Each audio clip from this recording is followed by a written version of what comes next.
Well, good morning, everybody. Welcome to the hearing of Plan Change 80. Now,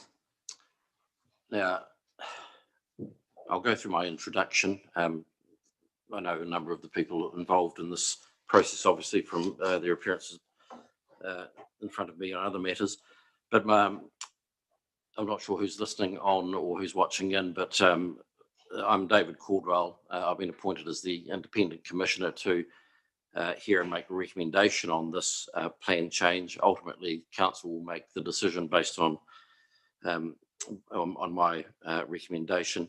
Now, people in the room will know me and know who I am, but I'm a barrister practicing out of Chambers in Christchurch, specialising in resource management and local government work. I do a lot of independent commissioner work and seem to be doing a lot of it recently, basically throughout the South Island. Now, in terms of the hearing today, there's been a bit of work done on the scheduling, and we'll follow that as much as we possibly can. And I appreciate that there are some submitters, or one submitter in particular, coming in during the applicant's case, and there's no issues with that at all. Now, in terms of the rules of the hearing, again, repeating myself to some of the people here, but I try to conduct these in a reasonably informal manner, but they still are a formal hearing process. The primary rule is just simply that of common courtesy, no interruptions. Anybody who's speaking has the opportunity to speak uninterrupted, and everybody, of course, has their opportunity to have their say when it's their turn. Now, I've read the evidence, obviously, as I said in my minute, and we'll hear the summaries and then go into some questioning. Just in terms of the roles of the people here, and again for the wider audience, I'm of course the Commissioner. We have a number of expert witnesses who are appearing, both from the position of the applicant, one of the submitters, or two of the submitters, and also the reporting officers. Now, the role of the independent experts is precisely that. They are independent and they're here to assist me in making my decision. They're not here to advocate for the client. So it's very much an independent role. In terms of the reporting officers, again, they're here to assist me. The opinions expressed in their reports and in their discussions during the hearing are not those of council. They are the views of the individual reporting officers themselves. In terms of housekeeping, we'll take the breaks at the times scheduled or thereabouts. The facilities are probably well known to everybody in the room as to where they are. The hearing is, of course, being streamed and recorded. There'll be a number of matters that we'll discuss towards the end of the hearing in terms of a site visit, which I will wish to undertake, and that may involve some of the submitters as well. And we can discuss those matters as we get towards the end of the hearing. So, unless there's any questions, we'll go straight into you, Ms. Apuia.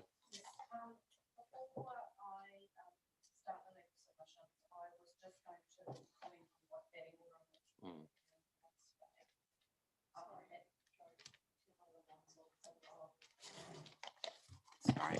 Yeah. So just before I start the legal submissions, I just thought I'd make a comment on the batting order of the witnesses that we're hearing from. The legal issues, the legal submissions probably unsurprisingly spend a little bit of time dealing with the new EPS on highly productive land.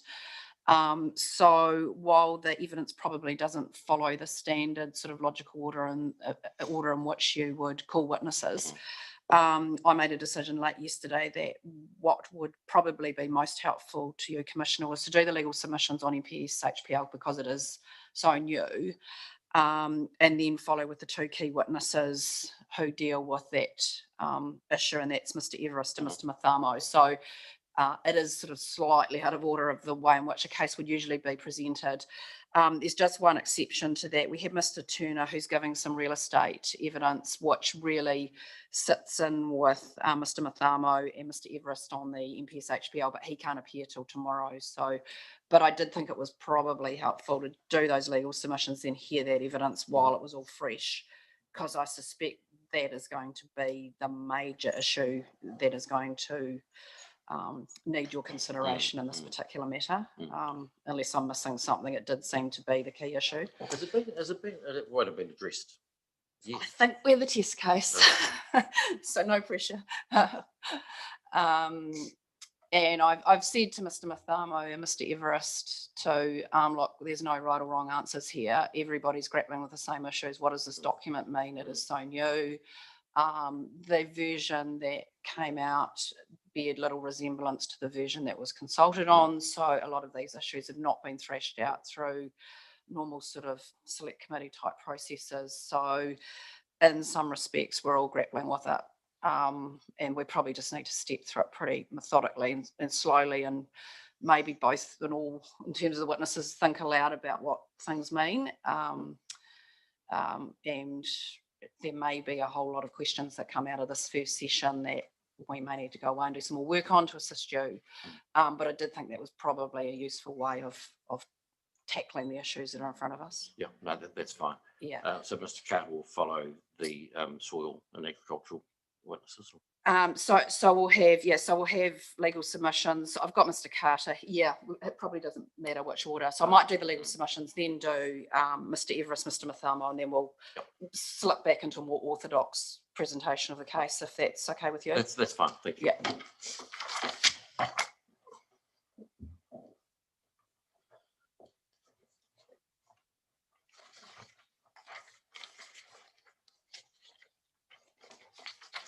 I might ask you some questions as we go through. Yeah, I quite like a thinking aloud process, because I'm as probably as that. I'm not saying I'm at sea, but I mean the issues that arise are going to be the same issues that are arising for everybody that reads this document. Right. Okay, thank you. Do you have? I assume you have a hard copy of the MPS HPL. Yes, I do.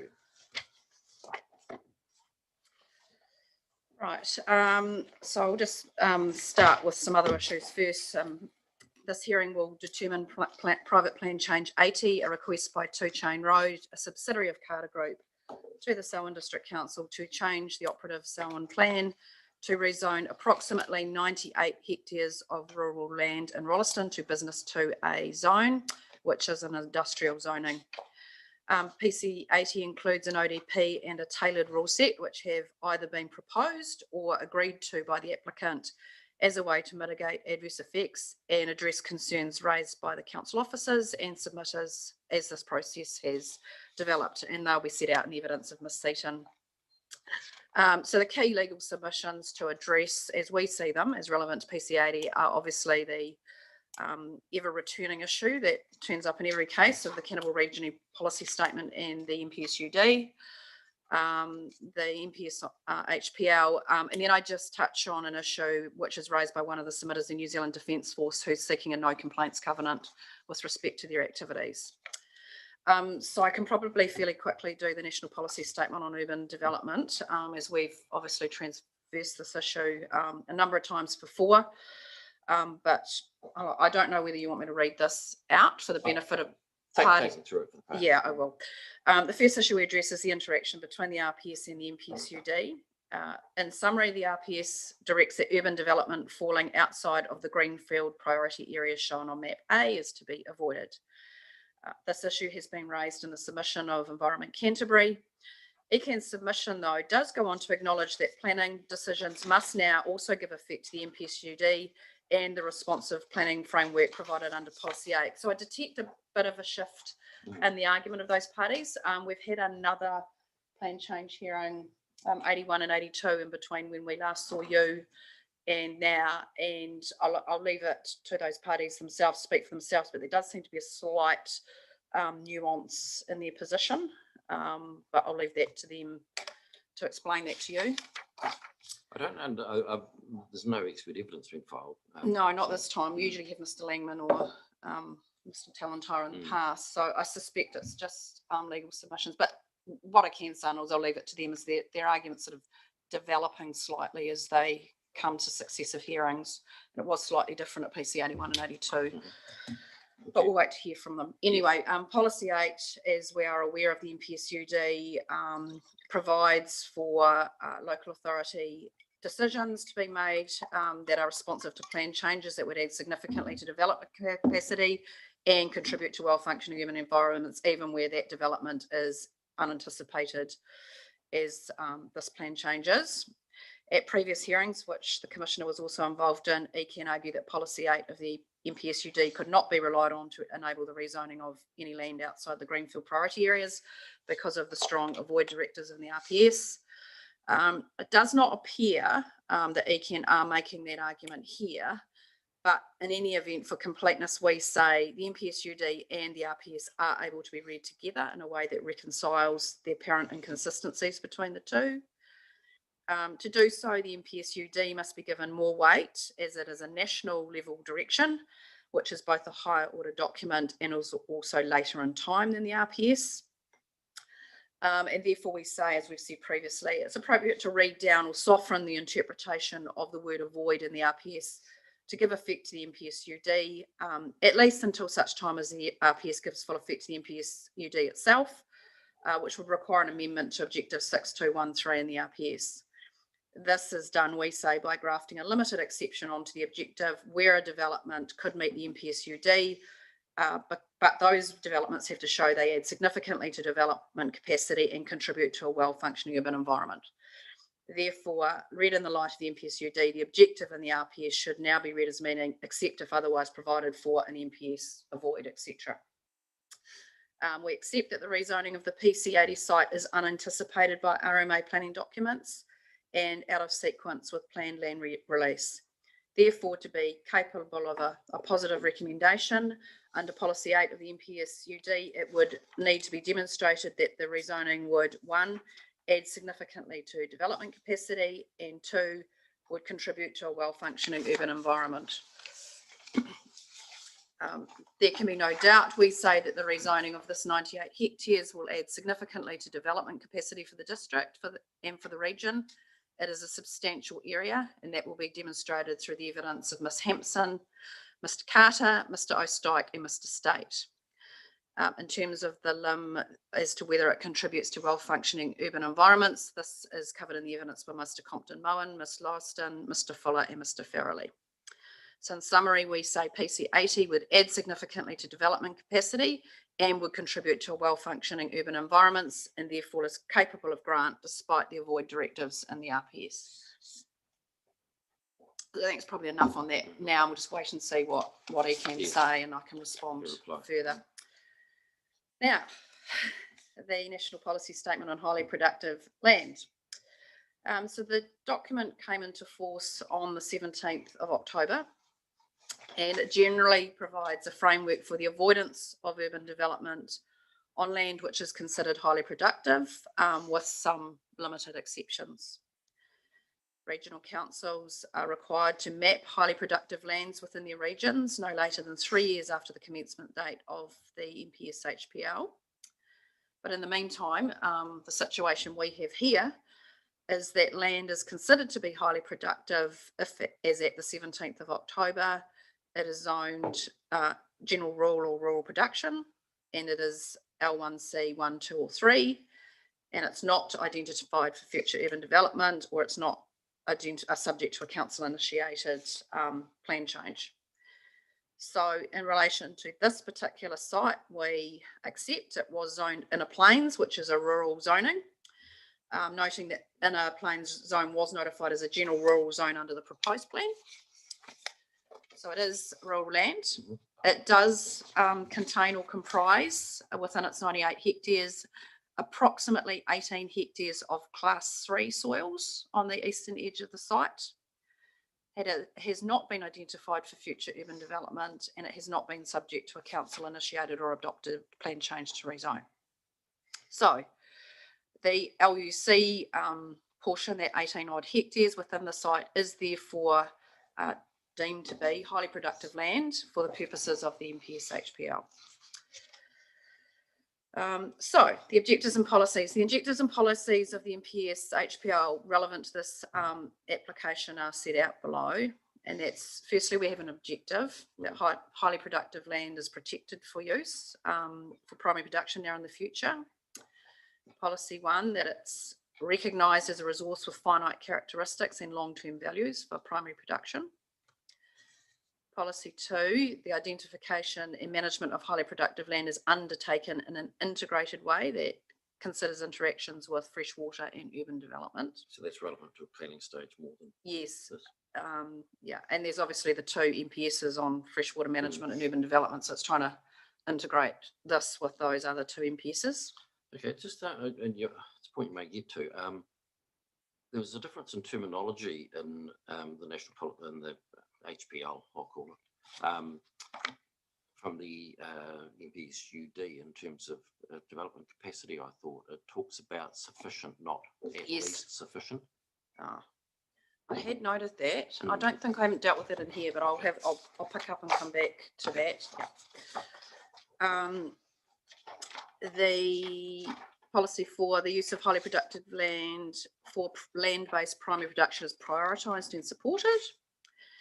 Then policy 5, which is a key one here, the urban rezoning of highly productive land is avoided except as provided for in this national policy statement. So that's the key one. And policy 8, highly productive land is protected from inappropriate use and development.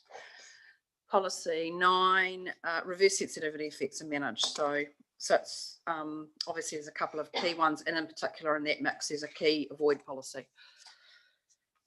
These are to be borne in mind as we move through the other clauses, and in particular the exceptions provided to the various policies. It is clear, though, that the MPS HPL does not seek to provide absolute protection of all highly productive land, nor does it specify that there should be no loss of highly productive land within a region or district.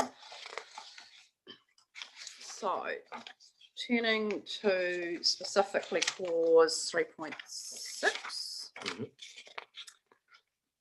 which is the clause that deals with restricting urban rezoning of highly productive land, and where territorial authorities are able to or allow urban rezoning of highly productive land, and it says that this is an only if.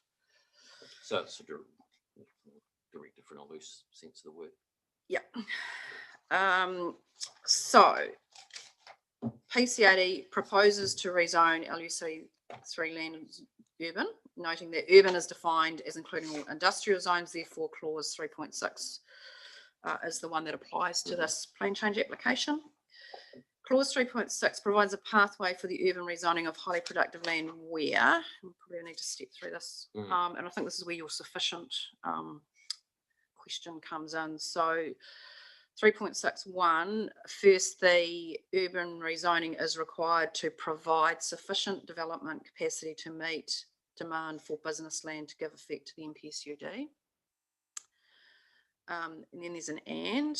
There are no other reasonably practical and feasible options for providing, and this one's got at least in front of it, at least sufficient development capacity within the same locality and market while achieving a well-functioning urban environment. So that's key for this.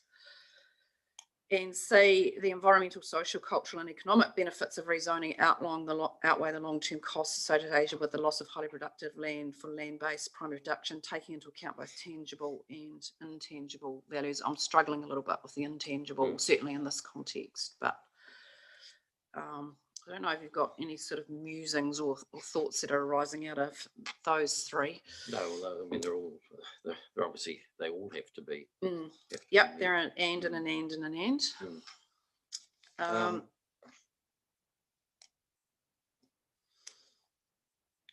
Yeah, I mean there's all sorts of because the locality is addressed later on, isn't it? What's the locality market, etc.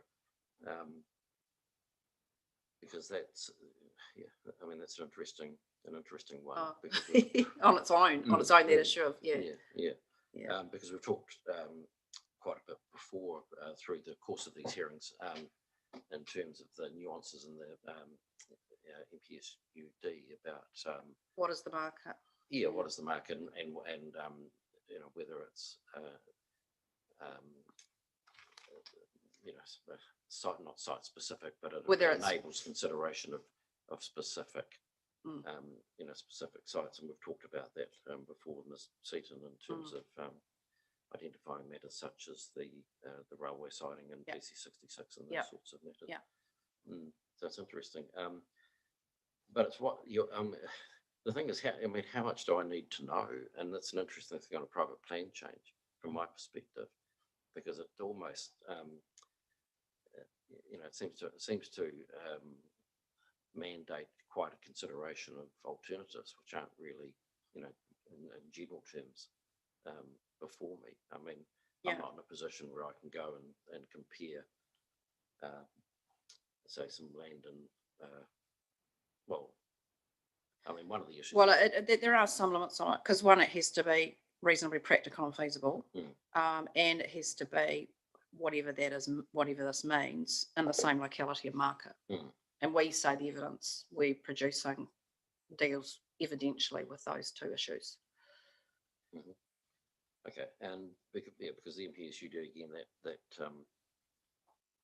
the requirements in that are on each. Everyone has to have the district plan, so it's clearly district specific, but this one's potentially both, is it? Yeah. And would you suggest to focus on Selwyn or on Greater Christchurch? Or no, we're saying Rolleston, basically. We're saying we're defining, and there's evidence as to what that is, because it does say within the same locality and market. So we're focusing on Rolleston. Okay.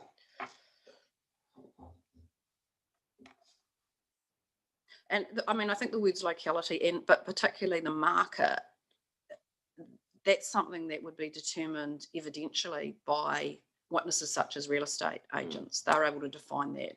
It's not a term that necessarily is legally defined by looking at a dictionary. The words locality and market are going to be informed by the evidence you hear from experts such as real estate agents.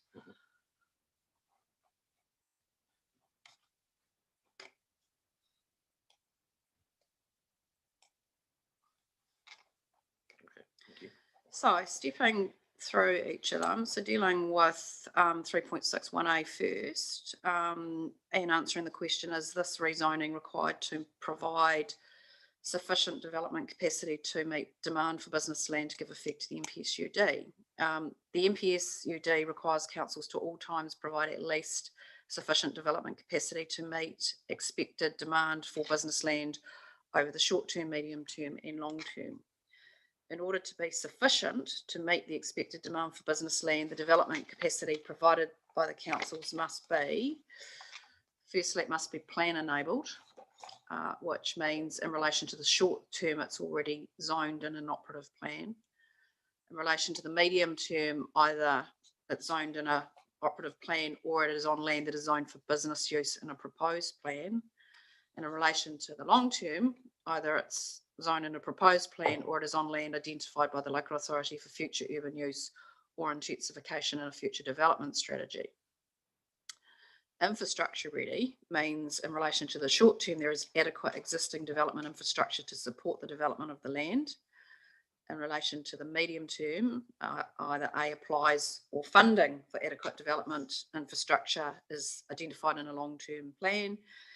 In relation to the long term, either B applies or the development infrastructure to support the development capacity is identified in the local authority's infrastructure strategy as required as part of its long-term plan.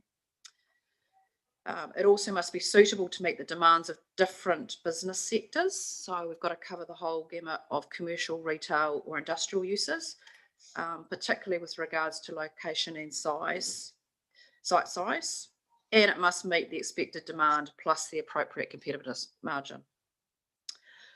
So at this hearing, we have evidence from Ms. Hampson, economic evidence which demonstrate that the current council demand modelling for industrial land shows insufficient industrial capacity to meet long-term demand. And we understand, or as we read it, Mr. Foy's peer review of the economic evidence appears to agree with her conclusion.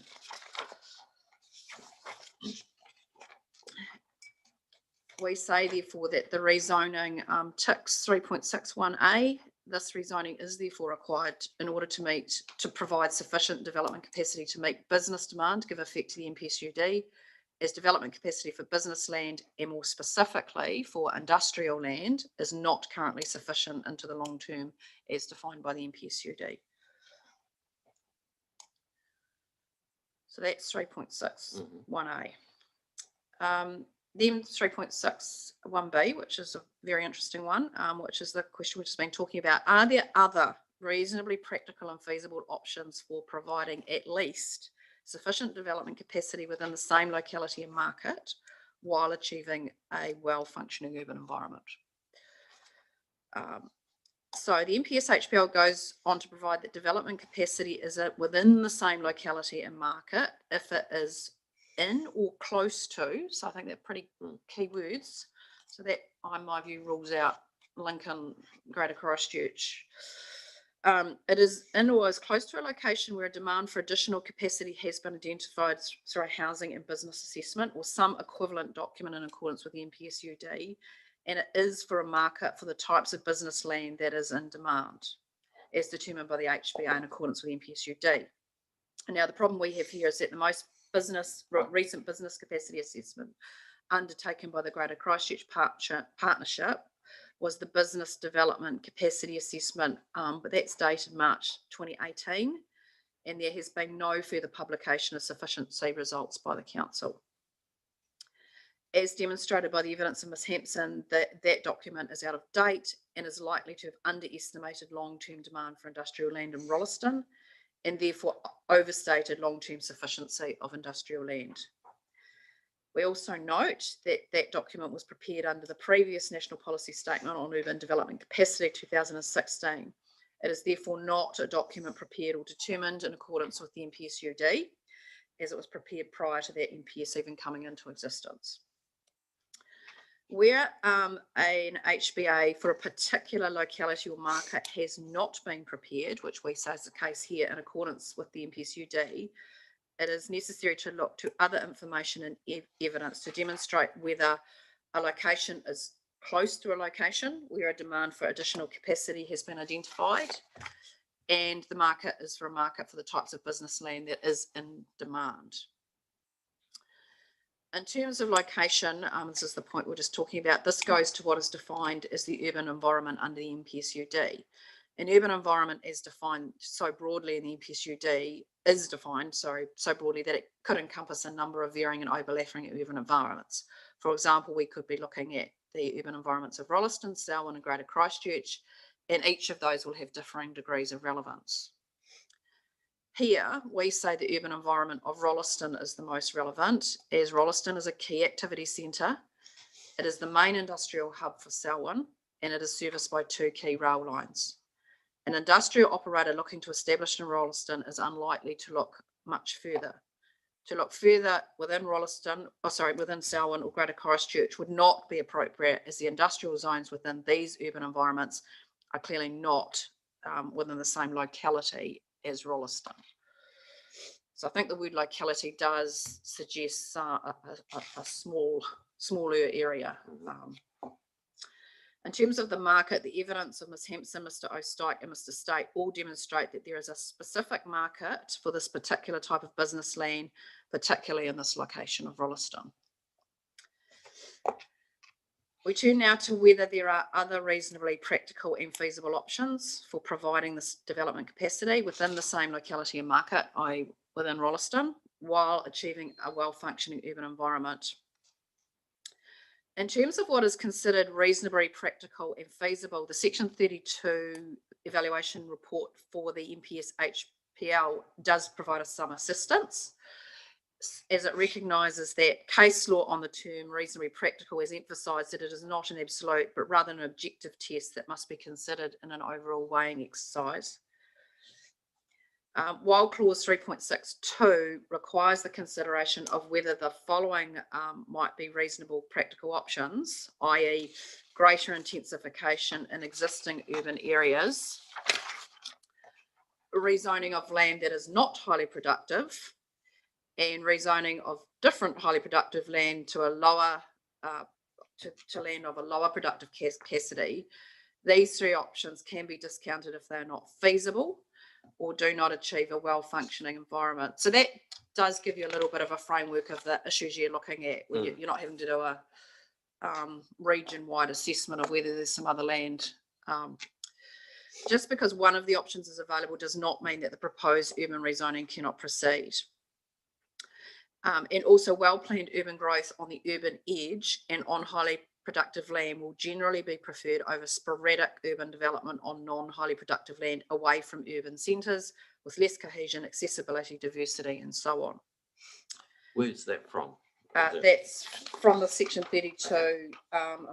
You may not, we can provide that to you. I've footnoted it at paragraph 17, but it's the evaluation report that sits behind the NPS-HPL. And that's the one that, in terms of the one that's actually been. Yes, yes, yeah. We'll make sure we get a copy of that. So, so that gives you some guidance about how you go about this exercise of what's reasonably practical and feasible. So, looking at that in a context-specific sense, we've attached as Appendix A a map of the various constraints applying to where you might otherwise develop at Rolleston, if Rolleston's our market. So that's on the back. And just to give a summary, because this is covered in the evidence, but just give a summary. We're referring to Appendix A to demonstrate that there are no other reasonably practical and feasible. So there've got to be those two things for providing further industrial land if our market is defined as Rolleston. And the reasons why we say that it really is limited to the PC80 land is that we say it would not result in a well-functioning urban environment to rezone any land south of the state highway for industrial. This highway, along with the rail corridors, provides a hard urban boundary which separates urban residential community and commercial growth to the south of State Highway 1 and then has industrial to the north. So we say basically jumping the state highway is not an option. For many reasons, it would not be appropriate to rezone any land south of State Highway 1 as industrial. So that deals with the south. Yeah, okay. So that would be almost directly opposing what the district plan is quite clear on, isn't it, at the moment, in terms of where industrial zoning goes? Yeah. So the direction of where the council is putting industrial land as opposed to where it's rezoning for residential, etc. What about the land that's I can't recall which document it's actually identified in, but which is marked with a hash, and I think it's in the urban growth overlay too, beside the Midland Port. What particular bit are we talking about? Is this for the one I'm dealing with at the next paragraph? Yeah, so I'm just dealing. Oh, okay, I'm cutting it here. Yeah, no, to the east and the north. Yeah. Okay. Sorry. To the east and north of the existing I-zone and Midland Port. Is that what you're talking about? Yeah, there are two. So if you're looking this area here. Yeah, there's one to the north and there's one right beside the Midland. Yeah. So to the east and north of the existing I-zone and Midland Port, there are areas, but these are large continuous areas of LUC class 2 and 3 soil. So they're all versatile soils as well, and they're actually in some parts higher category. These are likely to be more productive than the LUC land in question, given the size of those sites and the constraints that by contrast exist for PC80. So when you compare those, they are, I suppose you could likely say, more suitable for productive use than the PC80 site. So if you're doing that comparison, we rank lower on the productive soils issue. And would it have been identified? I can't remember the wording in that's used in the thing, but would that be identified for urban growth?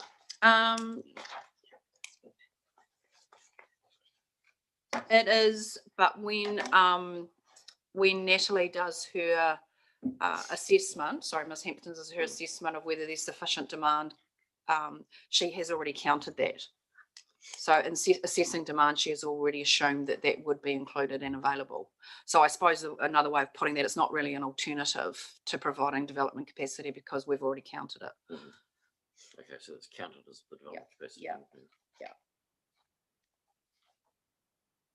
So I suppose another way of saying that it's not really an instead of, it's an as well as in relation to that first limb of providing development capacity, sufficient development capacity.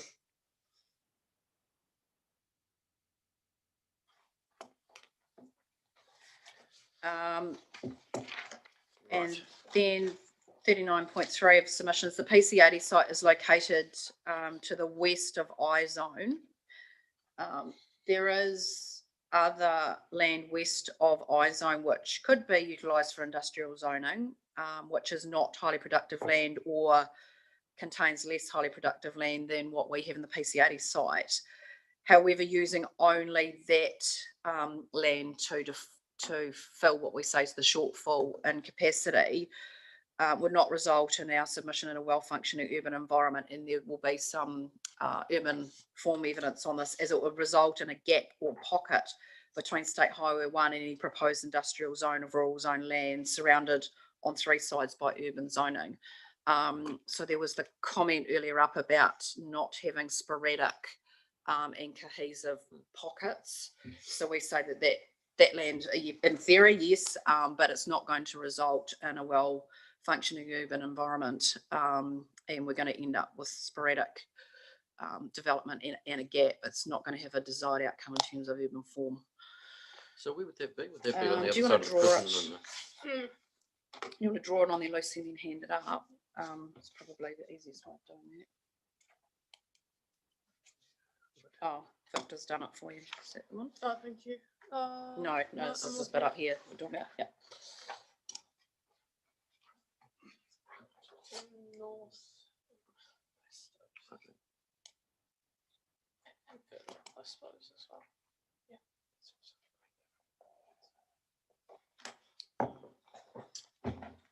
Mr. Carter's just pointed out there's also a Greendale fault avoidance zone running through there as well. So there are some other constraints. Because that's marked on the one that's identified, isn't it? There's you can see the fault across there. Yeah.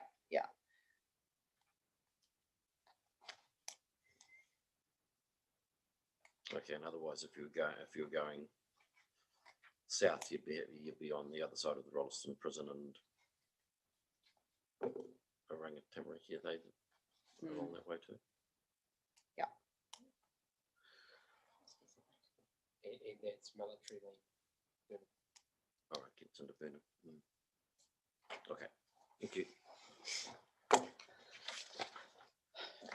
So, paragraph 40, and do the environmental, social, cultural and economic benefits, etc. We'll do the costs outweigh the benefits. The benefits of PC80 from an environmental, social, cultural and economic standpoint have been set out extensively in the application and evidence. I'm not going to summarise that here. In terms of the environmental, social, cultural and economic costs of the rezoning associated with the loss of highly productive land for primary production, you're going to hear shortly from Mr. Mathamo, Mr. Turner tomorrow and Mr. Everest. That demonstrates that the costs of this loss would not be significant, as the LUC portion of the land within PC80 site has a number of long-term constraints. That means it would not be economically viable to use it for primary production for at least 30 years. And I'll leave them to talk to the specifics of that when we get to the evidence. But dealing with this issue of benefits outweighing, or we say the benefits outweigh the costs substantially so. So dealing with this issue about economically viable land, and coming to the conclusions on clause 3.6, it's helpful to look at the exemption in clause 3.10 in the MPS HPL to inform clause 3.6 analysis, particularly around what can be considered another reasonably feasible option, consideration of land that has a relatively lower productive capacity, as well as with regard to cost benefit analysis. So we've looked at the clause 10 exemptions to apply, and in dealing with clause 3.10, the following criteria must be met. Firstly, there must be permanent or long-term constraints on the land that mean the use of highly productive land for primary production is not able to be economically viable for at least 30 years. And the subdivision, use or development must avoid any significant loss, either individually or cumulatively, of productive capacity of highly productive land in the district. It must avoid fragmentation of large and geographically cohesive areas of highly productive land. And it must avoid, if possible, or otherwise mitigate any potential reverse sensitivity effects. The next criteria is that the environmental, social, cultural, and economic benefits of this rezoning must outweigh the long-term costs associated with that loss of highly productive land. For land-based primary production, taking into account both tangible and intangible values. We've described the costs and benefits in the proportionate weight at paragraphs 40 and 42 above. So with respect to B, which is the subdivision, use or development, avoiding any significant loss, avoiding fragmentation, etc. Mr. Mathamo and Mr. Everest demonstrate that PCAD will avoid significant loss of productive capacity in the district, including cumulatively. It will avoid fragmentation, and it will avoid reverse sensitivity effects on surrounding land. So perhaps just stepping through each of these. So first of all, looking at whether there are any permanent or long-term constraints and the economic viability of the site. The NPS-HPL provides that in order to satisfy a territorial authority of the requirement in A, an applicant must demonstrate that the permanent or long-term constraints on economic viability cannot be addressed through any reasonably practical options that will retain the productive capacity of the highly productive land. And you need to look at things such as alternative forms of farming, improved land management strategies, alternative production, whether you could be more efficient with your water use, whether you could reallocate or transfer water or nutrient allocations, whether you could do a boundary adjustment or make some sort of lease arrangement. The evidence of Mr. Mathamo and Mr. Everest both demonstrate that there are two pretty insurmountable long-term and most likely permanent constraints that apply to this particular piece of land. And the first is in relation to soil moisture deficits and the unavailability of irrigation water. Mr. Mathamo in his evidence has set out the soil moisture deficits for the site and has estimated the likely volumes of irrigation that would be required to make this land economically viable. Both Mr. Mathamo and Mr. Everest note that the Salwin-Waimakariri groundwater zone is over allocated, which makes new applications to take water for irrigation prohibited under the Canterbury Land and Water Regional Plan. Just can't even make an application. Further, to obtain a consent to transfer existing irrigation water rights from one location to another location, even if you could get someone who's willing to sell, would be difficult and would require the acquisition of a consent that's double the annual volume, because the rules, you halve it if you're transferring. Mr. Everest suggests the only way it might be possible to obtain any irrigation water is from the Central Plains Water Irrigation Scheme that would have to be extended. He notes, based on his experience, that this option would be only available if the whole of the land, so the whole 98 hectares, not just the 18 hectares, was proposed to be irrigated. Neither Mr. Mathamo nor Mr. Everest consider that this constraint is likely to change over the next 30 years, particularly given climate change induced increases in demand for irrigation water and the increasing shortages in irrigation consents available for transfer due to the high demand for these, and the fact that no new consents for irrigation purposes, well, they can't be granted because they can't be applied for. Then there's a second leg, and that's constraints on nutrient discharges. The second constraint identified by both Mr. Mathamo and Mr. Everest relates to the restrictions in the Land and Water Regional Plan in relation to nutrient discharges.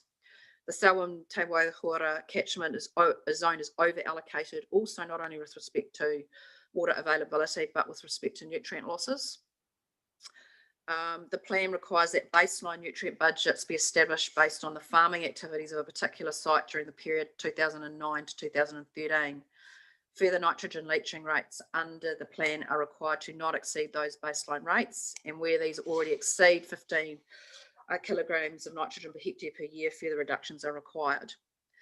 Mr. Mathamo goes on to demonstrate how reductions in nitrogen application reduces crop yield somewhat significantly, and therefore the revenue and therefore the economic viability. For the blocks making up the PC80 site, productivity has always been low.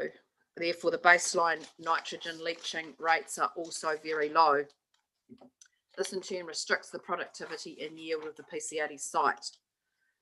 As Mr. Everest states, that higher LUC classified soil, Mr. Everest also states that higher LUC classified soils require more nutrients to produce the same output as lower classified soils, and that by allowing its intensification of those classes of land over the other more productive classes has the effect of constraining productivity growth for the entire catchment. Mr. Everest notes that Central Plains water may have nutrient load available, but this is allocated on a case-by-case basis, with dry land conversion generally granted a relatively conservative nutrient allocation. There is significant uncertainty as to whether there would ever be any allocation to this particular site. Neither Mr. Mathamo nor Mr. Everest consider that this constraint also is likely to change over the next 30 years, particularly given the current observable issues with nutrient concentrations in groundwater that are primarily really from activities dating between the 1970s and early 2000s, with the effects of more recent intensification in the 1980s through to now manifesting over the next several decades into the future, such that if anything, limits on nutrient use and allocation are likely to become stricter rather than less so in the future. There are other constraints identified by Mr. Mathamo and Mr. Everest as either permanent or long-term, and those are reverse sensitivity effects and the fragmentation issue, both of which themselves are recognised as potential constraints on land-based primary production in the HPL document itself. With respect to fragmentation, we accept that Regional Council is yet to map the soils, but it is unlikely that ECAM would map the LUC land, we're talking about the 18 hectares, as highly productive when it comes to undertaking the mapping contemplated under the NPS HPL. It doesn't form part of a larger and geographically cohesive area, and it is separated from the other larger and cohesively highly productive land by both natural and non-natural boundaries. And Mr. Mathamo can talk to you more about that. Yeah, well, something I had a question for Mr. Mathamo on anyway, so that's helpful. Yeah. We now move on to demonstrate that these permanent or long-term constraints on the land mean that land-based primary production on the LUC3 land would not be economically viable. And that phrase, economically viable, I can see the Supreme Court some stage telling us what that means, but for at least 30 years. This is covered by the evidence of Mr. Everest. Now, in his view, and this is probably the first time there's been evidence given, someone's ventured to have a go at what economic viability means. In his view, as a experienced farm advisor and consultant, economically viable for a farmer, for a farming business, must be able to remunerate the owners of the land if they are owner operators. They must be able to pay themselves a weighted average salary of employees in the agricultural sector, scaled pro rata based on the amount of time required to run the farm. The average remuneration for agricultural employees in the 2022 Federated Farmers Rabobank Farm Remuneration Report is around about $67,000. So the farmer needs to be able to pay himself. And he also needs to generate a return on capital acceptable for the class of country. On flat land in Canterbury, Mr. Everest is going to tell you that that return on capital should be at least 4%. So Mr. Everest considers that a number of different farm systems might be able to establish on the site, and he's prepared financial budgets for what these might look like.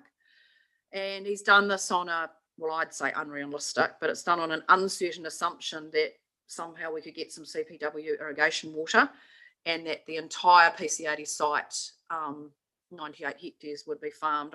I say that's fanciful, but anyway, we're doing this to be conservative. These systems were chosen so as to demonstrate the most likely profitable systems that could feasibly establish on the site, based on what might be allowed given the expected nutrient budgets. Mr. Everest will tell you he's found that while some of the options would remunerate the owners above the required threshold, that's above the 67,000, none of the options would generate a high enough return on capital to be economically viable. And coming to his conclusion, Mr. Everest has considered whether economic viability could be addressed through the reasonably practical options that we've listed above that are in the PSHPL. So that all leads to a conclusion when we get to the end of all of those exercises and all of that evidence that, in summary, the LUC3 land included in PC80 is able to be rezoned to urban under clause 3.6 of the MPSHPL, and it will provide sufficient development capacity whilst achieving a well-functioning urban environment. Now, that section has got a lot of evidence wound into it, so it may well be that we can be a bit discursive and you might want to hear from Mr. Thamo and Mr. Everest and then come back to some of the wording in the documents, but I'm happy to handle this however. Yeah, no, I'm happy for you to carry on, but I will, yeah, because you haven't discussed them here, boundary adjustments, lease arrangements. No, no, if you can talk to them about all of that, okay. Whether they've ticked all that off. And yep. Okay.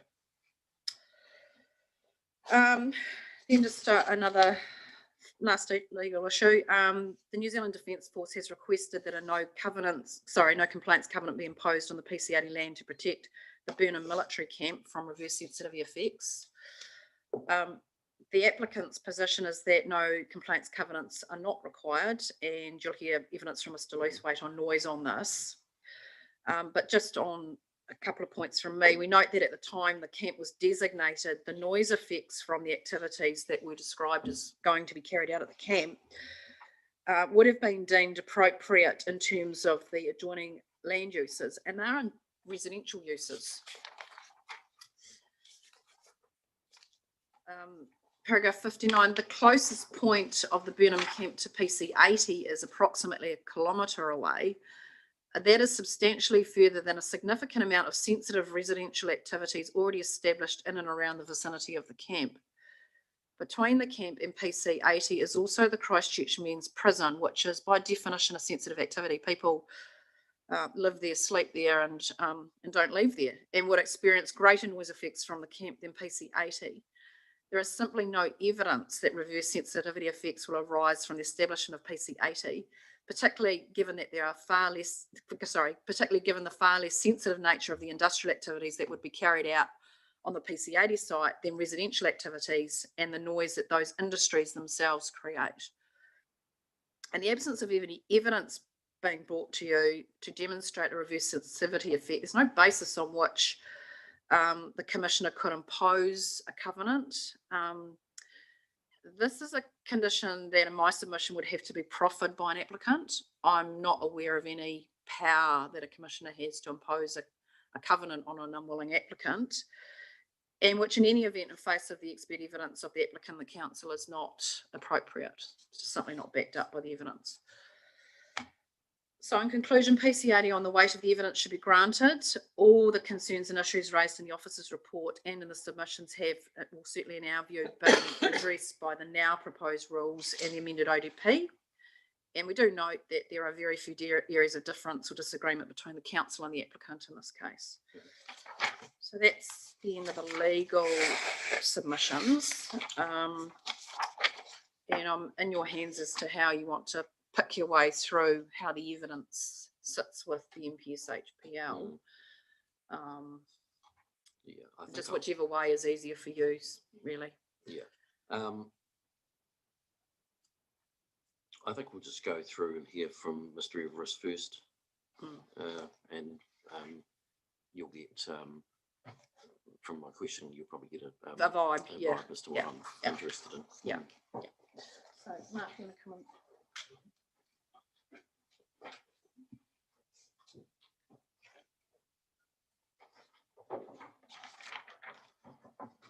Thank you.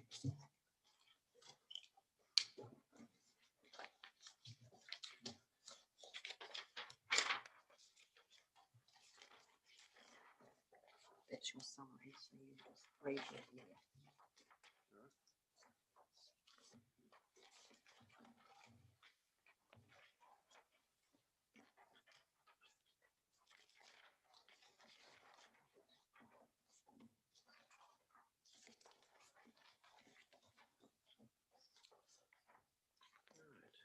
Morning, Mr. Everest.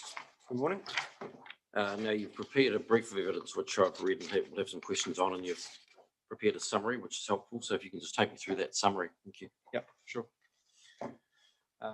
So like I say, I'm Mark Everest, hold a Bachelor of Agricultural Science from Lincoln University and a Certificate of Advanced Sustainable Nutrient Management. And with those, I've been working as a farm consultant at McFarlane Rural Business since 2010. Since I submitted the original evidence, I've made some amendments. Paragraph 3, since the evidence in chief was submitted on 5th October, I've had an update on the cost of obtaining water for irrigation from Central Plains Water Limited. In my original evidence in chief, paragraph 13, the water supply connection point was advised as being about 3.7 kilometres away. This was the location of the nearest CPW pipeline.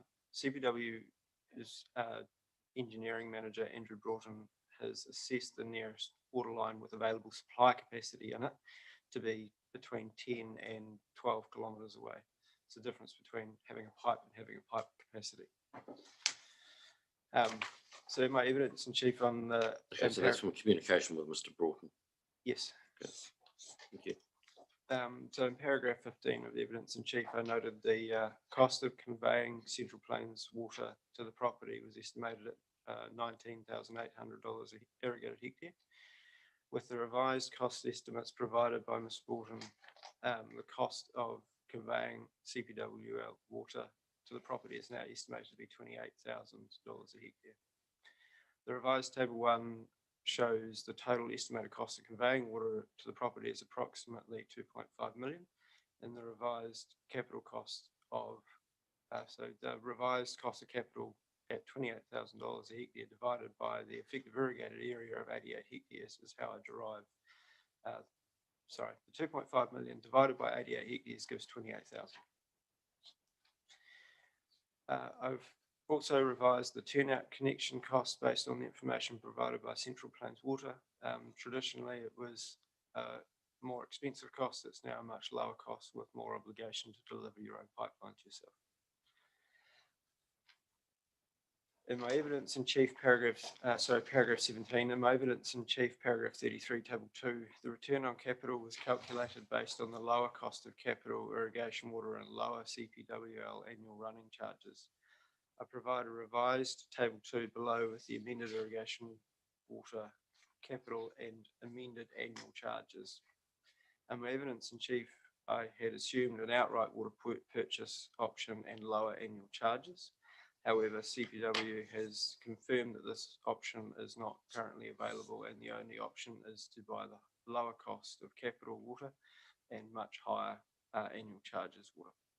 The adjustment to that is demonstrated in the cash expenses on the farm system option financial analysis summary. Okay. Can you just explain to me the difference? I'm just so. So there's a fixed amount of capital that has to go into building the scheme. One option is you shell out all of the money to buy your entitlement rights and you only pay for smaller annual charges. So say $10,000 a hectare of water rights and $250 odd a hectare of annual charges. The inverse is you spend $2,500 a hectare on water rights and you spend near on $1,000 a hectare of annual charges. So the scheme retains the ownership of the infrastructure.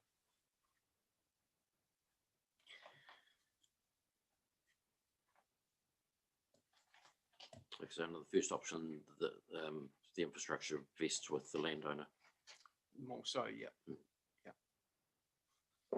That was a more common purchase transaction in the Upper Plains where there was a smaller pipe network and less connection options.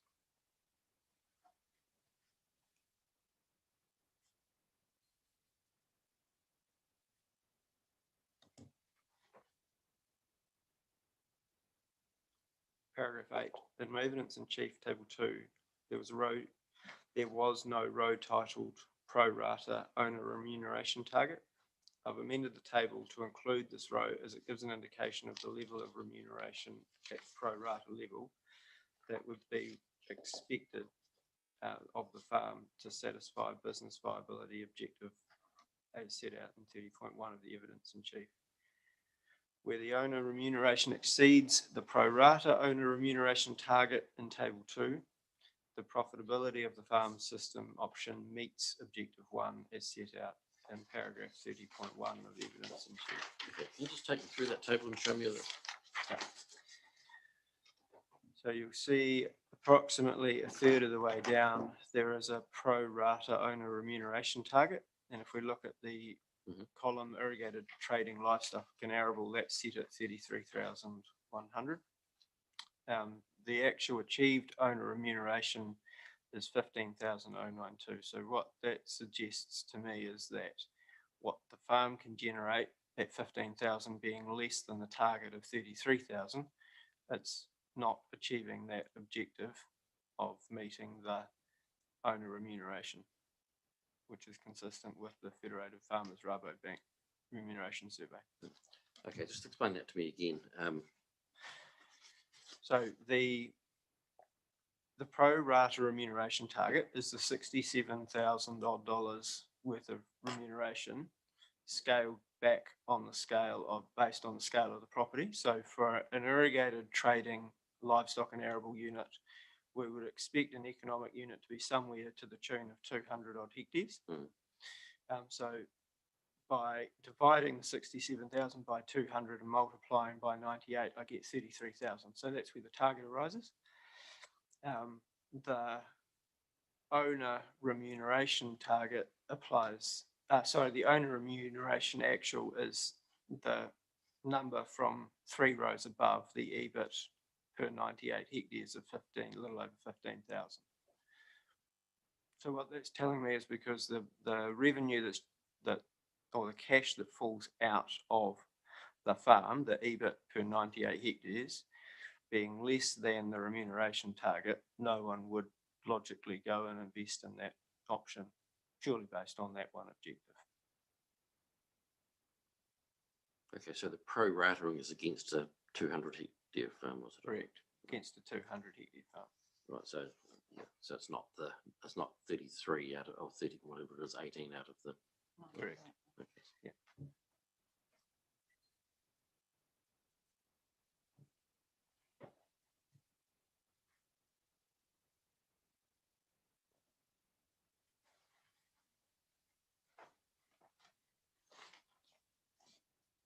Okay, thank you. Paragraph 9. In their evidence in chief, paragraph 38, I note that all farm system options would have met the pro rata remuneration target of 67,500. The amended analysis, after considering the increased Central Plains capital and operational costs, now indicates that only a dryland farm system or the high value horticultural farm crops would meet the remuneration target. Excuse me for a second. So is that apples and grapes or not? Yeah, apples and grapes would meet it, but typically apples and grapes are not owner operators. It's primarily contractor labour and contract services operating those. So you more commonly invest in those on a purely commercial basis return on capital. But notwithstanding that, 900,000 and 244,000 definitely meet the remuneration target of 67,000 if you allocated all of that to that land area. Thank you. Okay. The increased cost of irrigation, water and capital infrastructure result in that trading livestock and arable farm system option meeting neither the return on capital or the pro rata remuneration objectives.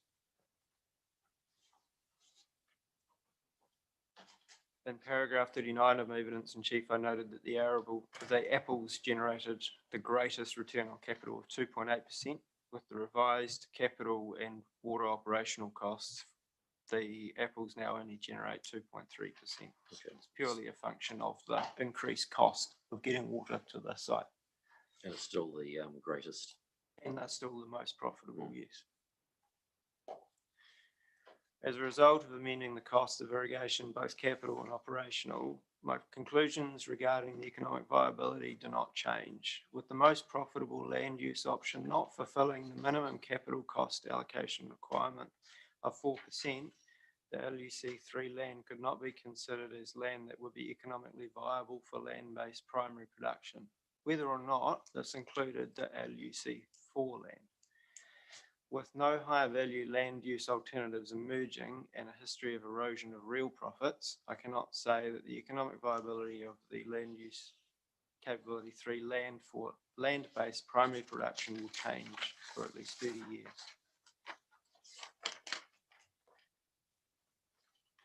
All right, thank you.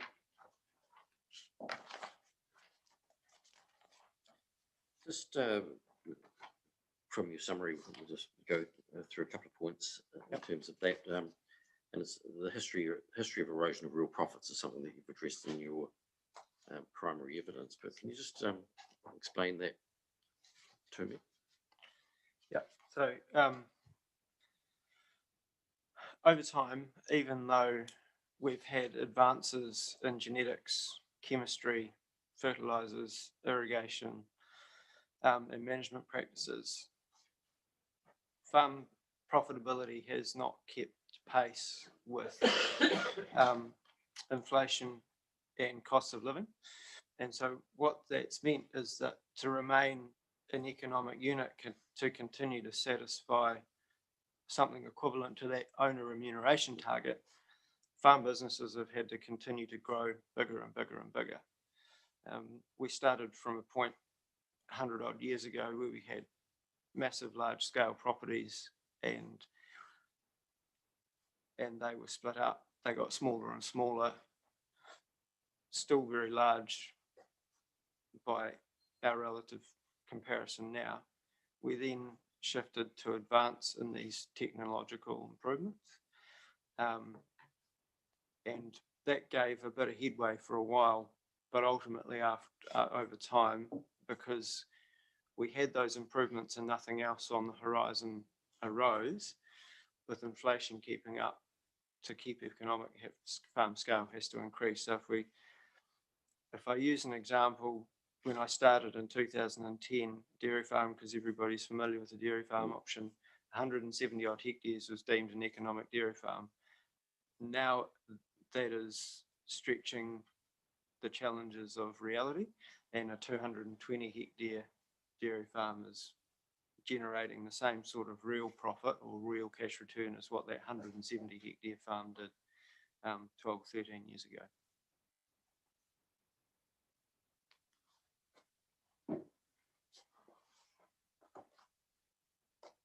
So if I continue to look at that over time, with no significant technological advancements on our horizon at the moment, it would be extremely difficult to sit here and say that I think we'll have a prize that comes that allows us to maintain our profitability in real terms, given our current scale. So we need to have to continue to grow and grow and grow the business. And to be able to do that in an economic manner, as a farming business, we really need to be able to acquire land that's adjacent to our homestead block, if you like, so that the fixed costs of running the business don't increase. It's the marginal cost of marginal production that give us that sustained but increased profit.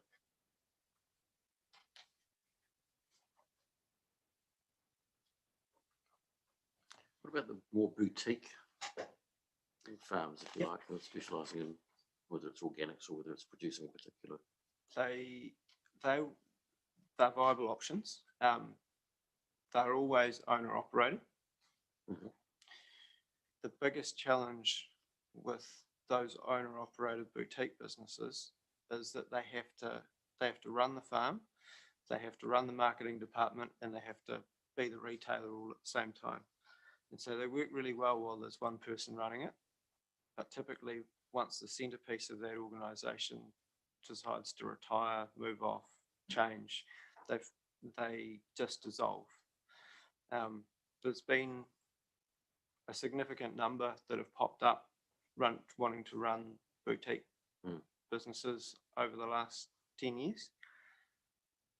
The vast majority of them have disappeared after a very short time frame because while they can produce a fantastic product, it's extremely difficult to supply it to market and become competitive. The most recent example is the Clearwater's yogurt outfit down in Geraldine. It was a really good business model, a fantastic use of product, very small farm that originated from, but couldn't get it to market and couldn't get buyers to pay what needed to be paid for it to make it work.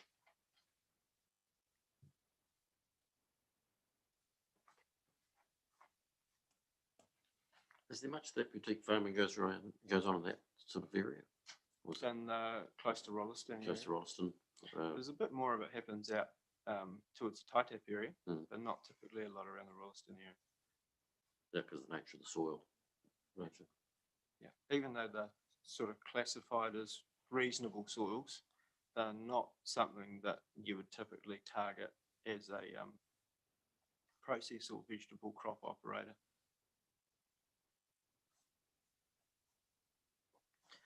And it's just exploring. It's just in terms of like organic vegetables, and that would seem to be a big thing at the moment. How does organic farming relate to the nutrient discharge? Is it? It's not significantly different, Isn't it? it's a little bit of a misconception that organic farming is more sustainable from a nutrient perspective. If we just focus on vegetables rather than livestock for the purpose of this discussion. So with the vegetable production, the produce is very, very predictable in terms of its nutrient uptake requirements.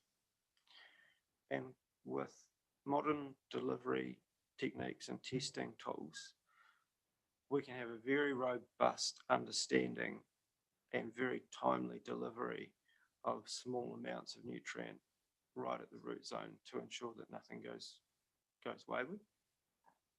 If we're in an organic system, the same effectively applies, but because the plant is starved of nutrient from time to time, also nothing is lost from the root zone. It's having an understanding of what the plant needs and whether it's deficient is what drives losses. So if we go back five years, when the costs of synthetic fertilizers were cheaper, but also the technology was nowhere near as advanced as what it is now with respect to optics and precision placement of nutrients to optimize plant utilization. It was applied as an insurance policy. I'll apply it just so I don't come up short. And the consequence of that, as is with most insurance policies, is that you end up providing something that you actually don't always need. But with real-time testing technologies in the field, farmers can test every day if they wanted to, but realistically every week, check the soil, check the tubers, check the foliage, understand where the deficiencies are, and then react accordingly. So we're not getting anywhere near the amount of drainage losses out of either livestock or out of vegetable production as what we were 5-10 years ago. So we've got a better handle on what the plant needs. And like I said, the same goes for organic. Neither are better or worse. The only significant difference with organic production is you typically get less yield. So while you might result in slightly less nutrient loss per hectare, your nutrient loss per kilogram of product from an organic system is typically greater than that of a fertilized system. And there's more than one way to provide fertilizer. Chicken manure, pig manure, seen as organic, but comes from organic source, but it's all highly soluble nitrogen, phosphorus, and potassium. So at the end of the day, whether it comes out of a bag or whether it comes out of the back of an animal, it's readily available in the space of 3 to 10 days, and it has the same consequential impact. And front loading with some of those manure style fertilizer compounds, because they're organic, ends up with a huge pool of nutrients sitting in the soil waiting for a flushing event to take it away. That's why I say 6 1/2 a dozen other, who's worth neither is worse than the other if you manage both properly.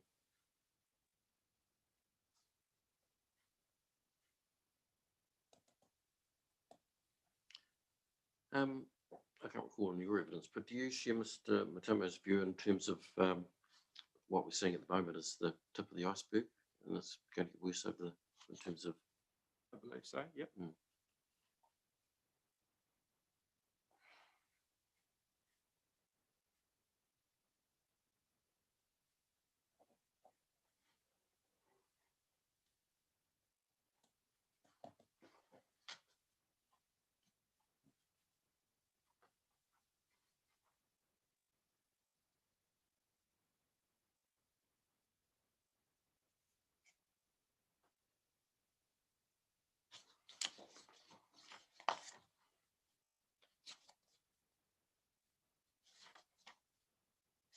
All right, I cut you off, didn't I? You were still halfway through your summary. You're at paragraph 12 now, were you? No, that page shouldn't. Yeah, I mean. That's a summary of it's your a more summary. generic Summary of a It's summary, not- yeah. Unless you feel there's value in it, in highlighting some points. If the commissioner would like me to read it, I'll read it, otherwise I'm happy to sit down. Yeah, so the first part was really an update of the evidence, and then there's a summary of the evidence. So I don't know. Okay. Do you want that read out as well?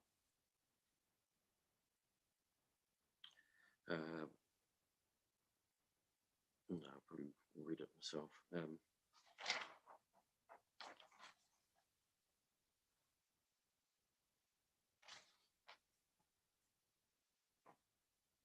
Okay, so that matters we've discussed in terms of the decline relative to cost of living despite productivity gains. We've had that discussion.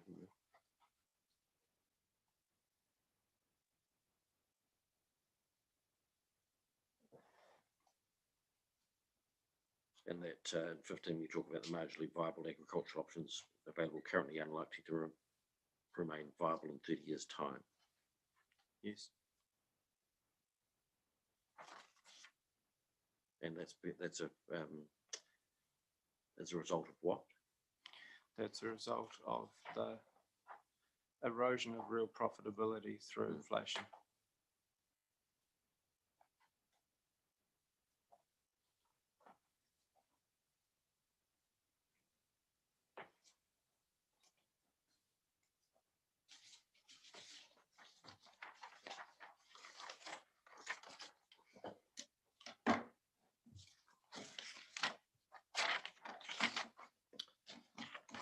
Okay.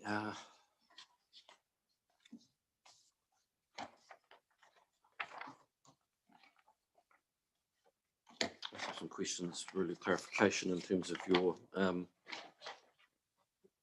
primary evidence, and if I ask questions that you've changed in your update, then yeah, just accept that I'm prone to do that from time to time.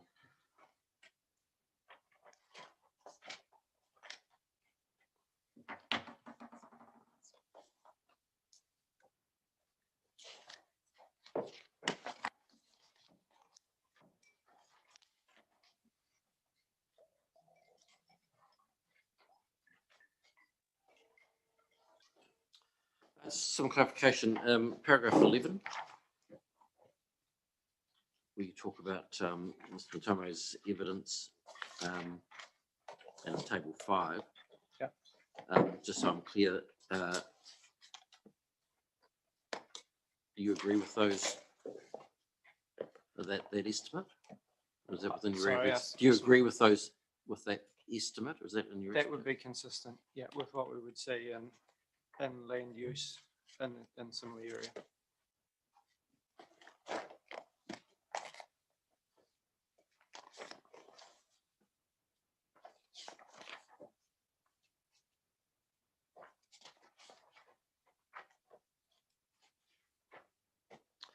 Okay, now you've updated in terms of CBW and the distances we're talking about here. Yep. Do you have any insight as to how complicated that process would be, apart from just the physical construction? Reasonably complicated. Mm. Yeah, so the pipe, there's two options. One, we got the shorter distance, the 10,000 or 10K distance we have to drag through about 8 different properties. Mm. which would require easements to be sought and trenching and compensation. That's even if we can get past that and cross two roads, plus all the municipal services and fibre and power. The alternative is that we come back down, straight down Two Chain Road, a straight shot, slightly longer distance, but more simplistic. That was the recommendation of CBW's engineer, was that we just go straight down the road reserve, which doesn't require anywhere near the amount of legal paperwork, but it's still a significant amount of cost, which is what is captured in between the cost of the installation and the consenting section of the that table. Table 1.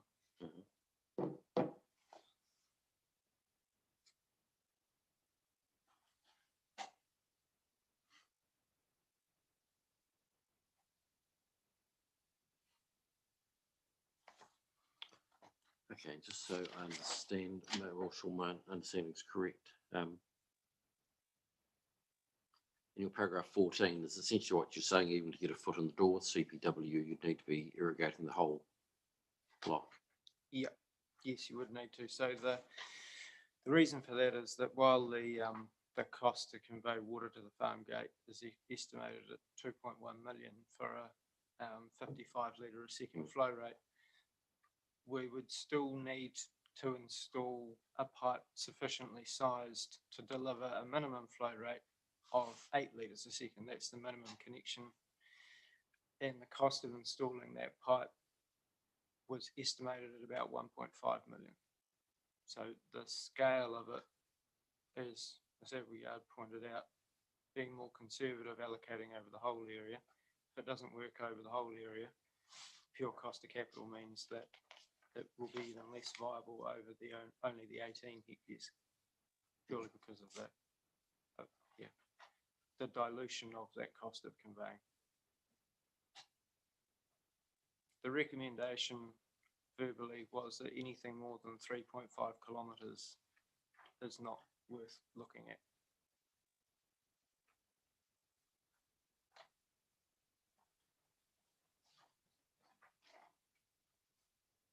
In terms of this particular property, or as a general rule? Generally, within Central Plains.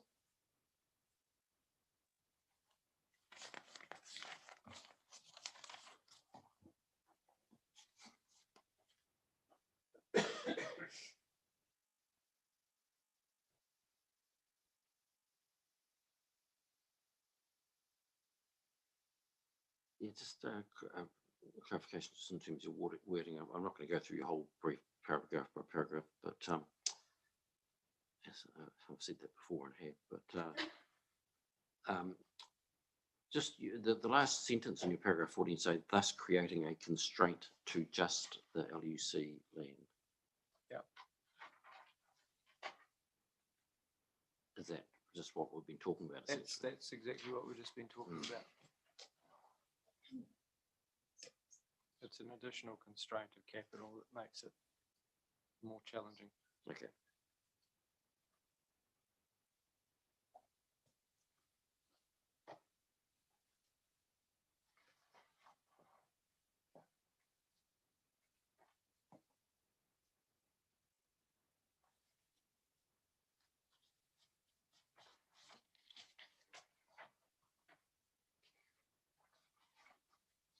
Okay, and a couple of places in your paragraph and around 15, you talk about you talk about the costs, etc. The cost to convey it, and you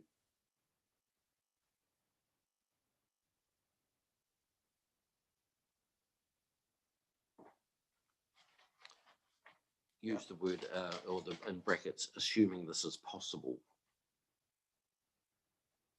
So is that just in what, in terms of physically, or in terms of? Assuming that that is practically even possible to get concession from everyone to run a pipe along that road.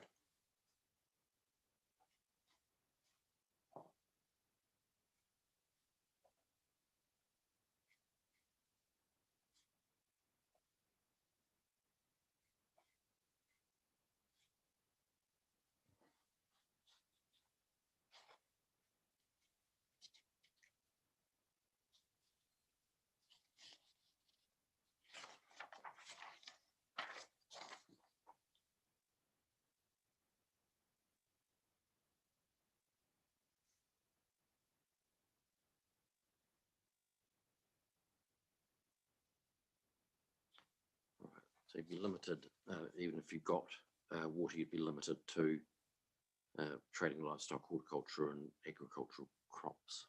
Yes. Okay.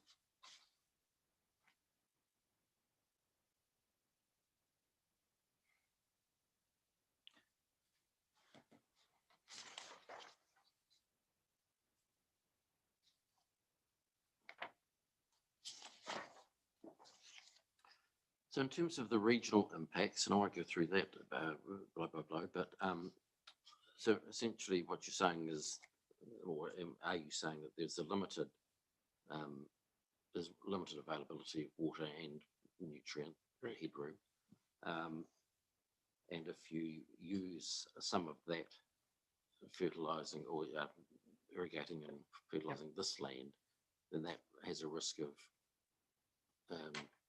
taking it away from potentially more productive Correct. soils. So because these soils that we're looking at are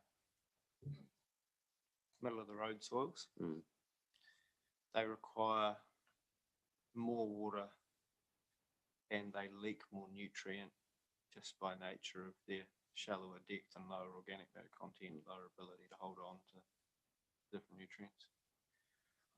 And if we shifted that nutrient allocation, if you like, or that volume of water, that same volume of water to a deeper, more structured soil that had higher yielding potential, we could not only generate more product for the same amount of water, but we could, in nutrient, we could actually farm at a higher level of intensity, a larger area.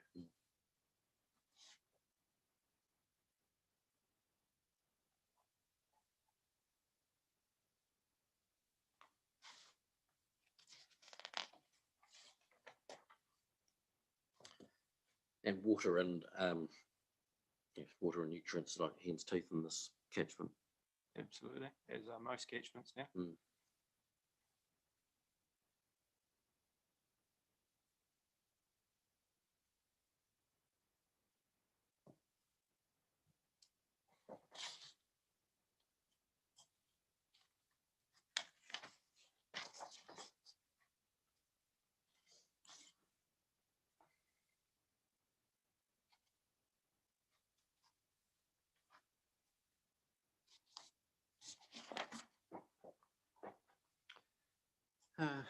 Reverse sensitivity, you address.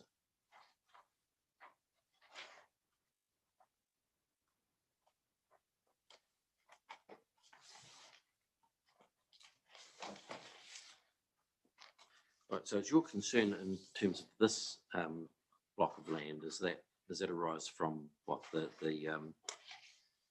I'll say rural residential properties to the other, on the other side of Chain Road?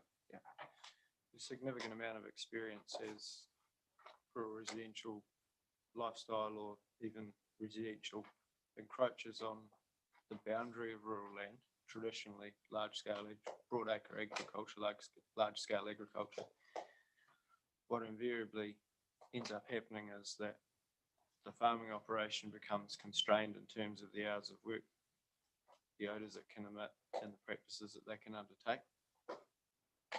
It's quite common not to be able to continue to spray at all. Doesn't matter whether it's a copper sulfate style product or organophosphate product. Complaints begin to arise very quickly, and that's a real issue for the grapes and for the apples.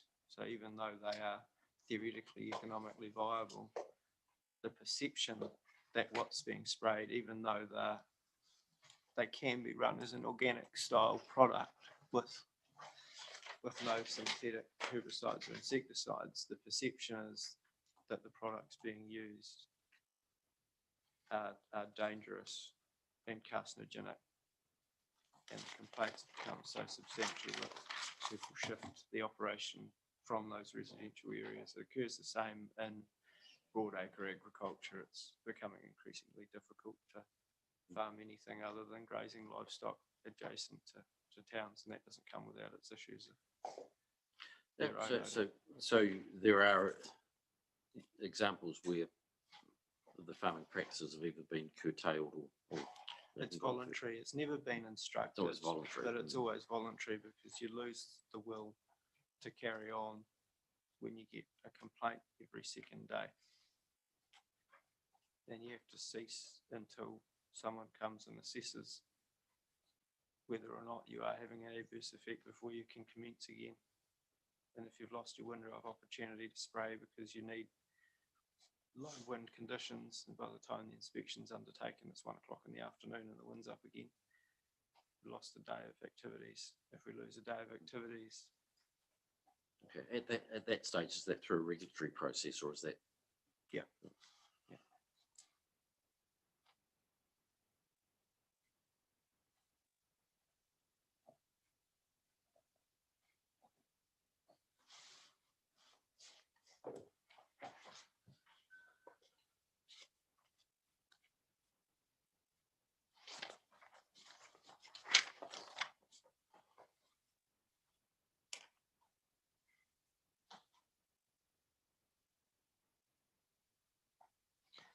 Okay, I think we've talked about the economic viability in our discussions, but just in terms of the 4%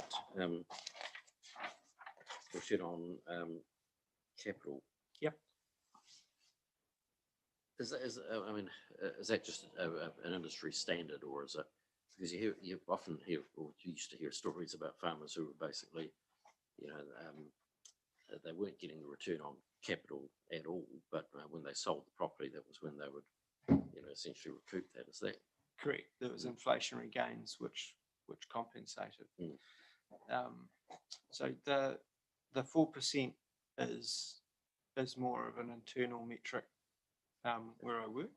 You're right. Historically, it was acceptable to operate for a very low return on capital, but what we were enjoying was between 8 and 12% inflationary gains on an annual basis. So as long as you sat in the same place for long enough and flipped off, eventually you had a robust equity position and you generated your wealth. That was in large influenced by advances in irrigation, the advances in the chemistry, the advances in both animal and plant genetics, and management practices. But like I said, now that our big wins have gone, primarily being spray, irrigation, synthetic nitrogen, and then more latterly fungicides for management of crops. Those are our real big 3 key winners. And if we look at inflationary gains over a 40-year period, there are quite defined step changes for shortly thereafter those introductions. We've been sitting very flat in terms of land value. Ben Turner will be much more qualified to comment on that than I. okay? All right, thank you. But as a consequence, we're now looking as farmers, when we look at things, if we don't satisfy a 4% return on capital, we're not really that interested in pursuing any further, because the uncertainty around potential inflationary gains has been eroded.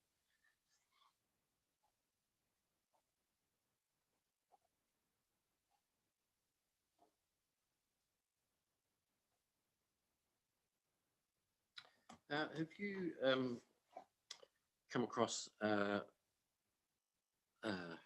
through leasing or through boundary adjustments or whatever, where small parcels of land have been, which may not be being used, are incorporated into another farm and used in that manner? Is that? That's common. Yeah, that's reasonably common. The lease thing,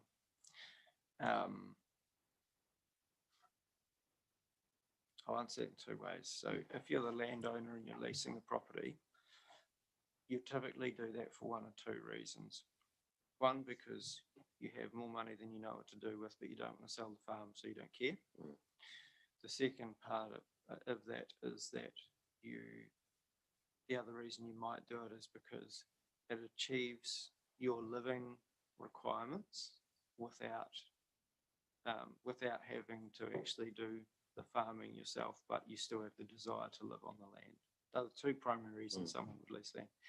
In this instance, because the the financial viability or is for non-horticultural uses is not satisfying or very, very close to not satisfying the owner remuneration objectives.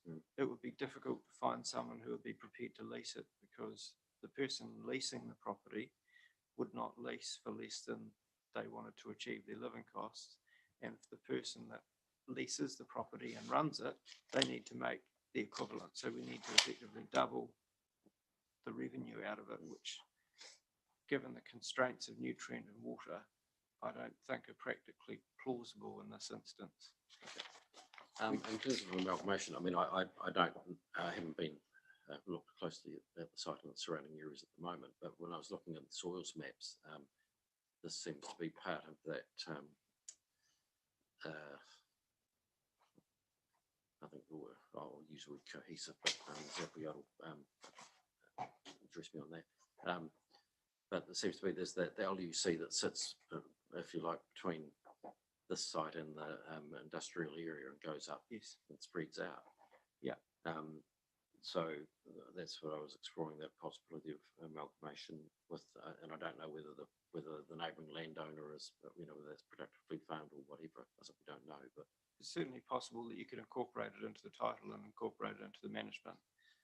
The challenges would be for a block of 18 hectares being incorporated into someone else's title. In terms of commercial space, getting livestock to or from that property requires trucking. It's not a large enough unit to have, it's not a large enough area to build a grazing rotation for a larger operation. You'd bring animals in, graze it and move them home, and the cost of freighting stock in and out on trucks would be prohibitive. So that would induce an operator to seek to crop it from an arable perspective.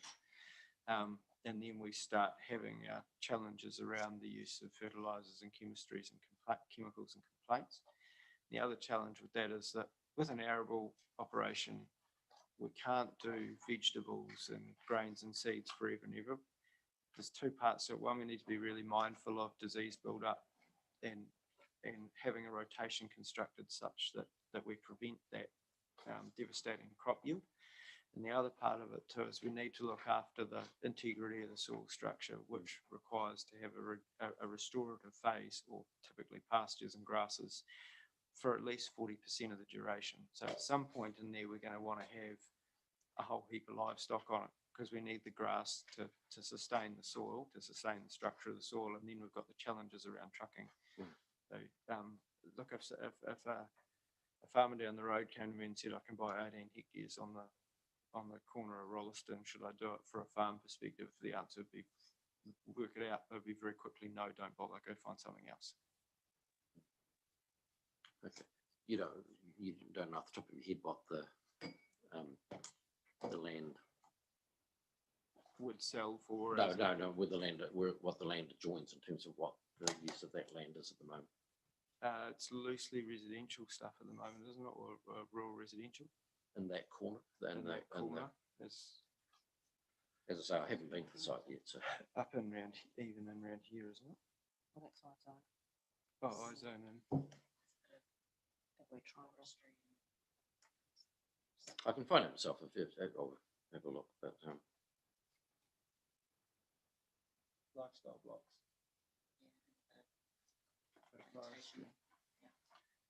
Where the location is a distance from commercial farms, sufficiently so that you'd have to truck livestock to make it viable.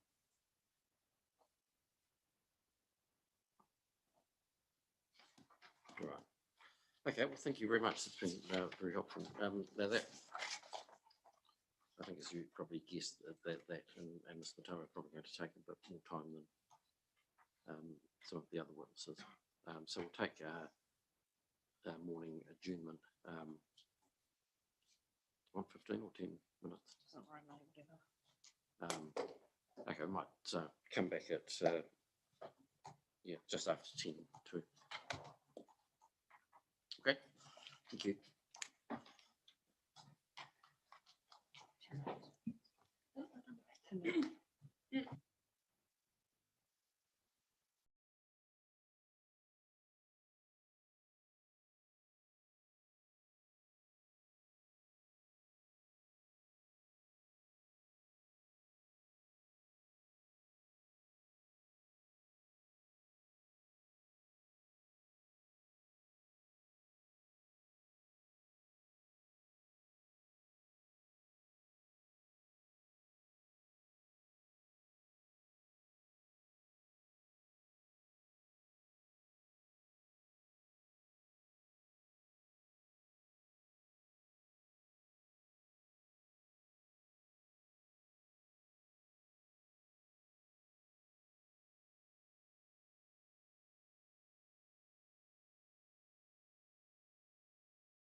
Good morning, Mr. Tim. Thank you.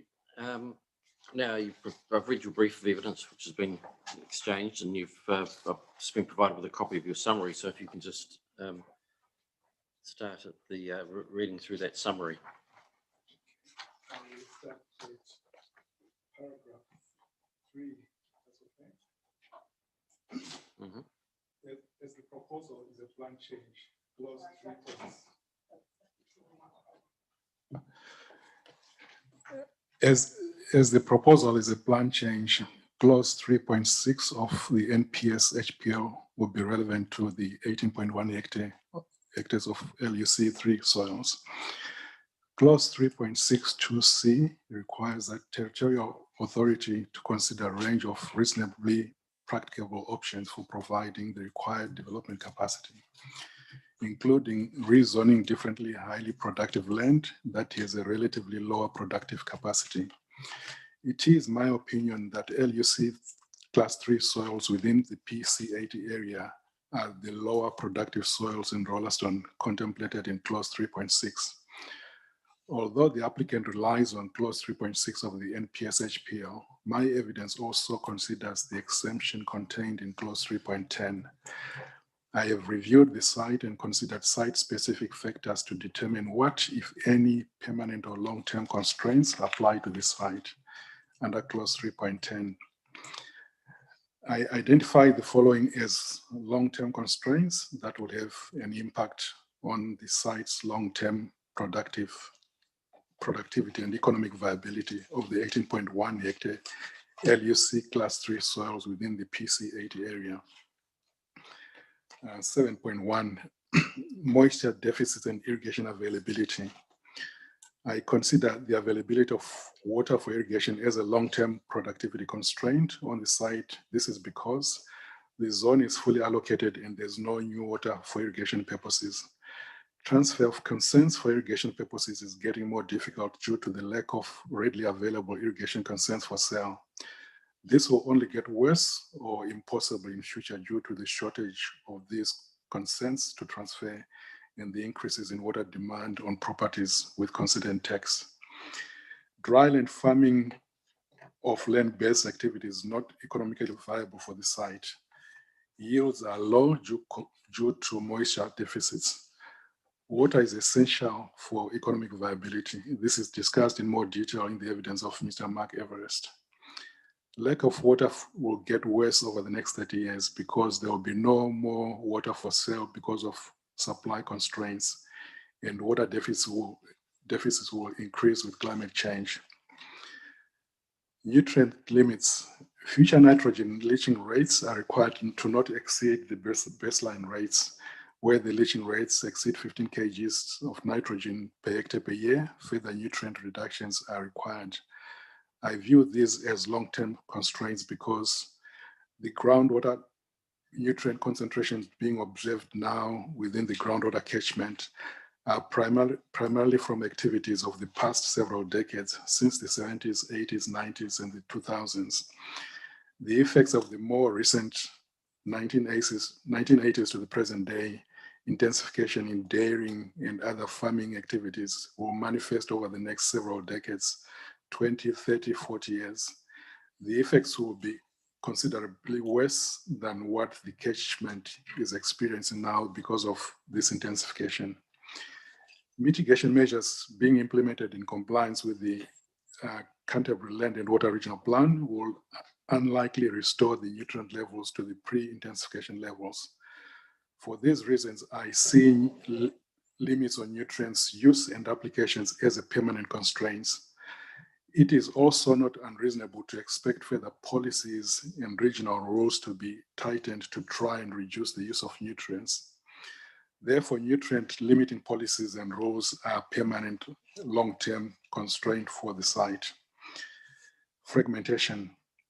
The fragmentation of ownership and size of the land parcels around the site means that it would nearly be impossible for the large contiguous blocks, like 15 to 100 hectares, which are more efficient to farm irrigated arable crops, to be available for crops and or pastoral agriculture. On this basis, it is unlikely that the productive potential of LUC Class 3 soils will ever be realized for the 2 chain road site, even assuming other constraints such as lack of irrigation or water are addressed. The existing fragmentation will persist into the future given the multiple ownership of the land. Therefore, because of the land fragmentation, the site is not as highly productive as the default LUC classes imply. The reduction of highly productive land in the region and district as a result of the applicant's proposal will be 0.002% and 0.013% respectively.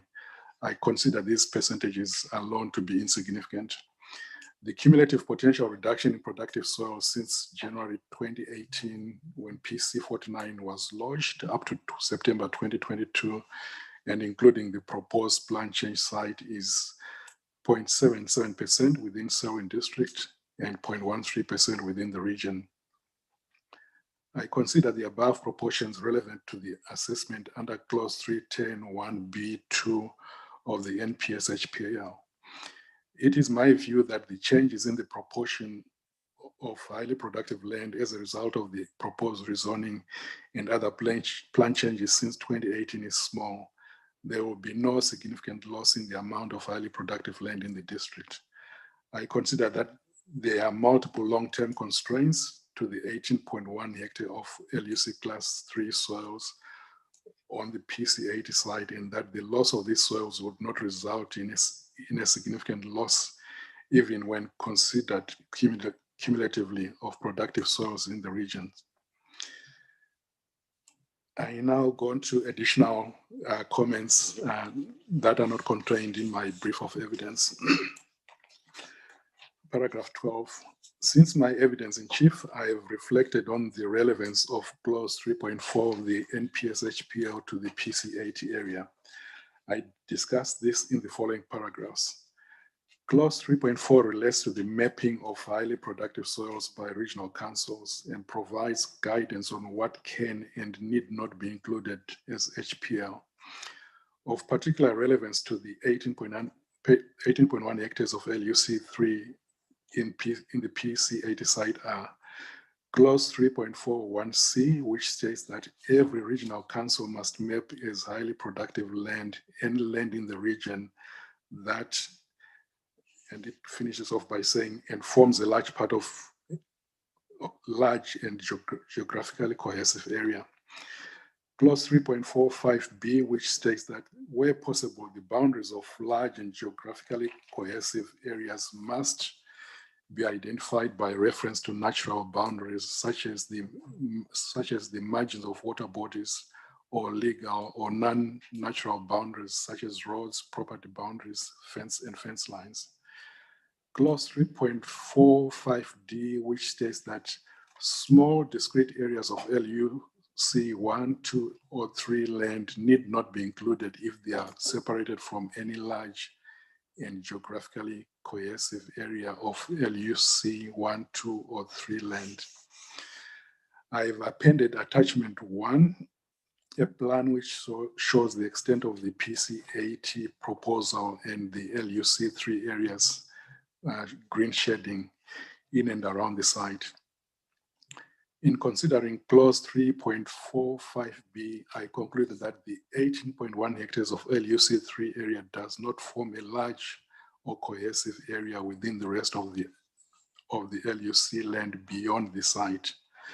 This is because the railway line, State Highway 1, and Rolleston Township all form natural boundaries separating the PC80 LUC3 area from the LUC3 areas to the south and southeast of the site.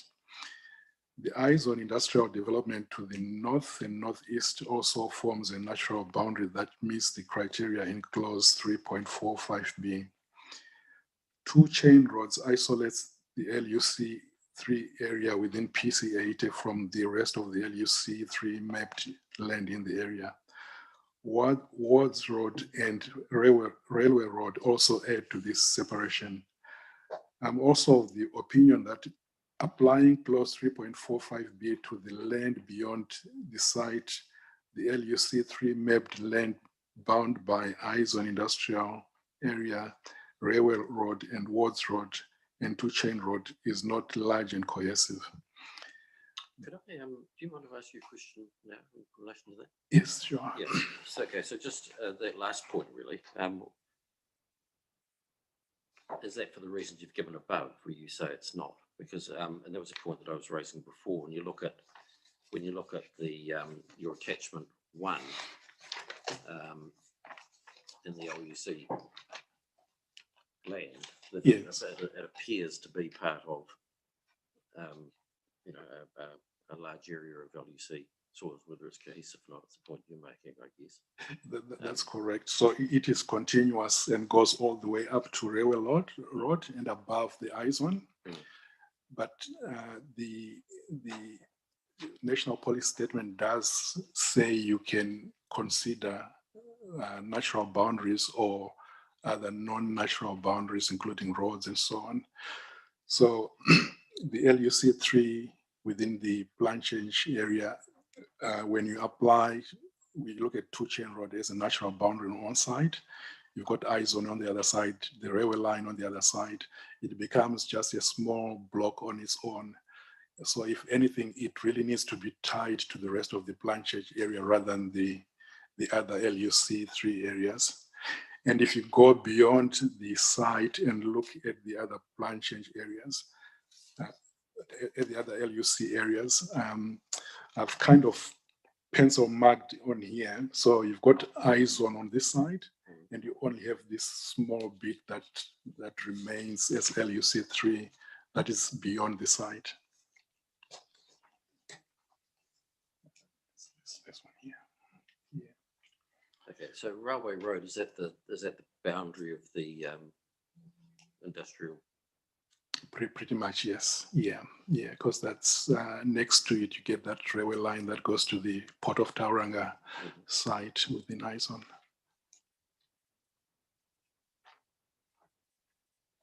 From your experience, I mean, farmers would have a degree of separation with roads in them anyway, wouldn't they? Was that, I mean, a farmer can own land on both sides of a road and still farm as one operation. It would only make sense if it's a large block, and if it's dairy, that's where you get them putting underpasses to connect the two bits of land together. But because of the sizes that we are talking about, either our site of interest or beyond the site, which is the land that's bound by railway road, two-chain road, and the LUC3 boundary, that's again just a tiny bit of land. It kind of stands on its own, so you wouldn't link it to the land that's on the other side of railway road. So what happens just as your area would go further north? What happens there?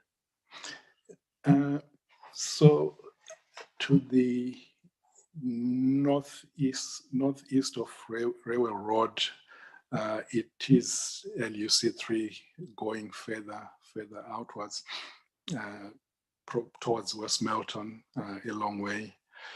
So that from railway road going, it kind of opens up again, and that does form a large block, which I think would make economic sense to be considered as a large and cohesive block. But definitely this LUC3 land bound by railway road, two-chain, and the LUC3 boundary, that's quite tiny, I think. And also when you look at the shape, it's actually impractical to work with. So if someone was trying to farm that bit of land, probably wouldn't be ideal to work with. Best bits of land to work with normally are rectangular square blocks. When it's that irregular along the LUC3 boundary, then it does get hard to work with. Can be done, but it's just there's other better land out there than trying to make this work. Okay. So the LUC boundary obviously doesn't follow property. Oh no, it doesn't. It's just the soil boundary.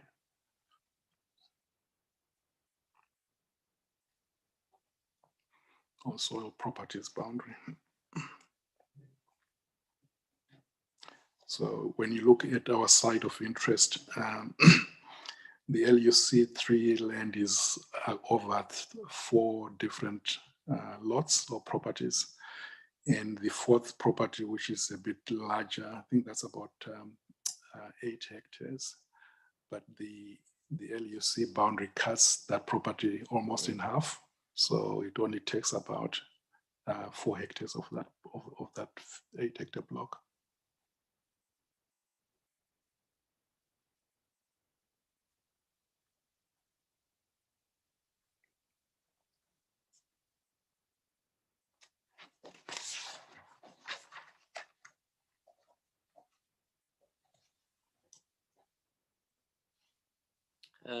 In terms of that area of LUC3 that's bound by loosely Railway Road, and then down to perhaps Main South Road, just on your attachment 1. So look at that sort of triangle. You've been around that area or looked? Not to the individual properties, no, but driven around, yeah. Is it reasonably, it appears from this that there are a number of smaller lots, is that reflected? They're basically, when you look at that map, there's number 5, 15, 25. Number 5 is about 3.7 hectares. Number 15 is about 4 hectares. Number 25 is also about 4 hectares. And then the next block, the bigger one, it doesn't have a number. I think it's got 77 there. That's the 8 hectare block. Yeah. Perhaps on the other side of the 2-chain road. On the other side, I couldn't be specific as to what exactly is there, other than to say lifestyle blocks. So it would be a couple of sheep, some chooks, and maybe 1 or 2 cows for home kill, but I couldn't be 100% sure.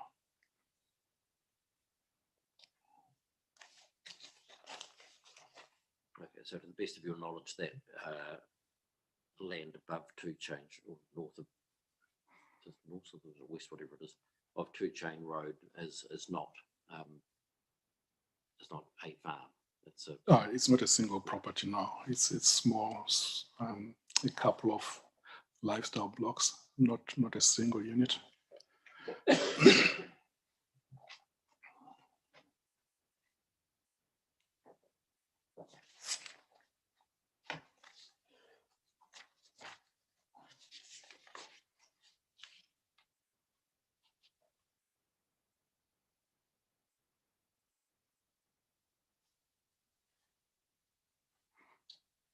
All right, so you basically finished those, 16, I think, whatever we were at.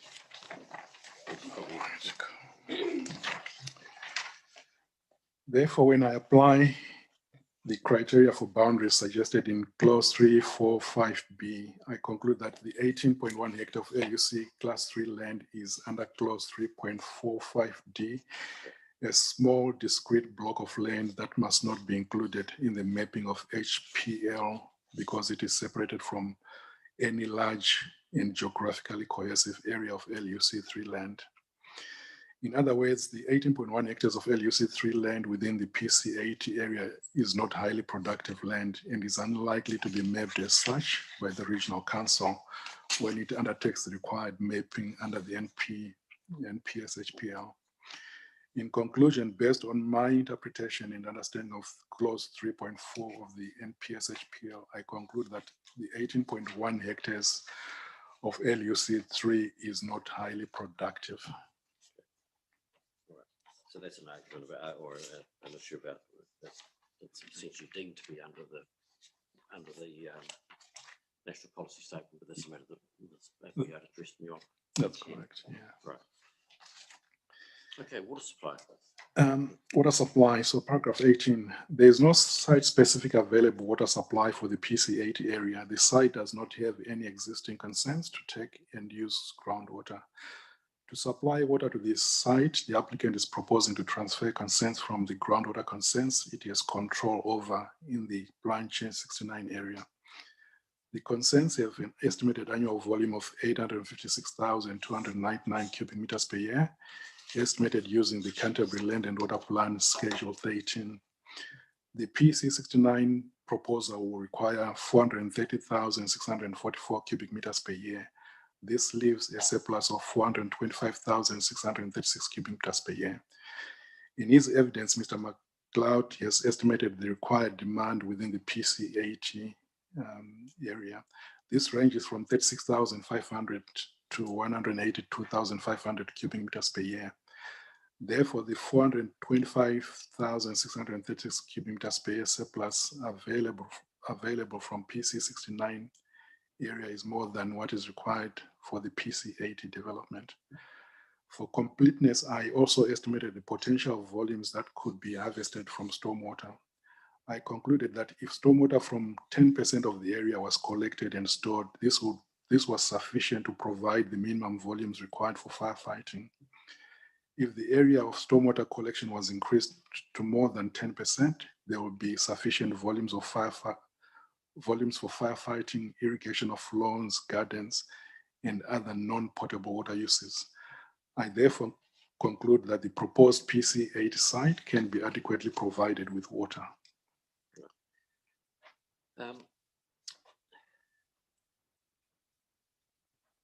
Right, so when you talk about the transfer of the consent, is that the take and use consent you're talking about, or part of it? It'll be a partial transfer of the consents. So the part of the consent will remain on that site and be used for the PC69 development. And then what's required for the PC8 will be transferred across. Okay. Would there have to be a surrender of that part of the consent that was being transferred across? Only if there's excess volume that's not required by other site. But I presume all available water would need to be transferred across. Then that site would not need to rely, say, on stormwater, or if there's a surplus, it can be given to the council. So generally a transfer, and I'm asking you, not telling you, but generally on a transfer of a consent, there is a requirement to surrender a portion of it, isn't there? Or was that where I've been helped? There's some specific rules that deal with the irrigation's a little bit different from other uses, and there's some specific rules in this particular plan with, that talks about the transfer of water permits to take or use, where the transfer will be used for industrial or trade processes or community water supply. So the rules, and there won't be any resulting change in the water balance. So there are some specific rules in that context. So it's not the same as irrigation to irrigation, if you like. So, so it's treated the same as community. Yeah, that's exactly the point. So the two sort of specific rules deal with the transfer of water will be used for community water supply, or the transfer of water will be used for industrial trade process, and will result in a neutral or positive water balance. So, so there are some specific rules around that are different to the irrigation ones, where you effectively need double the amount. And it's probably worth noting as well that the site only needs between 36,500 and 182,500 cubic meters, whereas there will be a surplus of 425,000.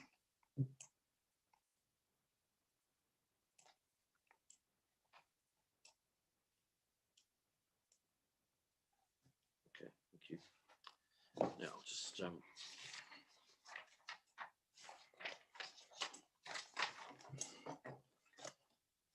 through some questions or clarification from your evidence.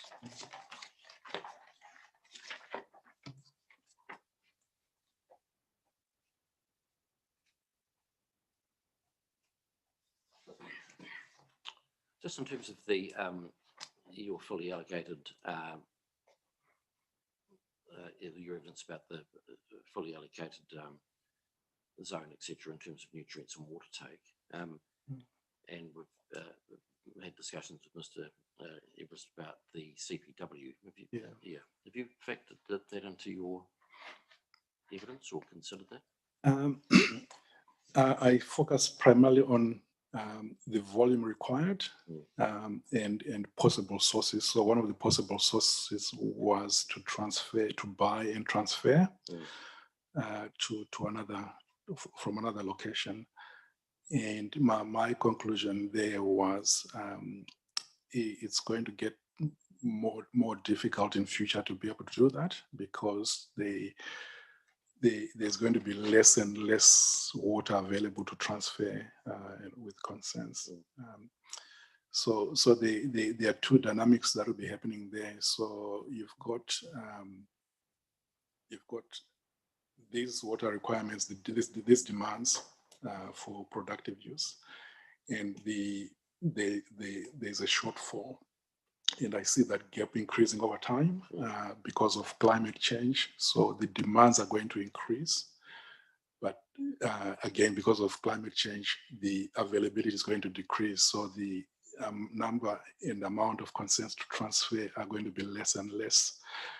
And interestingly, part of that is actually driven by CPW because when CPW came online, it replaced what used to be called border dike irrigation.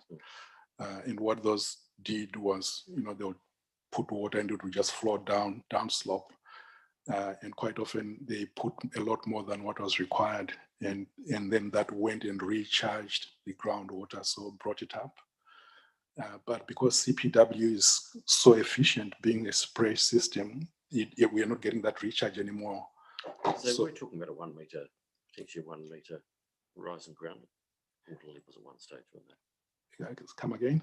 They were talking about there being up to 1 metre rise in groundwater levels because of CPW at one stage. So that was It's actually the other way around. So they've done a lot of groundwater monitoring over the years since they started, and there's a noticeable lowering of the groundwater levels. There will be other dynamics at play, but certainly its efficiency has contributed to that as well. So which means there'll be less and less water available from those groundwater sources. So the shortage or the unavailability of irrigation water is going to increase over time.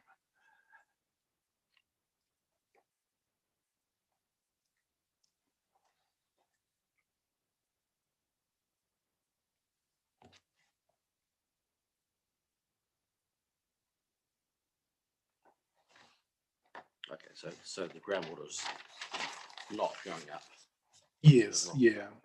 And I will also even go a step further and say, even CPW water there's going to be less and less of it available over time because of those climate change factors that I'm talking about.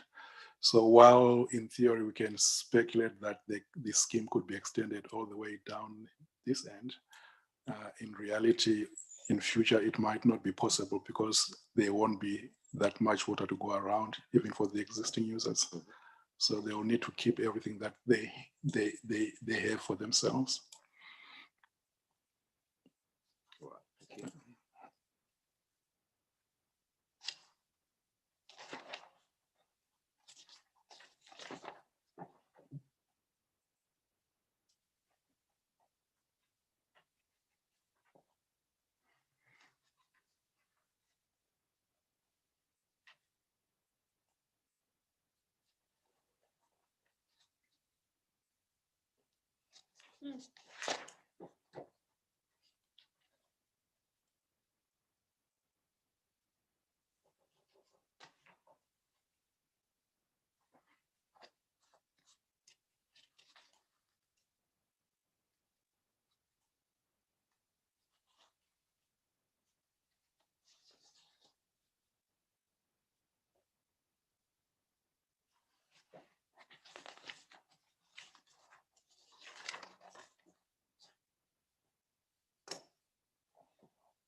Okay, and 48,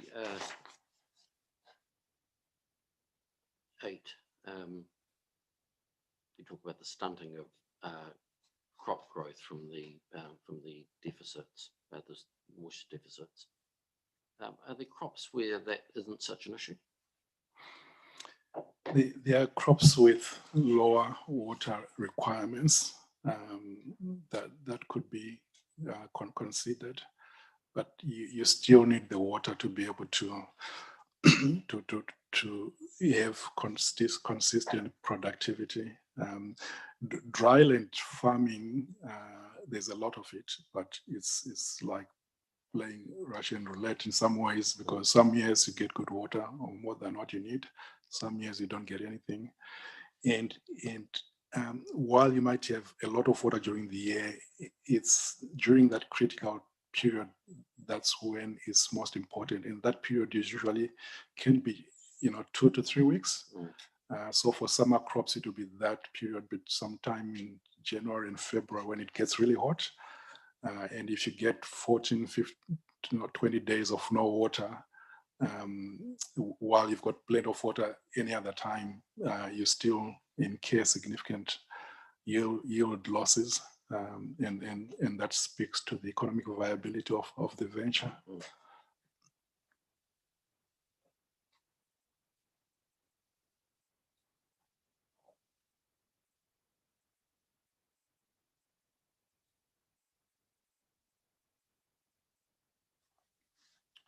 I was thinking of probably of grapes in particular. Do they have that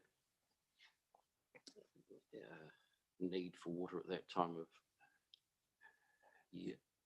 They probably don't need as much water for that time of the year. I think at some point in their growing season, you need a dry patch just to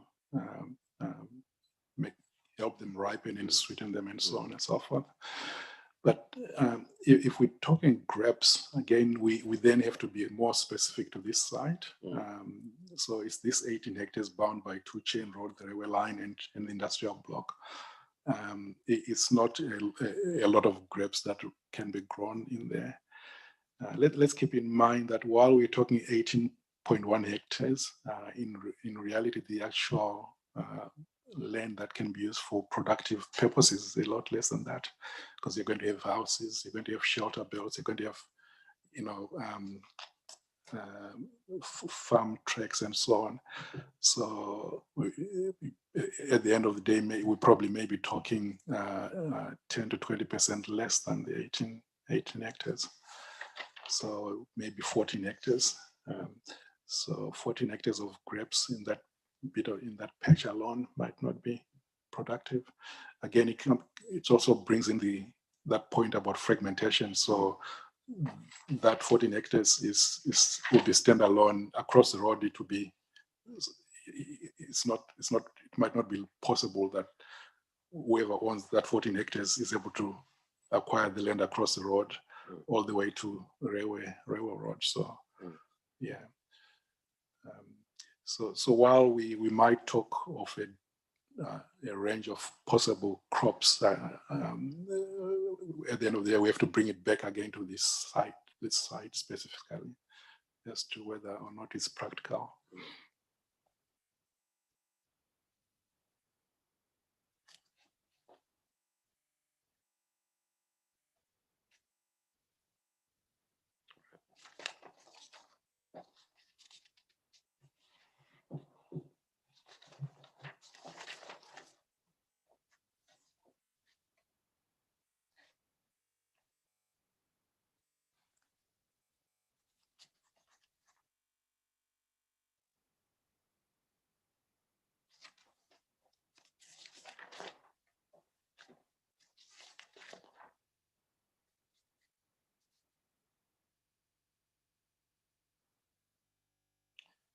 Right, so we're talking about crops. Your 69.3 in your pen, you got there the Appendix 1 average estimated reduction of yield from reduction in applied nitrogen.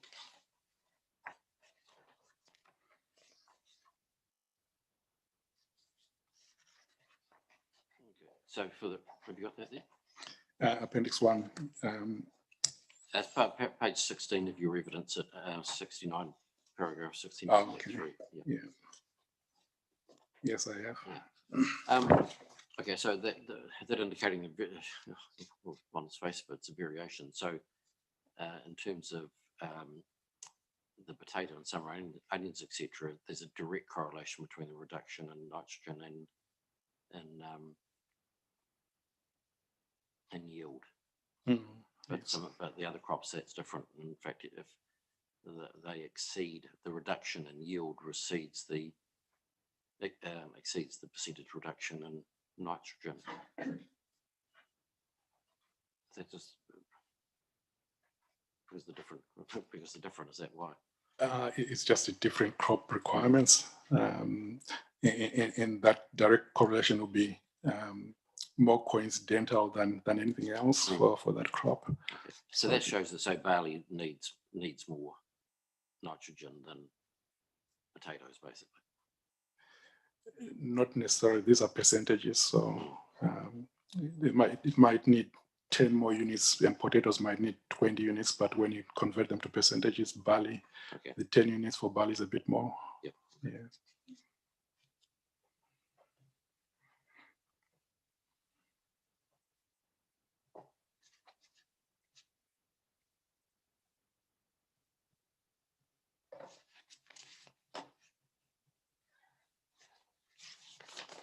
Now, you talked about cumulative losses, and we've had this discussion before in terms of the percentages. There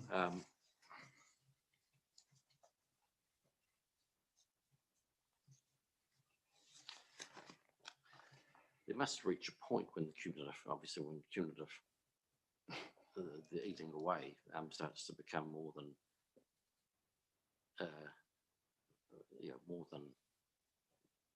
less than minor to use. Yeah, there would be a point where when that happens, but what point is that? I don't know. What I know is this is less than 1%, so it's a fraction of a percent, which to me is a very, very low number when you look at those numbers. I should add that while we're talking about these losses, and the argument is supported by the lack of water and nutrients and so on and so forth, where you've got, if you are on LUC 4 or 5 land somewhere where you've got water and you manage it properly, you'll probably find that land would yield a lot more than this land that's LUC 1 to 3 that doesn't have the water.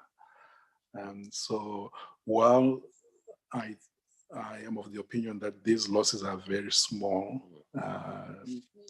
cumulatively, the reduction in possible productivity can be more than made up for elsewhere in higher LUC land where there's water available.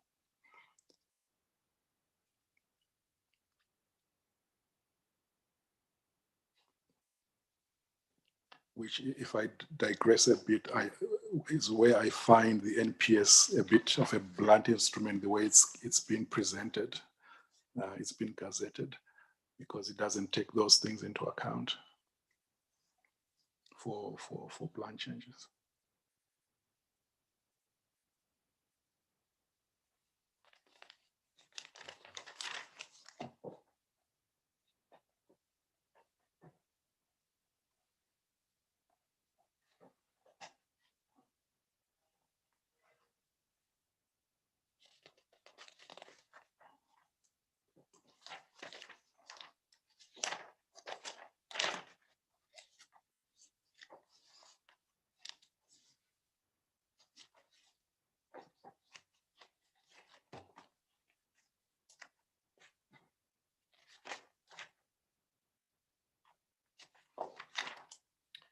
Is the loss of soils through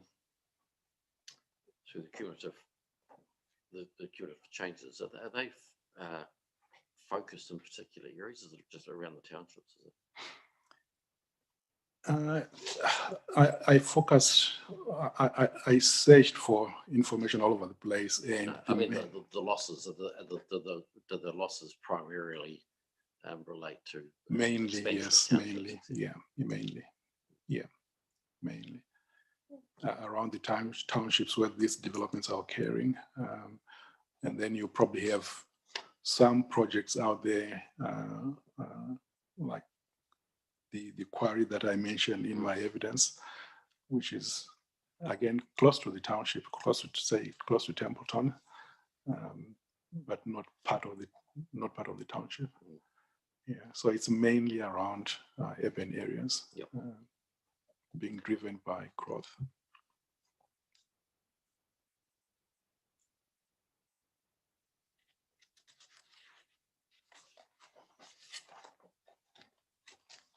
All right, thank you very much. Okay, thank you, Commissioner. Mr. Chair.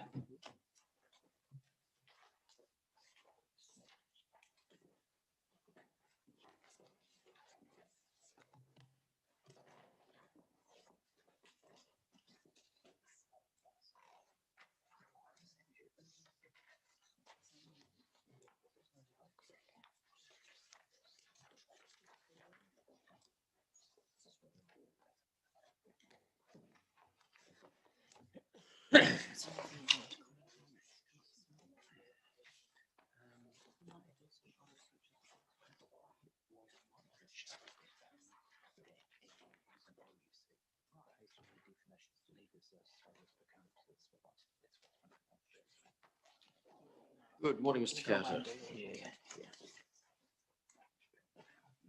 you have a summary? Or, oh, yes, you did. Thank you. All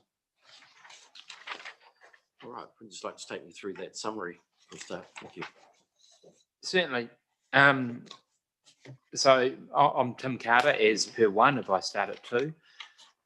Carter Group has a range of significant investments in Selwyn District, the most significant being the iPort Business Park in Rolleston. The rezoning of Two Chain Road site to Business 2A zone would provide for much needed additional industrial land in Selwyn.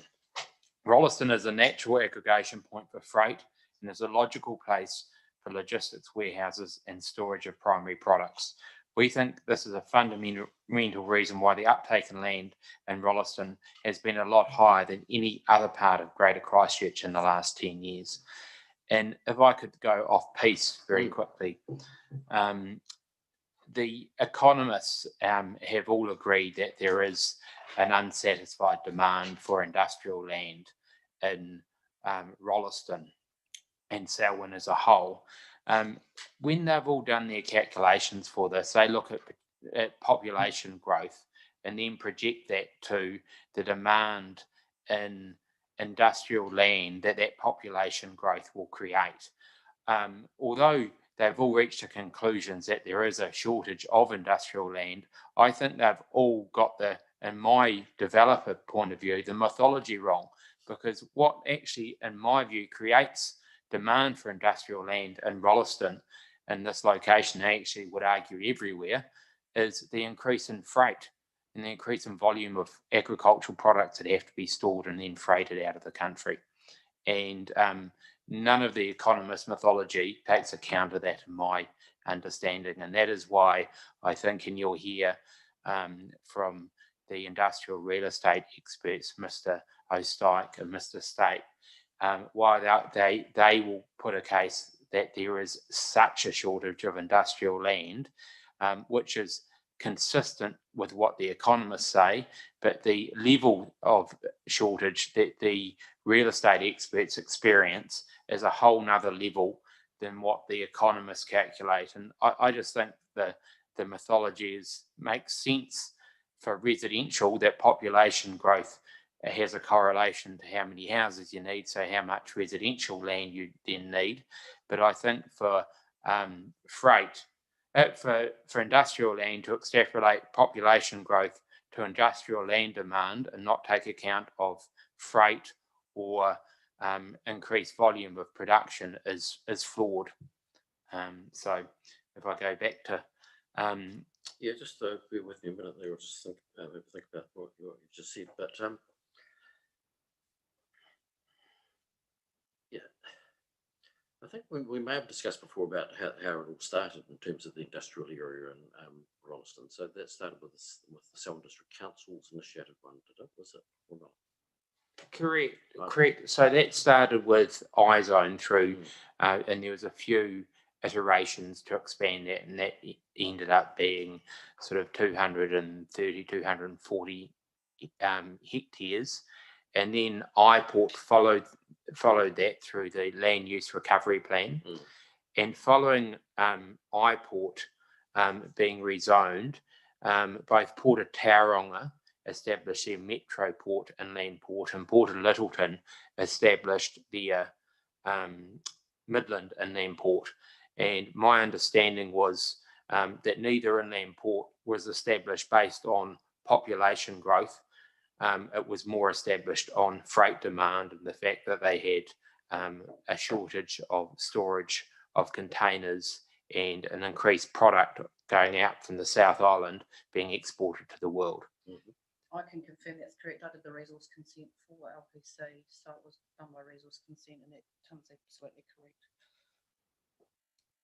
correct.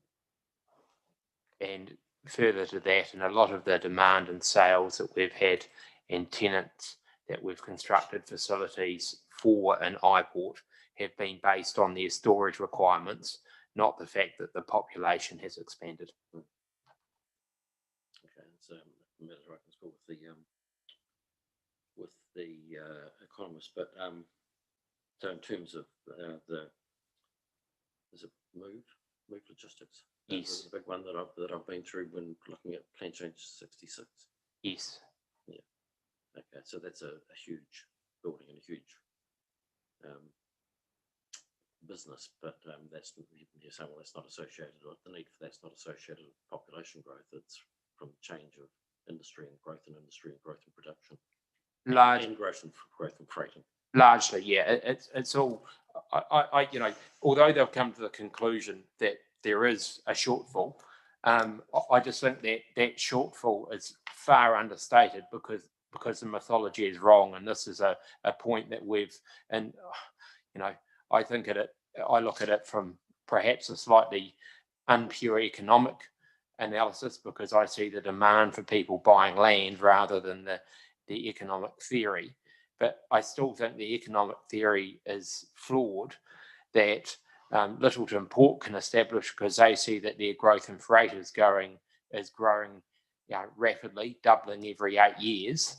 But economists base industrial land demand on population, whereby if it was retail land demand on population, that would make sense to me. Okay. But we've kind of used the same mythology for every different type of land, and I think that's somewhat flawed. Right, so you were at paragraph 4, which I think you've really covered in the discussions that we've had, significant role that freight hubs have had.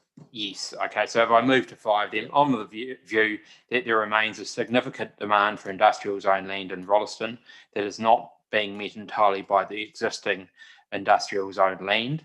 I'd maybe add a bit further that there is a demand for an increased demand for businesses wanting rail access in their own rail sidings, and a lot of that is driven by freight efficiencies, but also driven by businesses wanting to have a lower carbon footprint.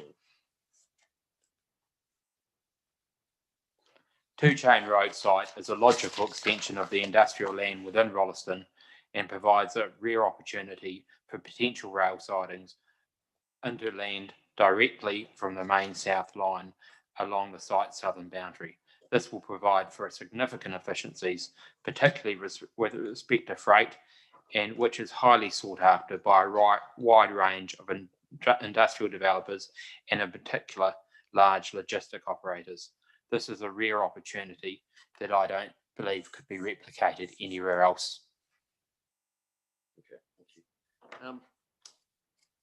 Now, the multiple ownership, you got the lots 7, 15, 25, 20, no, 93 and 97, are they in separate? They're not in your ownership?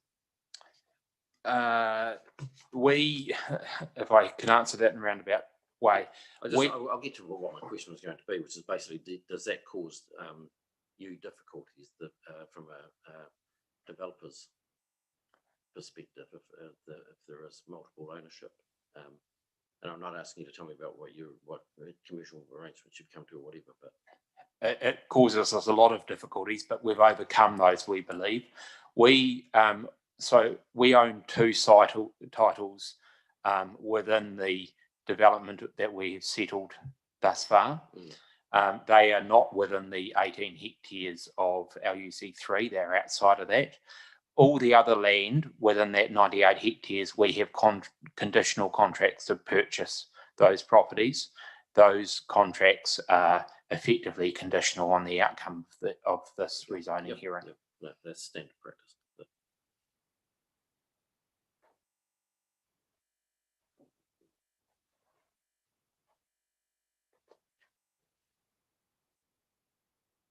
And I haven't been out to the site yet and had a look, and I will obviously, but there are dwellings on it.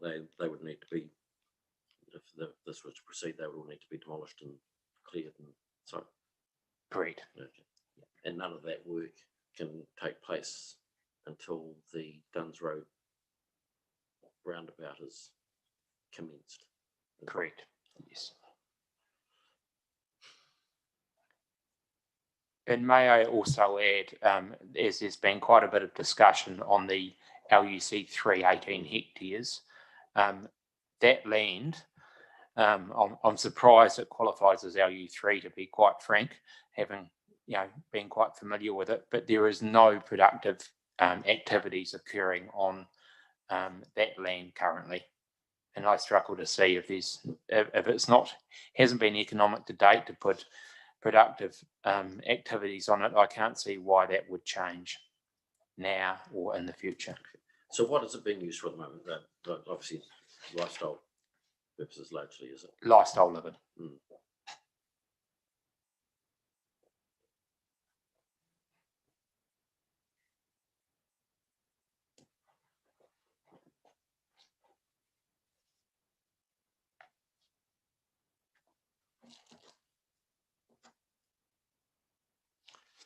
Now you talk about the opportunity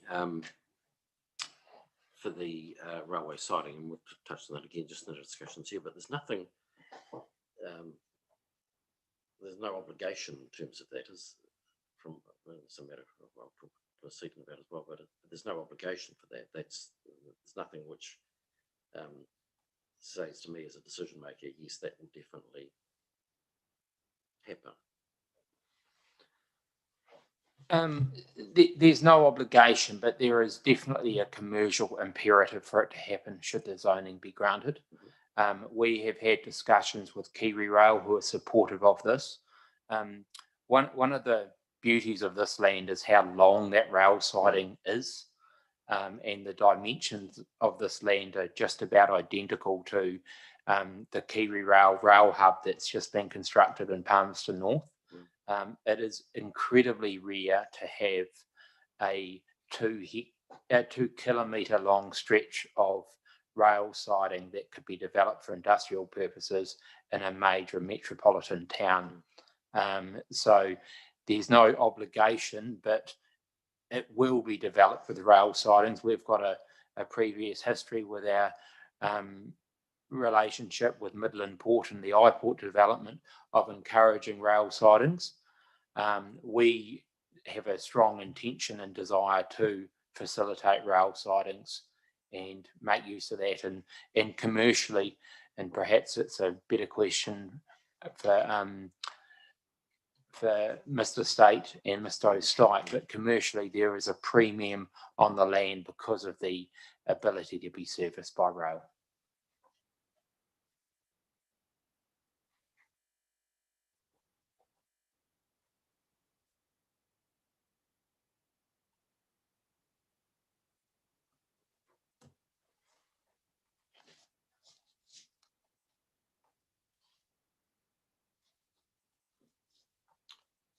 Now you're obviously, your group has been active in Rolleston, and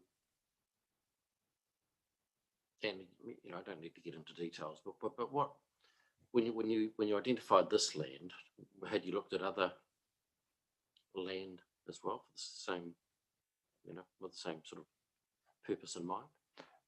We look at land primarily in Canterbury. Mm. So we look extensively in Waimaka area and Christchurch City and Selwyn.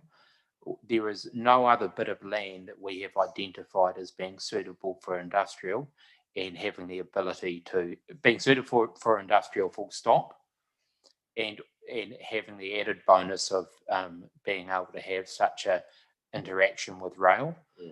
We are not pursuing any other bit of land in Christchurch, Waimaka or Selwyn for industrial purposes, and we're not aware of any other plan changes of any other party pursuing any other industrial land. Okay. Can you tell me what's happened with PC 66? PC 66 is being rezoned, as you're aware. It's got a deferral on it that it can't have buildings operational until the overbridge has been completed. We are actively looking at putting roads in and putting a consent in for roads at the moment. And it's kind of related, but wide of your question. In Airport Business Park, we only have 3 sites that are available for sale now. So we have run out of land. And so we are now looking at putting roads into PC 66 and selling land with a deferral that people can't have a building operational until 2026 or whenever the overbridge has been completed. However, they may be able to go for a separate RMA approval to have the building operational before that.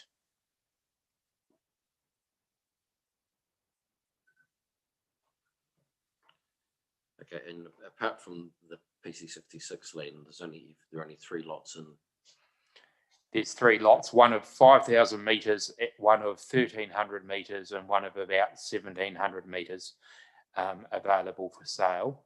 There has been, since the plan change 66 decision, there has been a stampede of buyers knocking on the door wishing to purchase industrial land, and the land rates in Highport have almost doubled in value since the PC 66 hearing.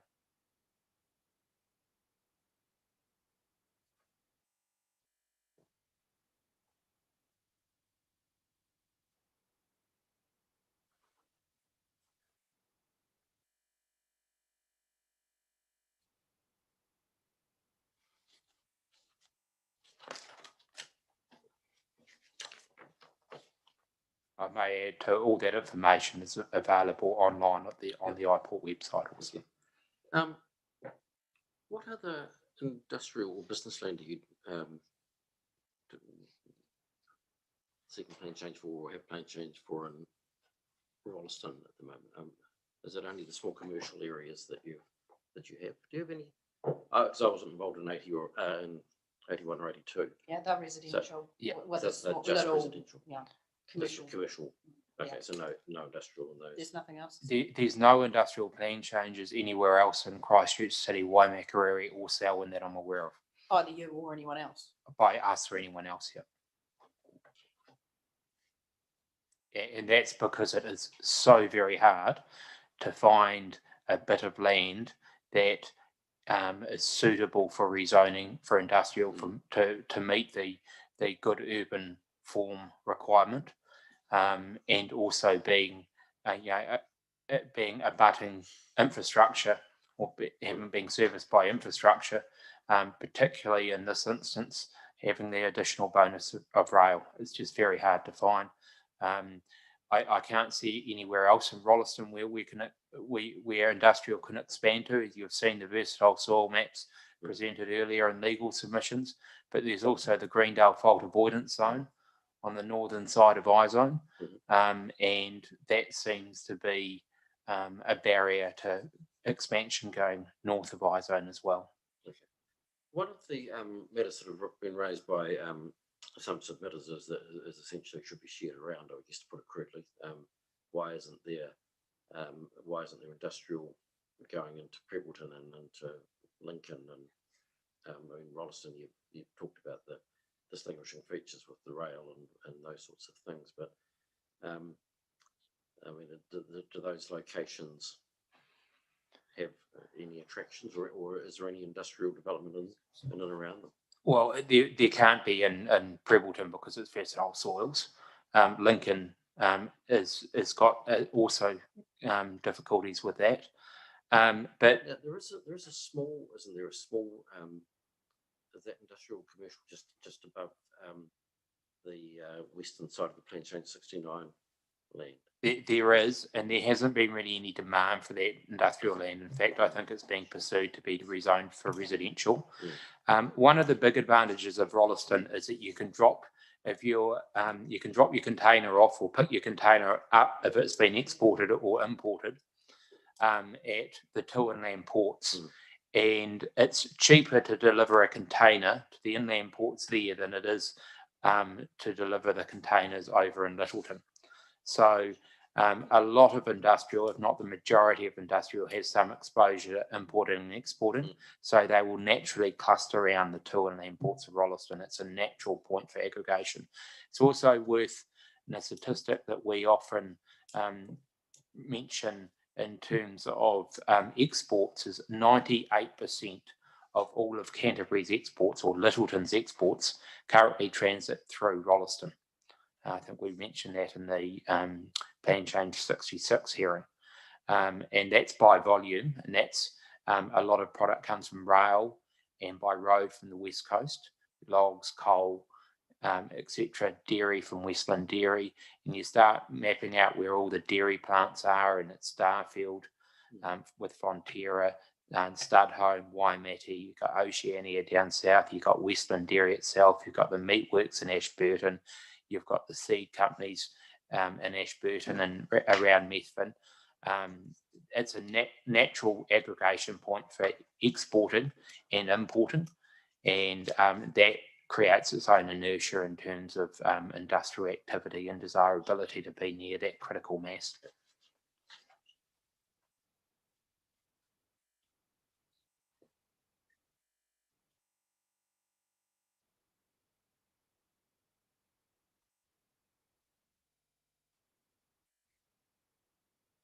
Okay, now a number of witnesses have commented on the fact that it, even if I were to find that under the National Policy Statement HPL that 18 hectares shouldn't be rezoned, the remainder of the site still could be. We've got some informed evidence that considers that as well. So. From a developer's perspective, what apart from the loss of land, what if any effects would that have on your overall sort of what you have in mind? Bigger is better because there's demand for it. There's unsatisfied demand, but we would develop the 80 hectares without the 18 if that were to be the decision.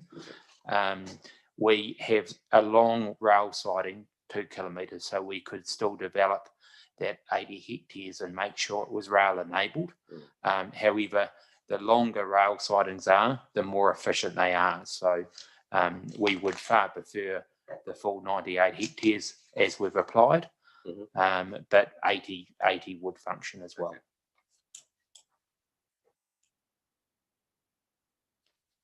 Right, Mr. Fowler, thank you very much. Thank you.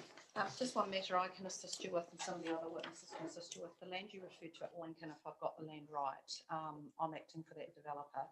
He's seeking to have that zoned from industrial to residential on the basis that the demand for industrial is here, not at Lincoln. All right. Do you want to swear the code? Sorry? Do you want to swear the code and come and have a talk? Well, some of our witnesses are. No, that's fine. Yeah. So, but I can confirm that there is an application to rezone it. So. And I recall that was being discussed because there was a discussion about a setback from that site, I think. So that was, yeah, that's what reminded me of. All right, thank you, Mr. Carter. Thank you.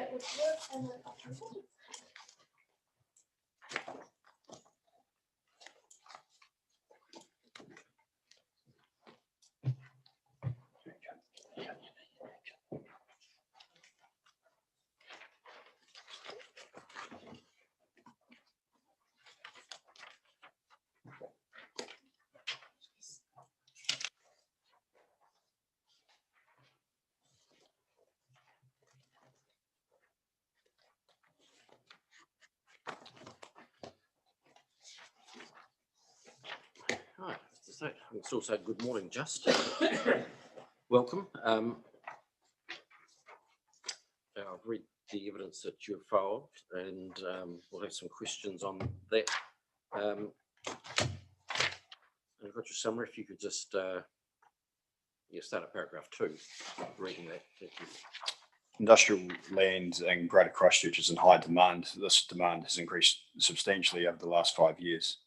Today, there is clear interest in owner-occupier arrangements for industrial activities, in particular for bare land and greenfield sites, bare and greenfield sites. In fact, the bulk of the industrial land market currently are people or entities looking for an owner-occupier arrangement. While there might be a perception that there is a lot of industrial land around Greater Christchurch, very little of this land is unencumbered freehold land that can be purchased. Recent unencumbered industrial sites put up for sale are almost all but sold. Just last week, we sold 5 titles, totaling 5.3 hectares in the Tawhiri Rolleston development back to Ngāi Tahu. This land was on the market for a very short period of time, and Ngāi Tahu purchased these sites as they are concerned about the lack of industrial land available now and into the future. Based on the constraints of many of the existing industrial sites in Greater Christchurch, I'm of the view that demand has already substantially outweighed supply of this kind. For this kind of industrial land long before the 2048 time period, which some reports have estimated. The situation in Selwyn generally and Rolleston more specifically is largely the same as that for Greater Christchurch. Rolleston is a particularly attractive hub for industrial activities due to a number of factors. PC80 site is significant in terms of its characteristics, such as proximity to existing industrial zones at sheer scale and having the main south line bound the entire site boundary, southern boundary of the site. This would be an attractive opportunity to any occupier reliant on rail-related activities. As such, aside from the general demand for this kind of site in the market, this site is a particularly rare and unique opportunity for any industrial occupier and developer. How much, how much of an attractant is that ability to have railway sidings? How much of a selling point is that, if you like? For entities that are involved, I think as Tim touched on in distribution or importing, exporting. If you look at main freight, toll, a lot of our largest transport providers, rail sidings exceptionally important, a big part of their business. There is no rail siding sites left in Christchurch City. These were snapped up many years ago and developed many years ago. So there's very few sites with genuine rail siding that can be developed. So most of the traditional industrial areas in Christchurch, I suppose, were developed around rail. They were, yeah. A lot of the sites were probably too small to make sidings, viable. So being able to pull carriages in and load and unload containers. So.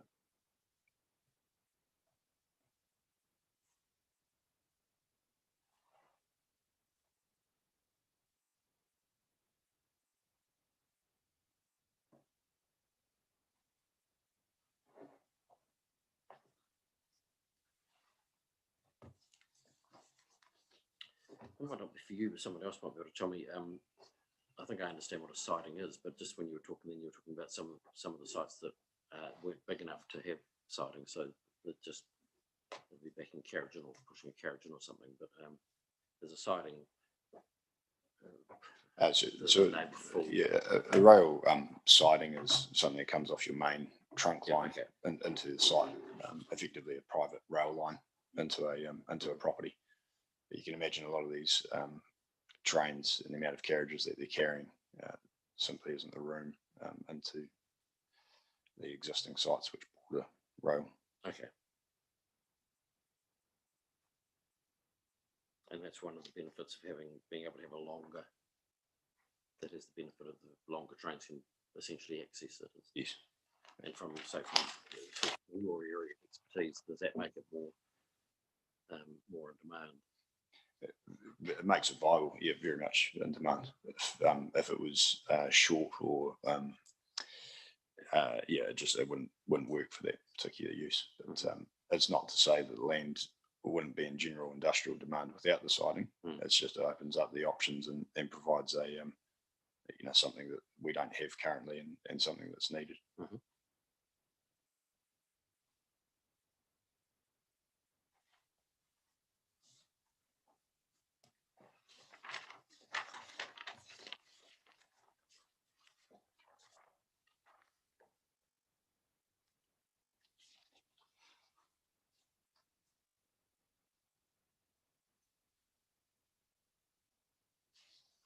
Okay, paragraph 17, you talk about the size. You say regular receive inquiries from mainly corporate clients looking for up to 5 to 10 hectares. But then you talk about the significant gap being anything above 2 hectares unencumbered in Greater Christchurch. We might have discussed this before, but why is the unencumbered land, why is there such a shortage of that? And why is it so attractive? So there's 2 questions there. If we look at where our land is held, and this comes back to talking about we're flat, we're ungeographically constrained. There appears to be a lot of land in the market, but the land is held by a very few amount of people, and there is some land, or previously there has been some land in Christchurch that can be purchased. However, it comes with build ties restricting who you can build with. So unencumbered, meaning somebody can purchase a site and build with who they want, build what they want, not be restricted by a developer dictating what they require.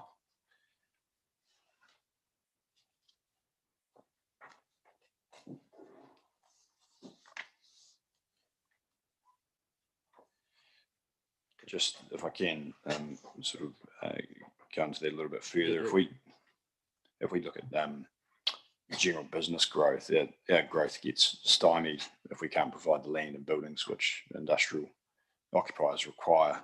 Our long-term vacancy rate across Selwyn and Christchurch and industrial sits around 5% and been a very steady market for the last 15 years. With our reducing land supply and increasing demand, our vacancy levels now sit somewhere around 1% vacancy. Our land supply is now, as Tim pointed out, we're basically down to the last few sites between Rolleston and Rangiora and Christchurch in between.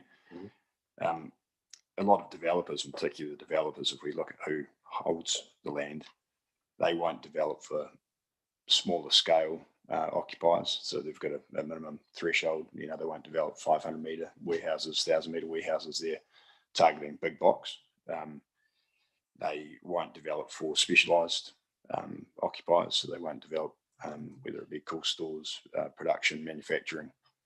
And again, if these occupiers don't have options of purchasing the land themselves and being able to develop these types of uses, they're simply forced to go to other places in the country that do have available land. It then also leads on to the economic issue, like we've seen in Auckland, where land rates are now $1,000 to $1,500 a metre. Compared to Christchurch, we were, as Tim pointed out, $200 a metre. We're now $400 a metre. Our land rates doubled very quickly, but that you could very easily see heading the same way as Auckland. Their rents, so your cost on businesses are now about 30 to 40% higher than Canterbury rents. So again, the economic impact, as well as just general impact of losing, those industrial occupiers is quite significant if we don't have available land. That's what we've seen start to take place over the last sort of 6 to 12 months with the amount of demand and lack of land.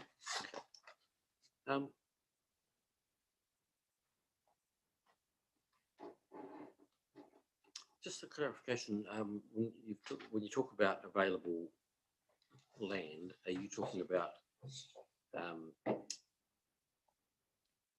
zoned land or land that is actually in a state that's fit for market, if you like? So it's been Look, largely both. Most of our industrial land, which is zoned, has been developed and titled. So there isn't a lot of greenfields land left to develop. Most of it's sitting there able to be developed, but it's not available for purchase. And as I say, it's controlled by a reasonably small few, small number of people.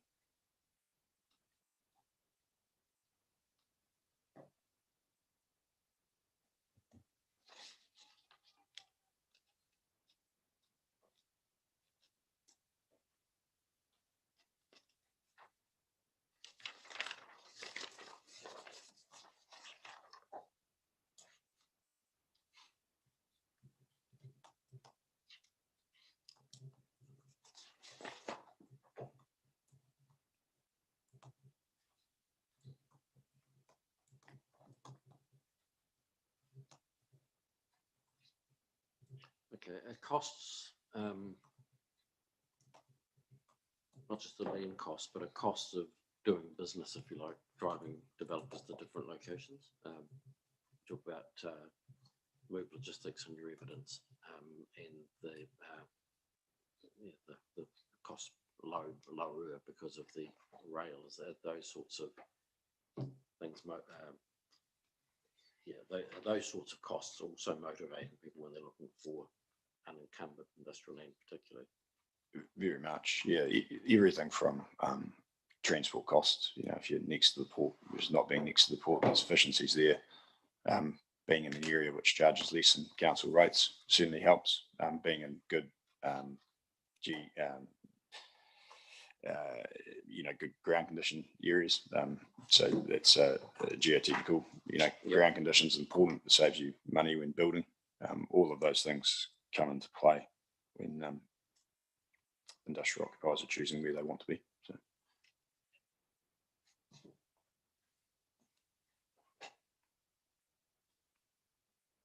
Are you noticing, I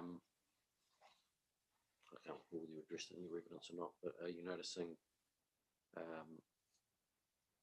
if you like, the greening, people want to be able to reduce their carbon footprint?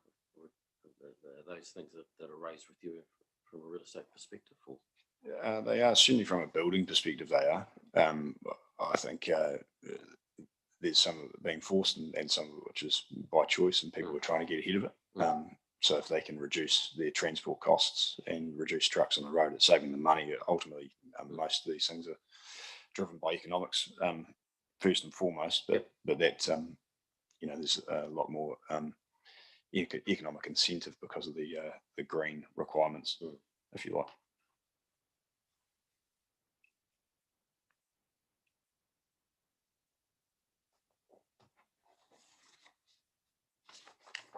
Okay, that's been helpful. Thank you very much. Thank you.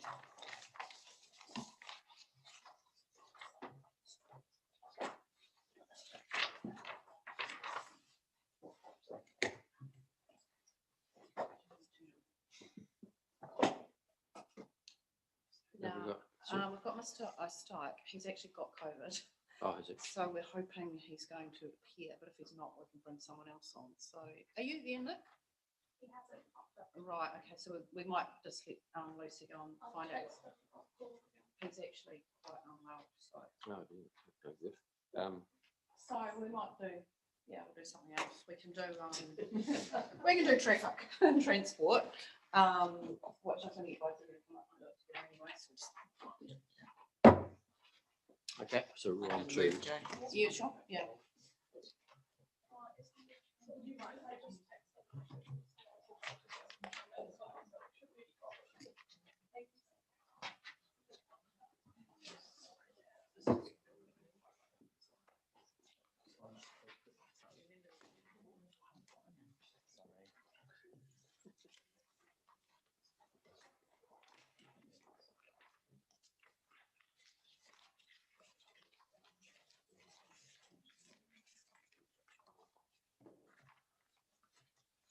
Now, just my memory. So the last time we presented this types of evidence, which is modelling and then dealing with transport effects, we did it with both Mr. Blackmore and Mr. Fuller at the same time, but I've just realised that was at PCAD 182 hearing, Right. not in front of you. So I was just going to propose that is a sensible way to do it, and it did work at that hearing.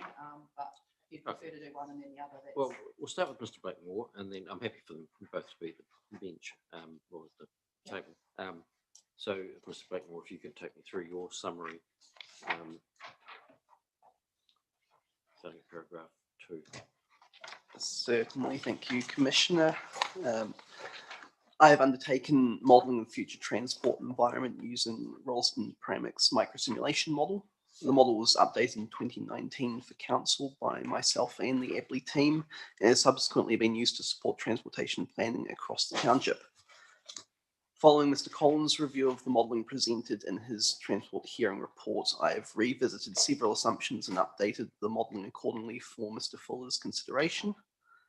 This update addresses the difference in activity between the modelling undertaken as part of individual Plan Change 81 and Plan Change 82 transport assessments, and how the combined western boundary plan changes interact with Plan Change 80.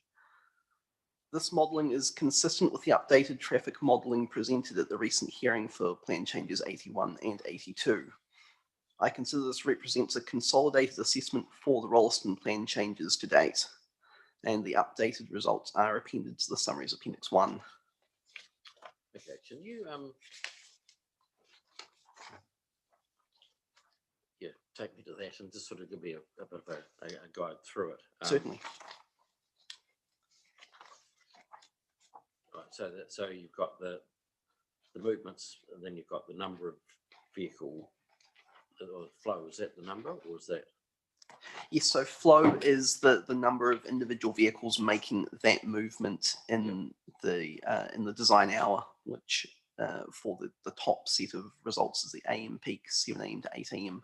Yeah. And then the bottom is the evening peak, 5 PM to 6 PM. It is worth noting that in Rolleston, which is common for many outlying towns from metropolitan centres, the residential trip generation generally skews earlier. The peak period that we are concerned with is the network peak period. So the combination of all trip purposes, industrial, commercial, residential, journey to work and education, the point where they combine to the greatest effect on the network. Is there a peak period with industrial, or is it more spread? Generally, yes. You'll have an earlier peak period in the evening. So generally heavy trip proportions will decrease. However, that is mainly as a proportion of total traffic, not necessarily overall numbers. It's more accurate generally to say that there is a more distinct light vehicle peak in that period, which dilutes the number of heavy vehicles. Okay, and that's in Rolleston, that's commuter driven. Generally, yes, commuter impacts with the town centre and the externals, mainly to Christchurch. Okay. Okay, so from your table, and I mean you've got it all there. So you've got the Yes, the maximum so delay. So if we look at Walkers Road North, just as an example, because it's the top of the page, you got the flow. That's the number of vehicles.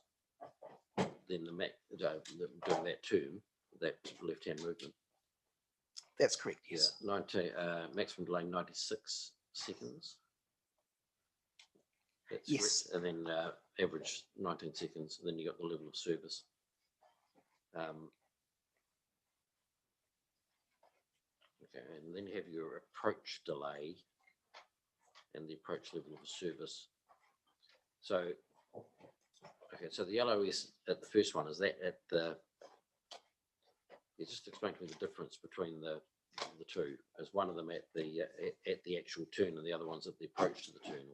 So the way movement delays and approach delays are calculated depends on the kind of intersection it is, with acknowledgement that with, say, a priority, a give way, or a stop controlled intersection, there is a lower level of delay which is deemed acceptable before people start taking smaller gaps, which increases safety risks, it increases variability in queues, and generally degrades performance of the intersection.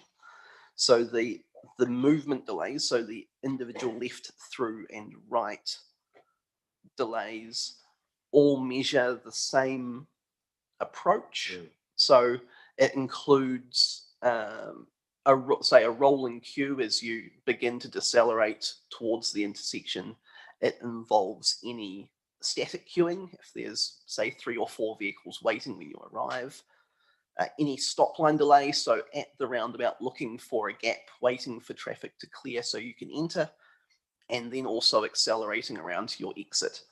So the reason the movement delays can be different is generally, firstly, because in a multi-lane roundabout, your lane utilizations are generally different. Your left turns generally can spot a gap much easier if they're only having to interact with the outside lane, versus the throughs and the rights have to cross completely over the 2 lanes to be able to traverse the roundabouts.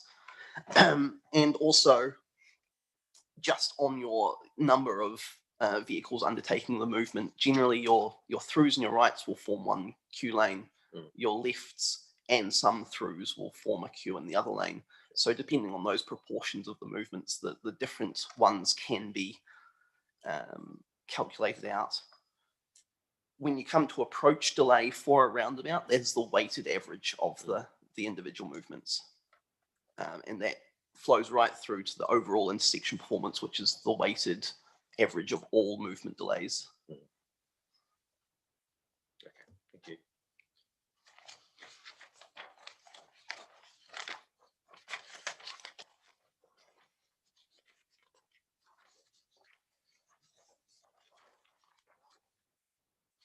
Right, so you're at paragraph 4. Yes. So as noted by Mr. Collins and Mr. Fuller, the amount of activity in the model is in excess of the Waka-Kotahi Rolleston NZ Up 2038 project model.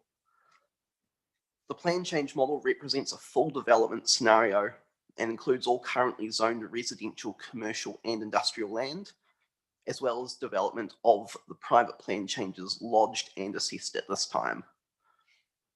As such, the 2033 future year is a nominal year which corresponds to the full development of the plan changes that have been lodged and assessed. And based on Statistics New Zealand growth forecast, is realistically a high growth 35-year forecast model. Updated modelling results demonstrate that in the morning peak hour, the State Highway 1 Duns Crossing Road Walkers Road roundabout operates acceptably at a level of service D for the intersection overall. The Northern Walkers Road approach operates at level of service D, indicating that the approach is operating within capacity limits. The 38 seconds of total delay on the Walkers Road approach accounts for all delay on the approach experienced by the average vehicle, including stop line delay, any delay experienced traversing the roundabout, and reduction in free flow speed travelling as part of a rolling queue while approaching the roundabout. Okay, and that's just I think it is blindingly obvious, but that's in terms of after the Waka-Kotahi works have been undertaken. Correct. Yes. So this update includes the latest consultation release for the NZ Up program, and then we do talk about other intersection forms that we've tested. Yep. In the evening peak hour, modelling results indicate that the Northern Walkers Road approach operates at level of service E with 68 seconds of delay. This indicates that the Walkers Road approach is approaching the functional capacity limit in the evening peak hour when all current plan change proposal developments are included. As part of assessing the effects of Plan Change 81 and Plan Change 82, Mr. Fuller also asked me to undertake a modelling sensitivity test to explore the impact of altering infrastructure constructed at State Highway 1 Rolleston Drive South intersection as part of the Waka-Kotahi State Highway 1 Rolleston Transport Improvement Programme. From the proposed left in, left out configuration to an appropriately sized roundabout. These tests are relevant to Plan Change 80, and I have summarised them here also. It is my view that overall the operation of the State Highway 1 connections to Rolleston operate much more efficiently with the inclusion of the State Highway 1 Rolleston Drive South roundabout. The additional connectivity leads to reductions in circulating volumes at the State Highway 1 Duns Crossing Road, Walkers Road roundabout of between 15 and 20% in the morning peak hour. Delays are also significantly improved with a reduction of 36 seconds of delay on the Duns Crossing Road southern approach and a 12-second reduction in delay on the intersection overall. Improving the performance of the southern approach reduces the number of gaps available for the Walkers Road approach, leading to an increase in delay of 16 seconds for Walkers Road, noting although the level of service remains unchanged at level of service D. In my opinion, the overall intersection performance improves such that the outcome would still generally be preferred in practice. And the changes are indicated in the results in Appendix 1, referring to the with Rolleston Drive South roundabout columns. A second test was also requested by Mr. Fuller, comprising of converting the State Highway 1 Duns Crossing Road, Walkers Road roundabout to an appropriately sized traffic signal control crossroads, while maintaining the State Highway 1 Rolleston Drive South intersection as a left-in, left-out only priority controlled intersection. My modelling of this intersection configuration demonstrates a significant increase in capacity at the State Highway 1 Duns Crossing Road, Walkers Road intersection compared to the currently proposed roundabout configuration. Vehicle delay on the Duns Crossing Road southern approach reduces in peak hour from 97 seconds to 48 seconds, while intersection delay and the delay on Walkers Road remains similar overall. And I point you to the with signalised crossroads column in Appendix 1. In my opinion, the intersection layout demonstrates sufficient reserve capacity to be operated in a way which maintains low delays along the state highway while providing a higher level of flexibility than a roundabout configuration. I consider that modelling has been undertaken in line with the best practice and appropriately demonstrates the cumulative effects of the plan changes on the Rolleston transport network. Okay, so signalised, was that something that was raised? Because that Whakatahi aren't looking at signalising. There have been several options put forward at different times in the Whakatahi business case process. It is not being considered at the time. This test was intended to go hand in hand with looking at the full cumulative effects of the Western Boundary Plan changes and Plan Change 80, which is not within the scope of the Whakatahi business case process. The intention is to show that even taking a very conservative view of all of the incremental changes and the cumulative effects of those plan changes, infrastructure options exist where there's sufficient capacity to operate effectively. Sorry, if I may also sort of jump in at this point. Part of the reason for the test was we'd initially done the test with the roundabout, and I think even prior to this, some of the modelling that had supported Plan Change 82, which was done by another party, had indicated there could be some capacity constraint at the state highway intersection. So part of these works were just to try and understand and illustrate to Whakatahi what options they may have in the long run, noting that we are talking over beyond 35-year horizon. If they did have outstanding concerns, that there are options to mitigate those capacity concerns if that's what they should choose to do so. To be frank, we've had some initial discussions, and putting in traffic lights isn't on their agenda at this point in time. But the test proves that should they choose to do some infrastructure upgrades in the long run, there are viable solutions to addressing capacity concerns if they should arise. And in your view, capacity concerns would only arise as a result of further growth, because just about everything's modelled. Just about everything that could happen has been modelled, isn't it? As far as we're aware of, yes, all the plan changes that we are aware of in Rolleston have been included within this model. Yeah.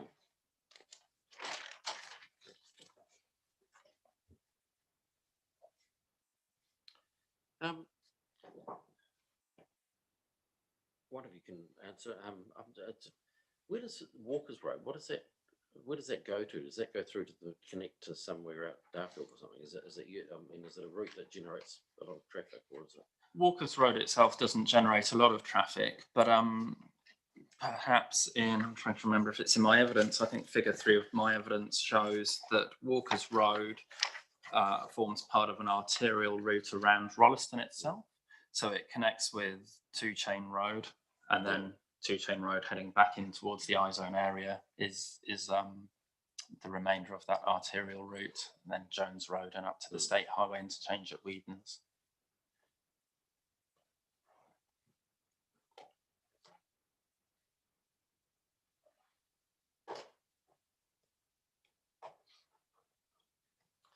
I mean, this is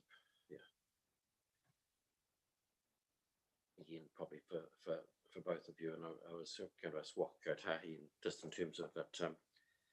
I hadn't sort of appreciated when I looked at the roundabout previously. I sort of had seen that as a matter of just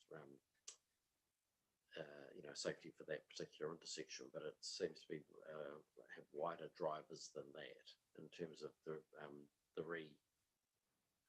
distribution of traffic, if you like, off the main highway and down towards the industrial zone.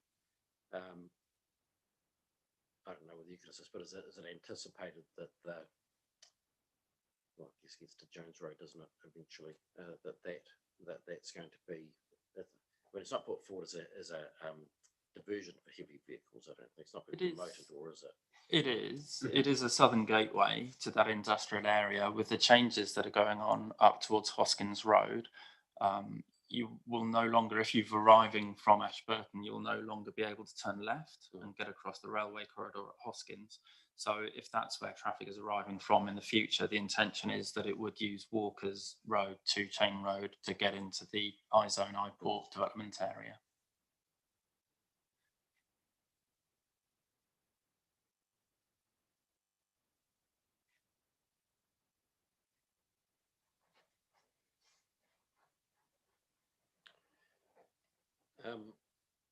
And the roundabout itself doesn't, but the overall distribution is that anticipated that it'll be from I-zone to, or perhaps it is already from I-zone to Whedon's Ross. That's the main route again for the arterial for the heavy vehicles associated with the industrial area. It is, so they don't come out there and straight onto the highway. Well, the latest plans include a left turn lane onto the state highway from Hoskins. So vehicles will still be able to get to a certain degree from that I-zone area. They'll be able to use that left turn to get on, or other vehicles may choose to travel on up and keep using Jones Road and using the Whedon's Ross interchange. So there are options in that direction. Yep. Certainly the new bridge that's being constructed is not intended to accommodate high volumes of heavy vehicles. No. That is not meant to be the route for freight in the future.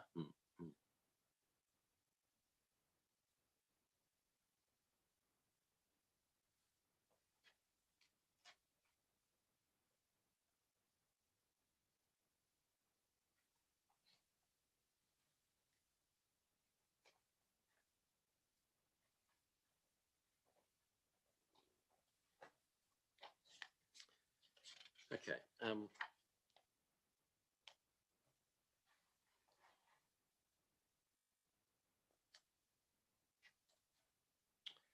Yeah, I think we got in your summary, sorry, it's a bit of, I'm not, this process isn't confusing you.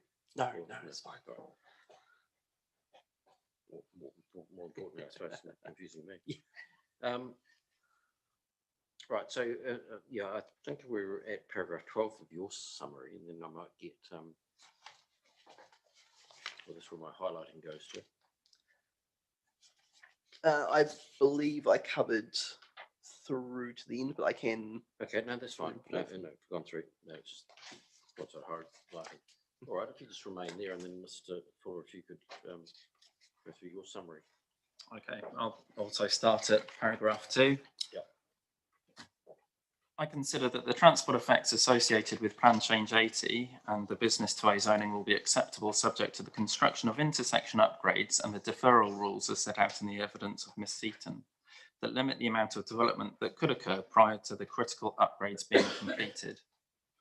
I note that the transport matters raised in Council Section 42A Transport Report and the Waka Kotahi submission have been addressed through revisions to the outline development plan for this plan change site. As such, I consider there are no points of disagreement between myself and these parties regarding transport effects of the proposed plan change. Specific consideration of the traffic operation of the State Highway 1 Duns Crossing Road, Walkers Road intersection has been undertaken. This intersection is proposed to be upgraded to a roundabout by Waka Kotahi, which will be complete in 2026. This roundabout is predicted to become congested with the inclusion of the traffic from this plan change and other notified Rolleston plan changes on the road network. However, this is anticipated to be beyond 15 years away, and the level of congestion predicted is consistent with other urban locations. The proposed roundabout also provides a safer facility, particularly compared to the existing crossroads. As such, I consider the traffic effects at this location and on the road network in general to be acceptable. The site has good accessibility and provides for a range of transport modes and can be integrated with existing passenger transport routes. I note the following in response to traffic concerns raised in submissions. That development is proposed to be deferred until key elements of transport infrastructure are provided. The plan change site includes opportunities to accommodate travel by modes other than private car, and these will connect with wider facilities when available. And whilst traffic volumes will increase on Two Chain Road, this is an arterial and high volumes should be expected. I've reviewed the evidence of Mr. Fletcher on behalf of Waka Kotahi and note they no longer object to this plan change. Accounting for the above, I conclude that Plan Change 80 is acceptable from a transport perspective. I note that Council's transport reviewer also considers the effects of Plan Change 80 to be acceptable.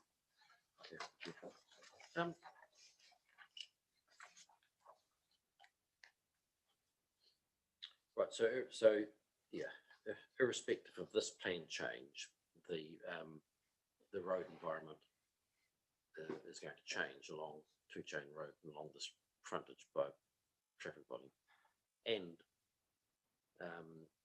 widening and various other things as well. They're all signposted in the LTP.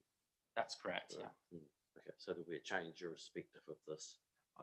Yeah, I would say that there would be a sort of a step change upon completion of those Waka Kotahi works that will increase traffic volume using that arterial route of Walkers Road and Two Chain Road.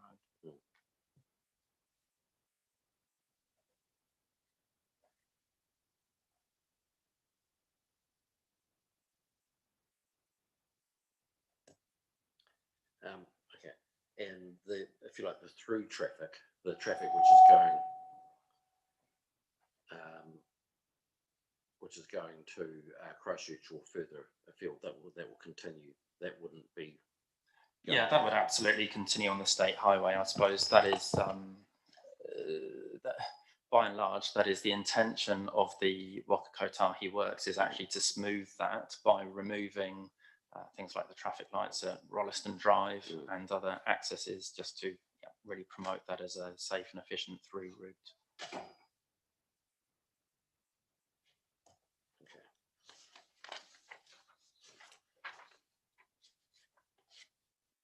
Have you had this? I just can't recall from your evidence. Have you had discussions with Mr. Collins since his report? Yes, I have had some discussions with him. Yeah. Have you made any progress? You can inform me. I think you probably addressed in your evidence, but it saves me going to it and looking. As far as I'm aware, we are in agreement. I think the outstanding matters was to do with detailed wordings of exactly how the rules that relate to the deferments are. Exactly. Trying to strike a balance there, I think, between certainty of what that upgrade looks like, whilst not having something so onerous that if that specific upgrade doesn't take place, then it becomes non-complying or other activity, I might leave that to the planners to talk through. Yeah, indeed. But in terms of the need for the upgrades, Mr. Collins and I are on the same page with regards to the need and the timings.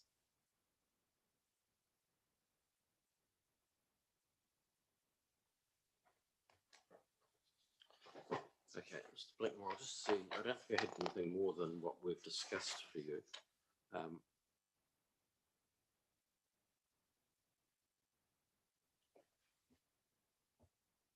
Well, it's just a phrase you used in your paragraph 22. You talk about circulating volumes. Well, So that is so circulating volumes refers to vehicles traversing around the roundabout. So you have approach volumes on each directional approach, and then a combination of those, depending on turning left, going through, turning right, will form circulating volumes.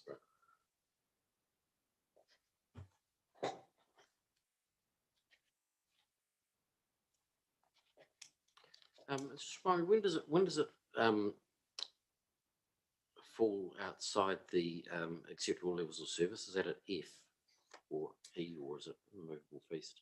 It's context driven, really. For a small rural intersection, it may be sooner than level of service D.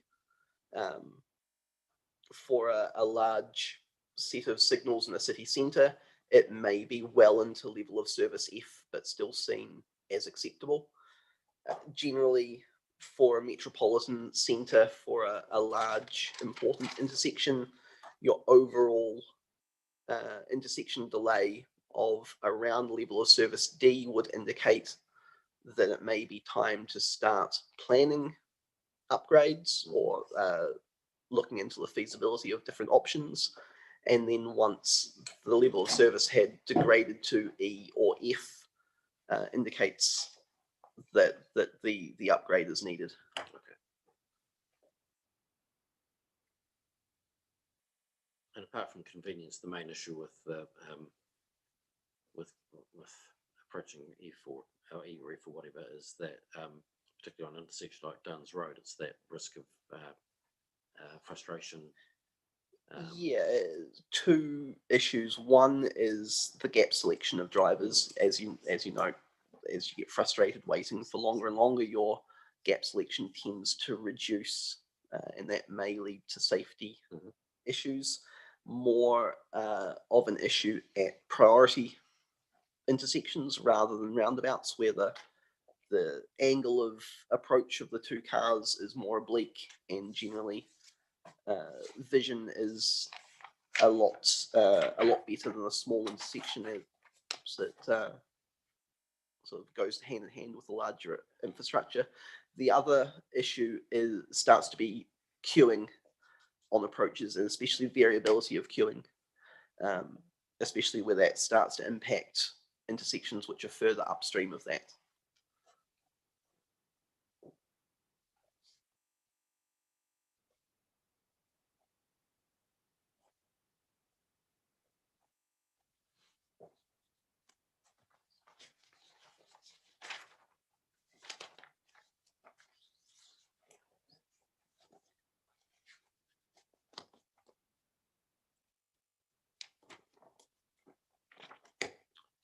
Right, Mr. Fuller, just a couple of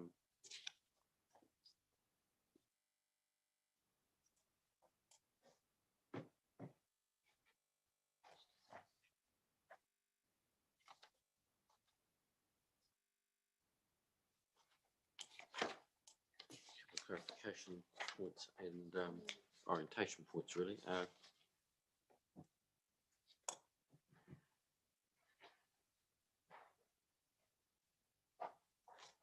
The shared path, which you refer to in 16.4 of your evidence, you say to the north of the rail corridor, does that run directly along that, or is it set off? Yes, that's my understanding, is that that's the current intention, is to run it along the rail corridor and into Jones Road. Because this plan change would look to utilise those rail sidings, the proposal is that that shared path would be rerouted up Walker's Road and along Two Chain Road instead.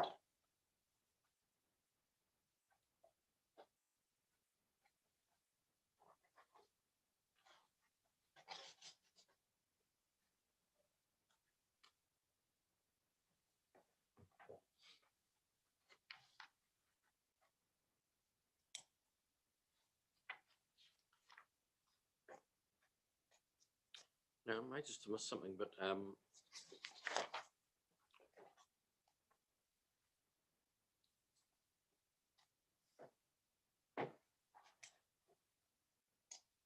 was it?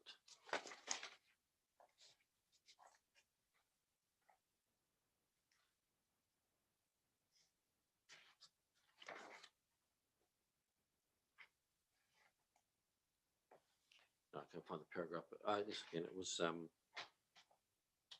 in paragraph 18. And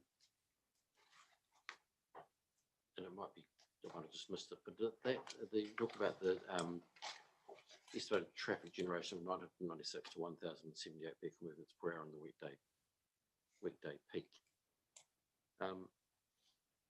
Is that all traffic? So that's light and Yeah, that's a combination of light and heavies. Yeah.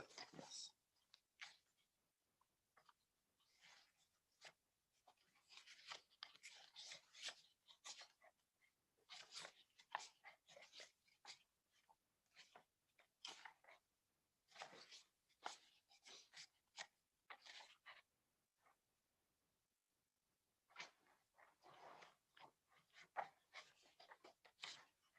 From a traffic perspective, paragraph 20, you talk about the individual property accesses are not proposed as permitted activities for the Two Chain or Runners Road, but permitted for Walkers Road.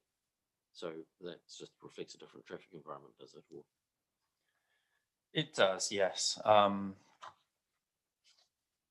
it's, I was going to say, it's not entirely a transport-driven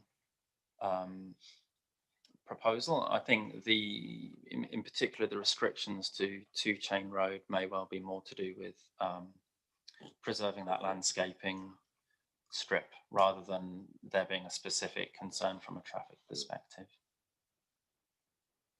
Although saying that, not having those accesses, particularly on a long stretch like Two Chain Road, is of a benefit to a shared path if that, when it gets constructed, as it's less for cyclists to need to negotiate in terms of getting past property accesses.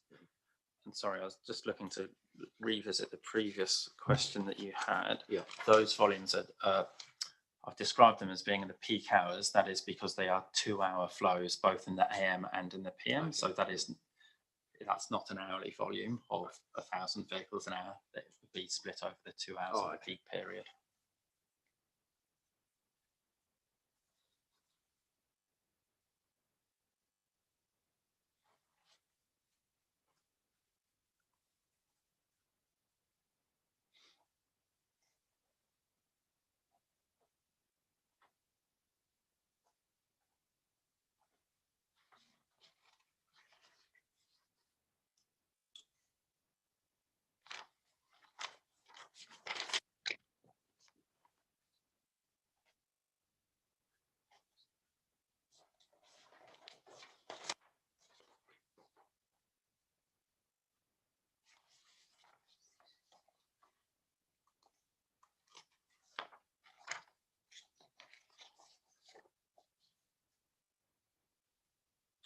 guess probably for either of you, Mr. Blakemore or Mr. Fuller, but it's in your evidence where you say, you talk about the year 2033, and you say, although I'm not qualified to estimate what year may reasonably be represented. Can you just explain that? I wasn't quite sure what that was getting at. Might be a combination of both of us. The model is nominally called the 2033 Rolleston traffic model, but I understand that is essentially the version of the model prior to including all of the plan change requests. Then including those plan change requests pushes the future year out by another, was it 35? It's around 35 years if you go by the Statistics New Zealand high growth forecast, which Rolleston has been at or near for the last decade, give or take.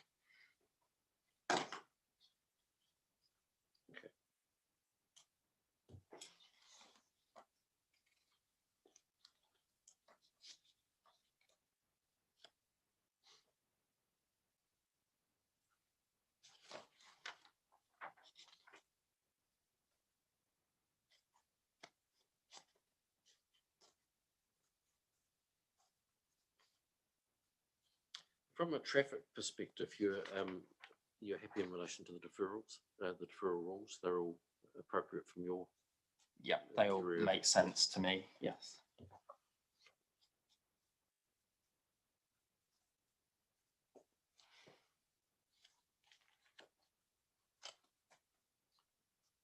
What's the speed limit along the frontage of Two Chain Road on the site? Currently, I think it's de-restricted. I drove it earlier. Yeah, I'm pretty certain it's de-restricted. I would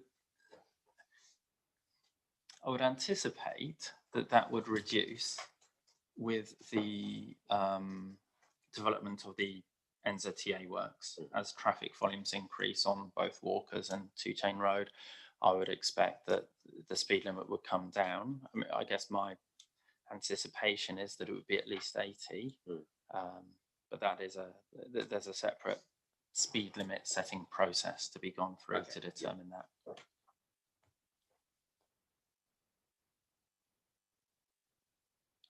Does the proposed landscaping along, or the existing and proposed landscaping along Two Chain Road, does that have any concerns in terms of visibility or whatever from a traffic perspective? No, I wouldn't have thought so. Two Chain Road it's a very wide road. It's quite open in terms of the visibility at intersections that are created. Whatever landscaping would be retained so that it is outside of those visibility splades to provide an adequate, safe arrangement. And that's all done just through the. It's done through the subdivision process and the associated road safety audits when creating those new roads.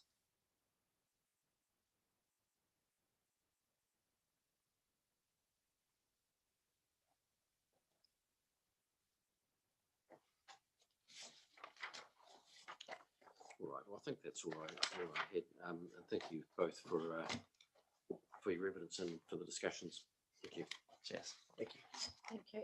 We're about 10 minutes away from lunch, but he's no Nick, you're there. Mr. Stoke's not well, so I'm wondering whether we could perhaps do him now and get him out of the way before lunch, if that's okay. Oh no, where are we in terms of time? So if we finish Mr. Stoke by 1 o'clock, we're probably an hour behind. But I'm thinking we'll probably pick up the pace because it was really the versatile soils issue that's taken up the time. Yeah, no, I'm happy to Mr. Stoke.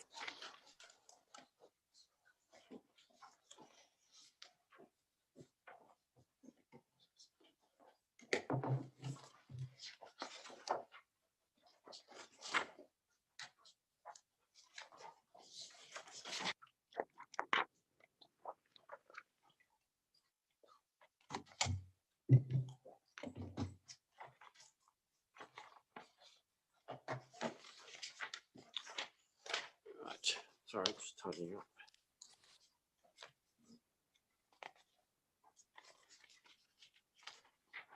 All right, can you hear me? Yes, yep. You've got us there? Yes, we can. Thank you much. Now, I don't, I probably won't have much for you. Appreciate you joining us when you're unwell. Now, you've prepared a summary of evidence. I will get you to read that if it's okay from paragraph 2. Yeah, of course. Look, freehold industrial land in Canterbury, in particular, Selwyn, is in high demand. While there may be land that is zoned industrial, practically speaking, does not mean that there's sufficient freehold industrial land supplied to meet the current demand. Rezoning land industrial gives certainty to developers in the medium and long term. And there will be a point in time between now and when more industrial land is freed up via rezonings and plan changes where there will be next to nothing available. It is vital that the district ensure sufficient capacity to cater for industrial land demand in the future. The majority of the current market for industrial land is seeking an owner-occupier arrangement, of which there is currently a very real shortage. This demand is reflected in the significant increase in industrial list values over the past few years, and the fact that industrial land at a number of business parks is virtually all sold out. In my 11 years in the industrial land industry, I've only seen demand grow. The growth has been exponential, and I do not see it slowing down anytime soon. I'm of the view that Canterbury, and in particular Rolleston, being an extremely attractive location for industrial land investors, is very close to being acutely short of unencumbered freehold land. Now, I consider this looming shortage is demonstrated by the increase in industrial land prices. Significant increases in land pricing are a good indicator of this current supply and demand situation. Land in Rolleston is now nearly 4 times the list value in 2019, and industrial land, which was once 100 to 140 a square metre, is now within the range of 300 to 400 per square metre. Now, Rolleston is an extremely attractive location for industrial land investors, mainly due to the factors including the close proximity to 2 inland ports, Midland Port and Metroport, associated rail transport, better ground conditions in Selwyn and comparable sites in Christchurch, especially over the east of Christchurch, and newer amenity in Selwyn than over Christchurch, including wider roads, better infrastructure, and proximity to State Highway 1 and West Coast Road. The 2-chain road site provides a unique and rare opportunity for any industrial developer, and I consider that there will be substantial interest in today's current and future market for a piece of the site, should it be rezoned industrial. Okay, thank you. What is it? So what is it that makes it unique? Is it the rail siding, or is it a combination of factors? Yeah, I don't think you can sort of pinpoint it on anything. Selwyn's always been really sought after. I know iZone was a Selwyn District Council initiative, and it went super well. That's still the biggest business park in New Zealand. There's 188 hectares, which I think the feeling was we'd still be selling that land today, which we're not. It's sold out maybe 3 or 4 years ago. So I think this 2-chain section, the fact that it'll be freehold, unencumbered, close to the rail, close to the... Yeah, I think it's a mixture of a lot of reasons.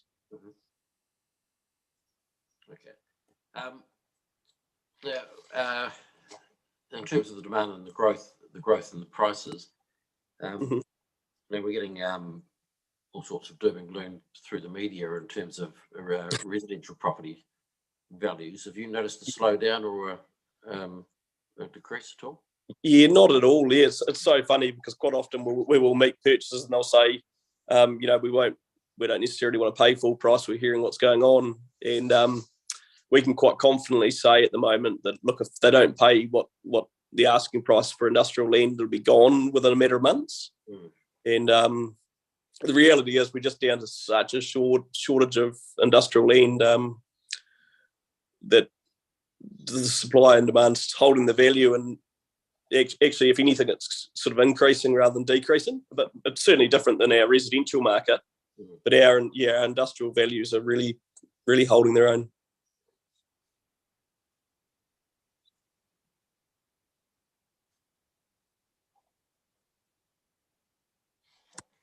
Okay.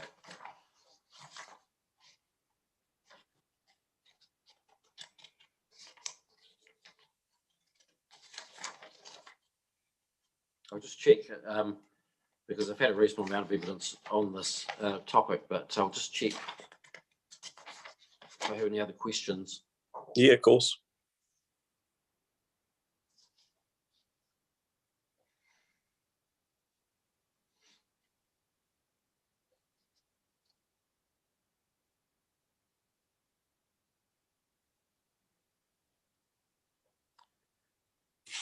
Okay, so there's just in discussions you talked about the difference, I guess, the difference between rezoning and land being available. Just because it's zoned doesn't mean it's available, but it does provide a degree of assurance, if you like. Is that what you're saying? It provides a degree of assurance that there will be land available at some stage. Yeah, definitely. Yep. Like everything takes time, services, everything. So I think no one will be under any illusion that if we don't start the process today, that we're just going to get to a point where we'll lose businesses, we'll lose developers to basically other parts of New Zealand, whether they head south or north. But we've got the same issue in Christchurch, where we've got plenty of land, but it's not zoned fit for purpose for industrial. And I think just it's just a timing thing, and it's probably happened a lot quicker than than anticipated. Basically, that I mean, Ngātahu did a 35 hectare subdivision. They had a 5-year plan to sell it down, and it sold down within 18 months. I mean, it was fairly unprecedented, but it just shows there's such great demand, I feel. Okay. Is a Christchurch industrial land largely brownfield, or a reasonable amount of it brownfield? Don't know. Like, if you look at, I suppose a lot of the business parks have been ex-abattoirs. Yeah. Waterloo Business Park, Belfast, the old Silver Fern. But again, that's been like a success story, a bit like the iZone Business Park, and where a time frame's been beaten every time. Waterloo Park's 114 hectares, and I think those developers surely would have thought they would have, would have still be selling land now, but that's virtually all but spoken for now. Mm-hmm. And then the rest of the land's either owned by parties like the airport or ECAN leasehold, or one or two private developers, and you can't simply have a business and buy that land and do with it what you like. You can't go build your factory without sort of basic conditions imposed that might drag people elsewhere, or they'll just simply won't do it. They'll buy an existing building and retrofit. Yeah.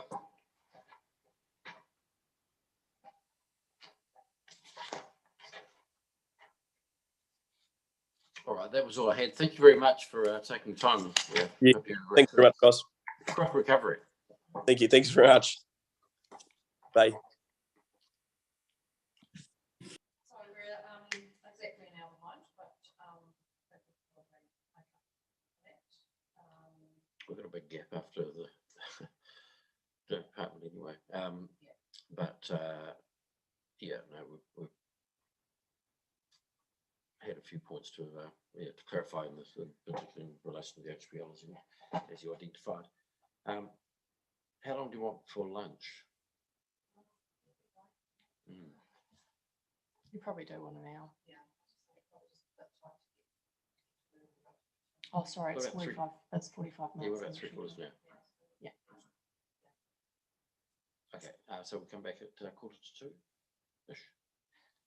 Mr. Commissioner, sorry, one thing I meant to raise with you at the start of the day, and you might want to answer this after you've heard from Mr. Taylor, but is whether or not you actually want to hear from Dr. Burrell for the council, given that the ecologists are largely in agreement, and so whether or not you wish to excuse him. Yeah, I'll make that decision later, but I think if he's happy to listen in, I'll have very few questions for either of them. So if he listens in, and I'm even happy if he chimes in, if that's acceptable to us. If we are. So it's probably going to be about an hour. To be honest, I would imagine that ecology is going to be about 5 minutes. Right.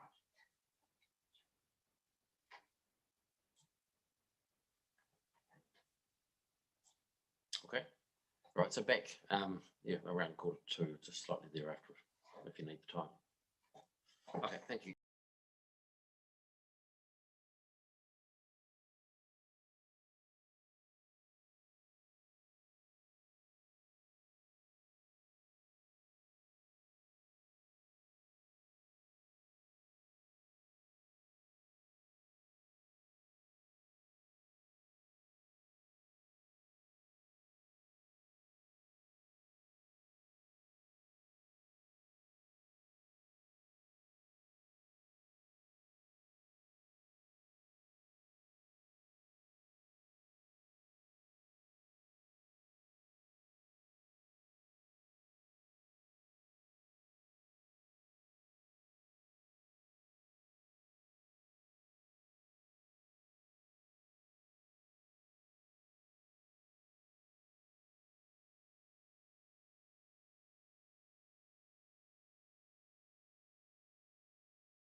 My evidence focuses primarily on the noise provisions of the proposed district plan, which I agree are more appropriate and which are likely to have legal effect by the time activities established on the site, should it be rezoned. PDP rules do not offer any protection from reverse sensitivity that might be experienced on the site, which is not uncommon within industrial zoning.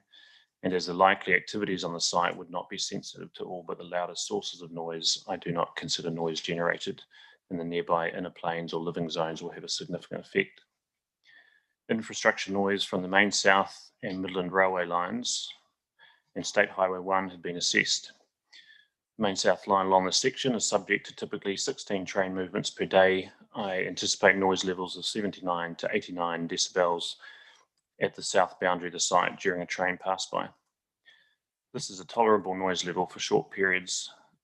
The Midland line at the eastern end of the site would have similar effects, though only over a small area of the site. State Highway 1 would generate noise in the order of 65 decibels at the south boundary of the site.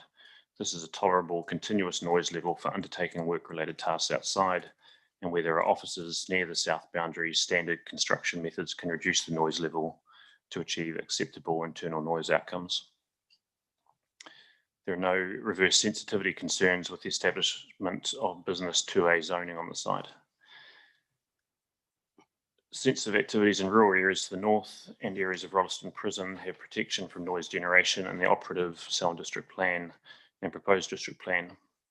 Proposed district plan rule noise REQ1 requires noise from a general industrial zone received in a general rural zone to be no greater than 55 decibels LAEQ during the daytime, which is 0700 to 2200 hours, and 45 decibels LAEQ and 70 decibels LA max at nighttime, which is 2200 to 0700 hours. Most industrial activities, if operating overnight, would take place at reduced levels. Those fronting Two Chain Road or Walker's Road may need to control noise output in order to meet the 45 decibel LAEQ and 70 decibel LA max PDP noise limits applicable within the general rural zone, although the Two Chain Road corridor width of approximately 40 metres, which is 2 chains, and setbacks to notional boundaries does provide a useful buffer. But generally, I consider the industrial activities will comply with these noise limits. The industrial zone to the east is of the same zoning and nature, therefore there is no particular sensitivity identified. Living and residential zones to the south have protection from noise generation in the Selwyn district plan and proposed district plan. Proposed district plan rule noise REQ1 requires noise from a general industrial zone received in a general residential zone to be no greater than 50 decibels LAEQ during the daytime, 0700 2200 hours, and 40 decibels LAEQ and 70 decibels LA max at nighttime, again 2200 to 0700 hours. Similar to the interface with the general rural zone activities at the southern boundary, if operating overnight, may need to control noise or output in order to meet the 40 decibel and 70 decibel noise limits applicable within the general residential zone, although the rail and road corridor does provide a useful buffer. Rail and road noise effects are notable existing components of the noise environment in the living and residential zone. In terms of business activities that would be permitted to take place on the site, a range of business activities could be expected to be carried out, including general warehouse style activities with consideration of noise mitigation if required. Emphasis should be placed on locating and closing and/or screening of the louder activities, particularly if any of the activities may be carried out during the nighttime assessment period. The site has sufficient width to provide flexibility when considering the location of a range of tenant activities. Overall, I consider the PC80 site industrial activities will comply with the relevant noise limits in the proposed district plan. Assessment has also been included of the marginal increase in road traffic noise due to the PC80 site compared to predicted future levels resulting from highway changes. Due to the PC80 traffic generation and using traffic noise prediction methods, the noise level would be expected to increase by 1 to 2 decibels at the eastern end of Two Chain Road and at the southern end of Walker's Road. I would not expect such an increase to be readily discernible. Nighttime road traffic generation from the PC80 site is uncertain, but I understand there is a potential doubling of traffic volumes overnight along the east section of Two Chain Road and the south section of Walker's Road, These added movements are not expected to increase the maximum event noise, rather further increase the regularity or density of vehicle noise. I'm unaware of any plan or commitment to establish rail sidings to the site. Those sidings may in due course be proposed as shown in the ODP. Given this uncertainty, a site-specific assessment could not be carried out at this point in time due to lack of detail, as the design, layout and activities proposed to occur at these rail sidings. However, I understand the ODP now prevents rail sidings from extending north of the primary road, which I consider would assist in minimising the potential for rail noise to affect two-chain road residents. Noise from train movements within the rail corridor, including from shunting of wagons from sidings, where within the rail corridor is permitted in PDP rule noise R1.3 as follows.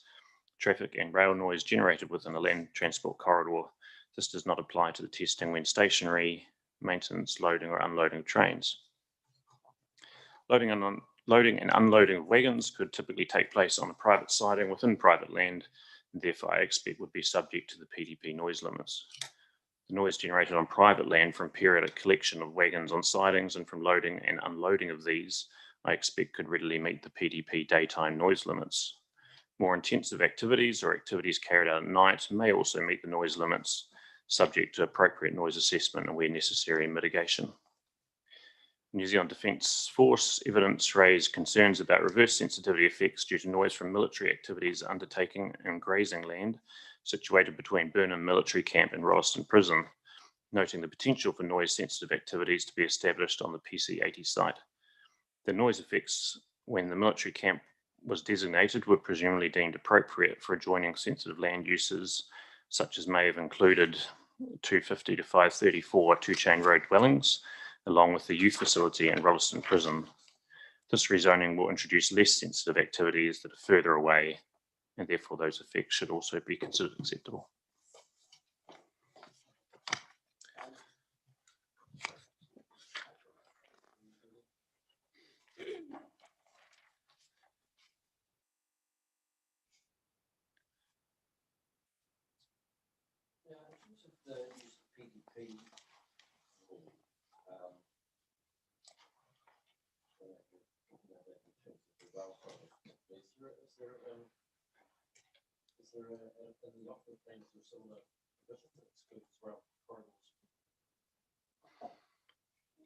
I'm getting the nod from Kim. Yep.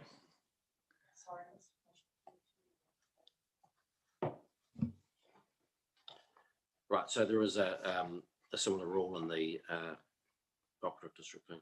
Yeah, typically is that rule in Kim's. Yeah, I'm fairly certain we'll confirm that for you. Yeah, okay. And just a general question again, in terms of road noise, how's that generally assessed under the plan? Yeah, again, noise within road corridors, under the operative plan. Yeah, both. Would be a similar answer. I'd have to confirm it, but I believe it is allowed.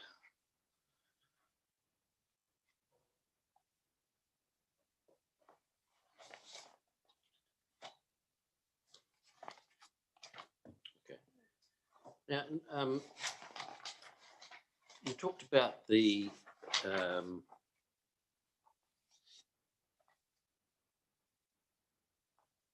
so you've both you and Mr. Reeves have talked about the SDP provisions and that they're not fit for purpose in loose terms. Right, so one of the concerns is that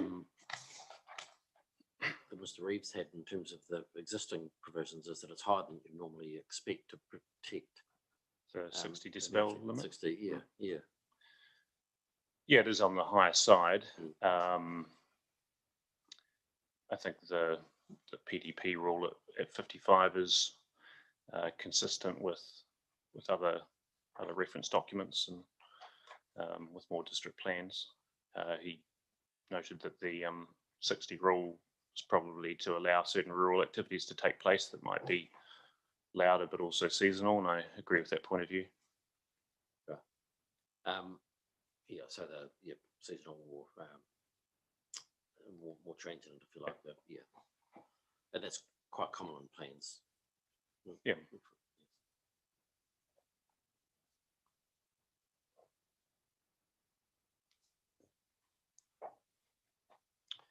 Okay, so the first part of your discussion in terms of reverse sensitivity, that's about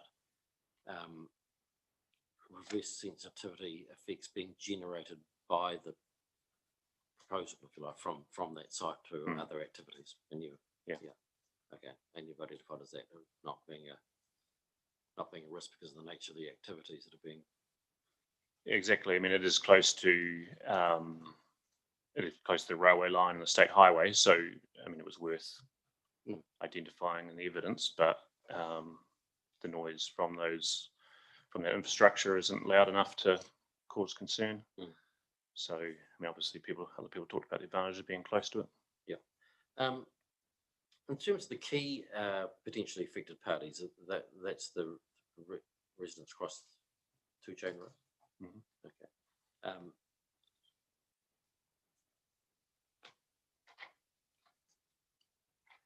And there's so basically they'll need to the activities will need to comply with the relevant district plan limits or seek consent. That's correct. Yeah. And they'll be assessed at that stage. But you're moderately, you're comfortable that in general terms those standards can be met, but there will need to be a careful consideration of activities that are nearer to that boundary. Yeah, there are activities that could generate levels that are above those limits, but that's the case in any activity proposed for any sites. It's no different. Okay. Now, in terms of the increase in traffic, you talked about the noise. Basically, the noise level will increase, but not the LMAX, if I read it correctly, or not the breach of LMAX. Yeah. So an LMAX is a measurement of the instantaneous noise rather than an average noise basis. So essentially, that's saying that if an engine revs or a wagon clatters or something that's a short, louder sound. Now, in those cases, you don't typically have, if you've got twice the number of vehicles on a road, you don't typically have louder single events. You just have more of them. So the likelihood of single loud events that are enforced by an LMAX limit combining perfectly to produce a single louder event is very slim. Okay, so it's not. So the increase in traffic. That's what you're saying. The increase in traffic doesn't necessarily mean that there's going to be doubling of LMAX because it's. Yeah. There'll just be more events that take place. Okay.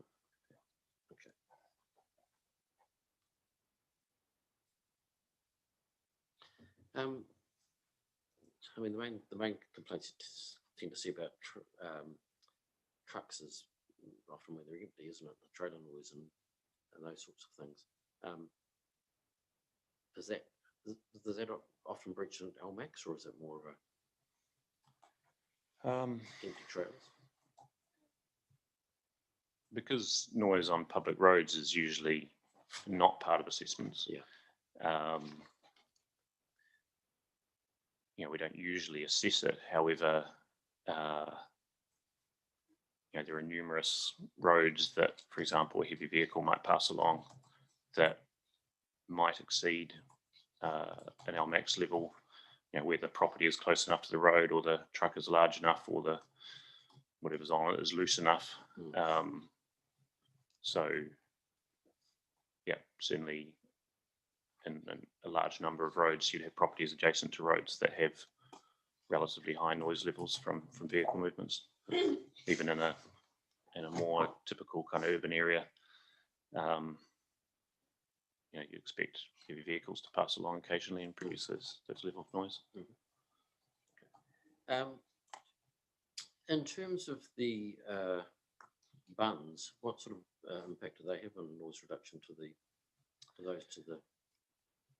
on the opposite side of the road? So variable. If the noise generation is quite distant from the bund, and the noise receiver is also distant from the bund, then bunds have very little effect. If the noise generation, yeah, exactly. So the sound doesn't have to bend significantly to pass between the two locations. It's a very shallow curve. If you have an activity that's very close to, where it's generating noise very close to one side of the bund, then it provides a identifiable benefit. Mhm.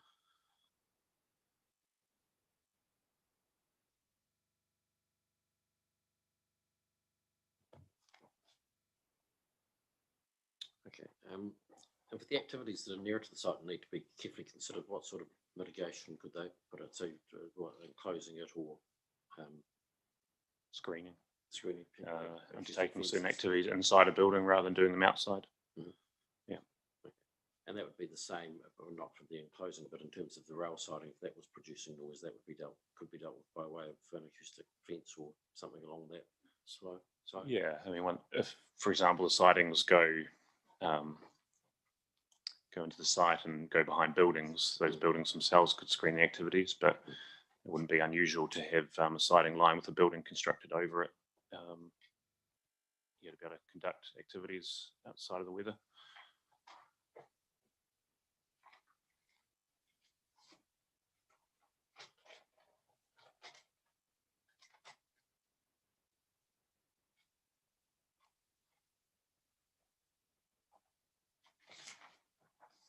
Have you had much experience with industrial sites in terms of reverse sensitivity effects from surrounding neighbours? Well, have you As in noise Yeah. effects on the neighbours? on the neighbours? Yeah, looked at quite a number of industrial facilities, be it bottling or containers or warehousing, all those sorts of activities. Yeah. Okay. So what are the key ones that you've had to identify? What's the issue? Containers have that cleaning, etc. when they move. Before this, I took a drive around the existing B2A area just to get an impression of what sort of activities are taking place there. There was one processing facility, I think it was fertilizer related. They sounded like they had some significant machinery inside, and the doors to that area of the facility were directly facing the street. So the benefit of the containment of the building wasn't playing out because the doors were open. And there was another property that had some sort of process equipment that, for whatever reason, they'd had some of the motor type equipment mounted on the outside of the building, again street facing. So those are the two noisiest activities that I spotted in the existing B2A area. Just as examples, both of those cases had activities where the noise could be enclosed better, would be it screening the motor equipment that was on the outside of that building, or it could have located the same equipment on the far side of the building. And obviously, leaving doors open is an easy fix. More broadly, you might say some container activities would be on the louder end, and otherwise, heavy process equipment.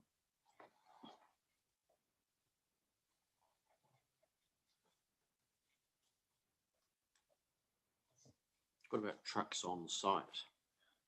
When they I think once vehicles are within the site and they have, both additional setback, but traveling at lower speeds and have an extent of screening from the buildings around the perimeter of the site, they're not particularly concerned. Mhm.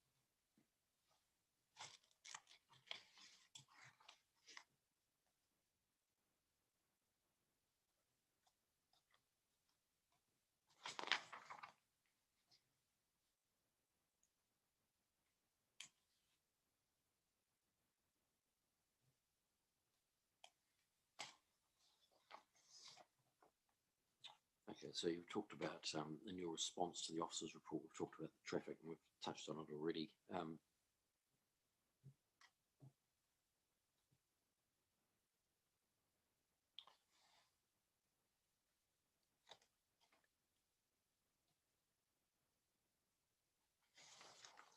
Paragraph, we talked about that.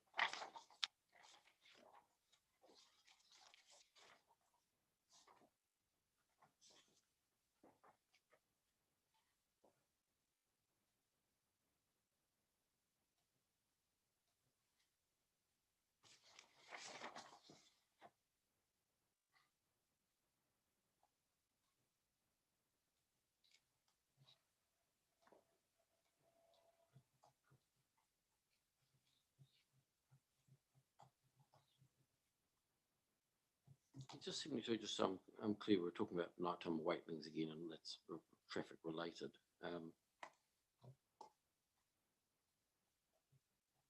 You say tire noise or rattles up to in the order of 70 dB LA max at a rural dwelling, say 35 metres from two-chain road.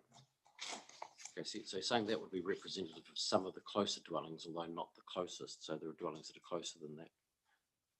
Yeah, the level might be a little bit above that for properties that are, again, a little bit closer, maybe in the order of 1 to 2 decibels. Yeah. And 1 to 2 decibels, you say that's not discernible? Or if you're provided if you're listening to a constant tone and that tone changed by 1 to 2 decibels, yes, it might be perceptible. But in the case of real world sounds that have character and go up and down and level, then it's more difficult to pick a 1 to 2 decibel change.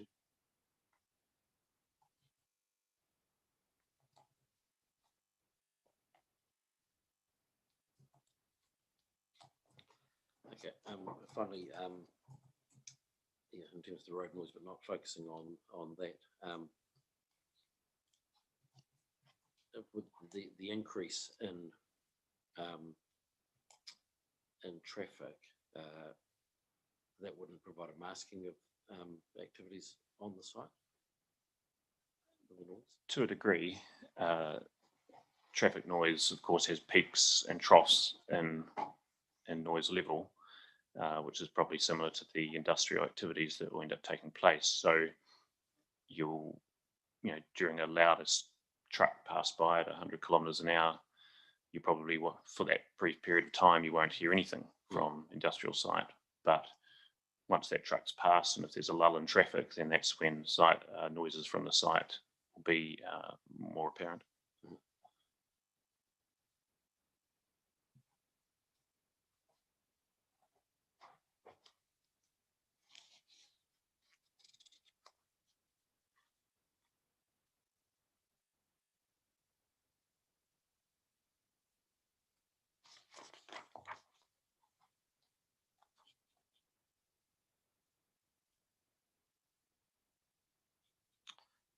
Okay, in terms of potential effects on Tamariki, that's your findings on that are essentially as a result of additional distance from the site.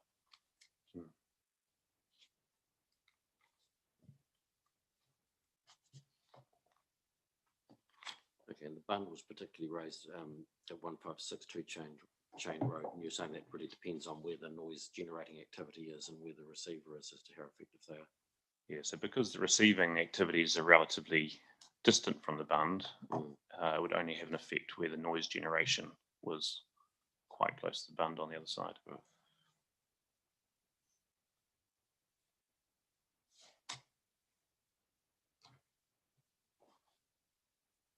So the bunds you see along the highways and that sort of thing, are they for that? Are they intended for a noise reduction purpose, or are they a combination? Combination. Yeah. Yeah, they definitely provide some benefit to activities undertaken at ground level on the closest sites. But once you're a further site back, or if you're on the close site and you've got a noise producing element that's up high, then they wouldn't produce much effect, much benefit.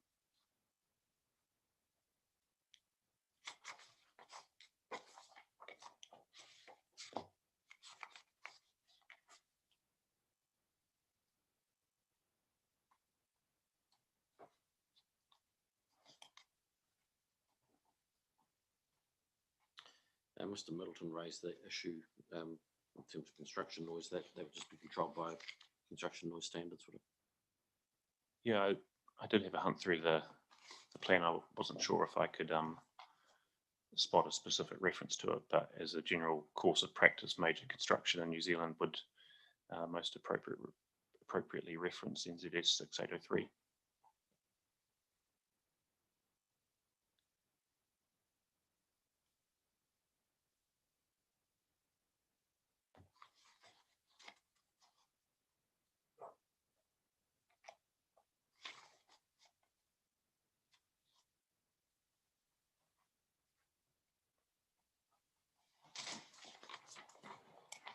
All right. Thank you. Oh,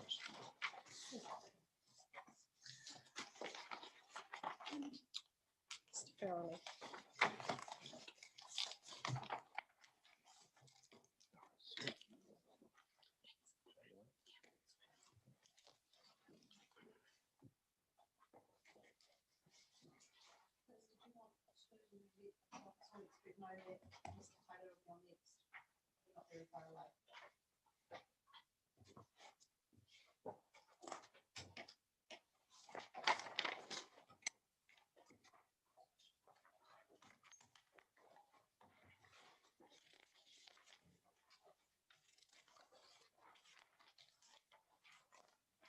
Good afternoon, Mr. Faraday. I've read your evidence and you've been provided with a summary of your evidence. If you can start taking me through that from paragraph 2, please.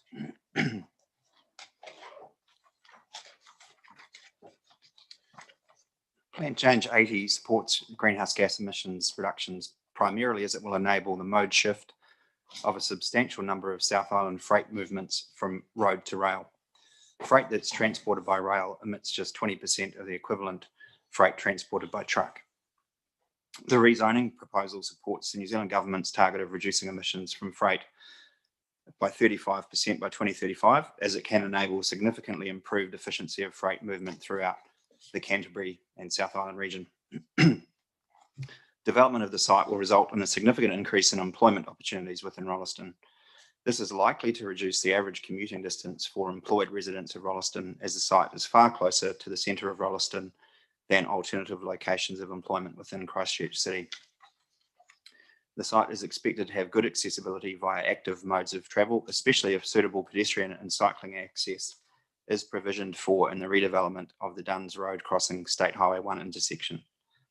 This, combined with the site's close proximity to residential areas of Rolleston, is expected to result in a significant proportion of commuting to be via active or zero emissions travel modes. Employee-related emissions could be further reduced by way of the introduction of a local Rolleston bus network that could transport workers from the southern side of Rolleston to their place of work. The development sites are expected to be well suited to solar power, and the greenfield nature of the site and its proximity to electrical infrastructure allows for suitable electrical infrastructure to be deployed to enable charging of electric vehicles, both passenger and delivery vehicles. This can be expected to result in a more rapid uptake of lower emissions vehicles compared to alternative industrial locations. So, accounting for the points above, I consider that the proposed plan changes support a reduction in greenhouse gas emissions. In terms of the electrical infrastructure, so it's close to the source, if you like, for a Yes. start, so it's more reliable and plenty of it. Are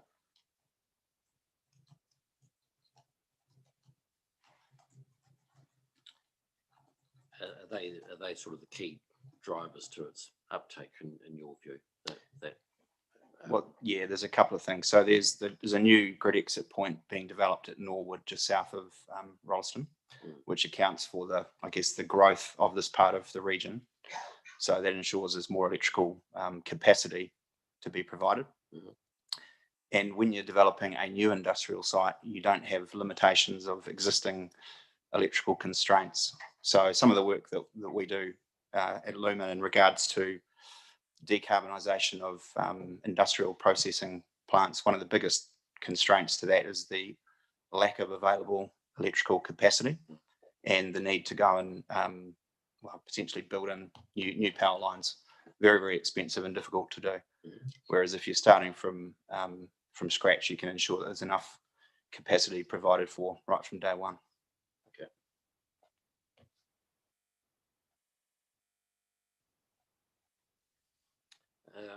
Again, for the Greenfields site, you've talked about the ability to have your buildings well designed, well constructed, etc., etc. I think we may have talked about it before, but do you see any gains in having rules that address that? Well, I guess the building code addresses that largely anyway. There's changes coming in that require a greater degree of energy efficiency on buildings. I'm of a mind that the energy usage of these facilities, if they were, say, distribution centres, would be relatively low anyway. It's a lot of, typically in a distribution centre, it's a lot of space, but not a huge amount of electricity consumption per square metre. I guess the decision to build a new building, depending on who it is that's going in, there's an increasing uptake of things like Green Star, which is a more energy efficient development. So that will depend really on who it is that wants to build in the plan change area. As part of that, depending on who the market is and how sensitive their market is. Absolutely. And are you experiencing markets becoming more sensitive? Do you get into that? Yep, side? for sure. So there's a few things happening that are driving that. So we've got the New Zealand emissions reduction plan at a top line level for the country. Then we've got a thing called the Carbon Neutral Government Program, which requires all government agencies to be carbon neutral by 2025, and they need to make significant reductions between now and 2030. We're seeing listed companies need to disclose their greenhouse gas emissions. I think it's next year. And increasingly, there is a number of New Zealand companies have signed up to the thing called Science-Based Targets Initiative, which is essentially a global best practice approach to greenhouse gas emissions reductions. So there's probably somewhere between 20 and 30 New Zealand companies that have committed to that, and a whole lot more that are developing strategies and reduction targets based on that guidance. And that requires organisations to look at essentially the whole value chain of emissions. So where it could become quite relevant in Plan Change 80 is, for example, someone like the Warehouse or Kathmandu or one of those type of companies that distributes goods around the country. They will be accounting for the freight associated with transporting those goods, both bringing them in and distributing them to their stores. So if there's an opportunity to take advantage of a low emissions transport mode, such as rail, I could see that would be quite attractive as an approach, or one way of reducing emissions. So freight's only one of many components to a company's emissions, but something that they're increasingly focused on.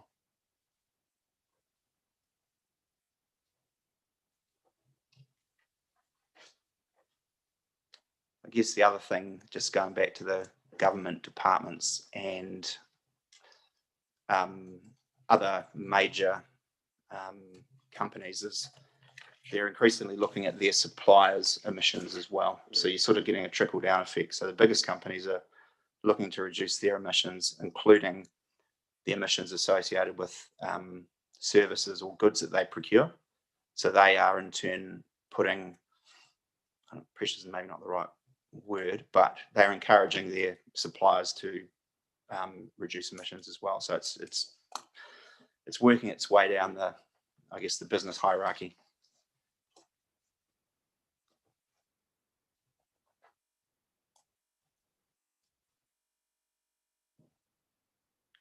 So CO2 is the gas of concern here, if there is one? Yes, it would be, yeah.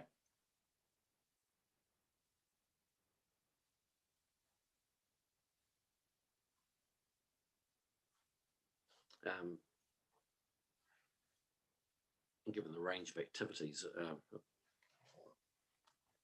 is it difficult to estimate what the? It's virtually impossible. Mm. I mean, there's yeah, we don't know. We don't know who's going to go in there, what they're going to do. It's virtually impossible to predict the emissions that would arise from the land use in the future.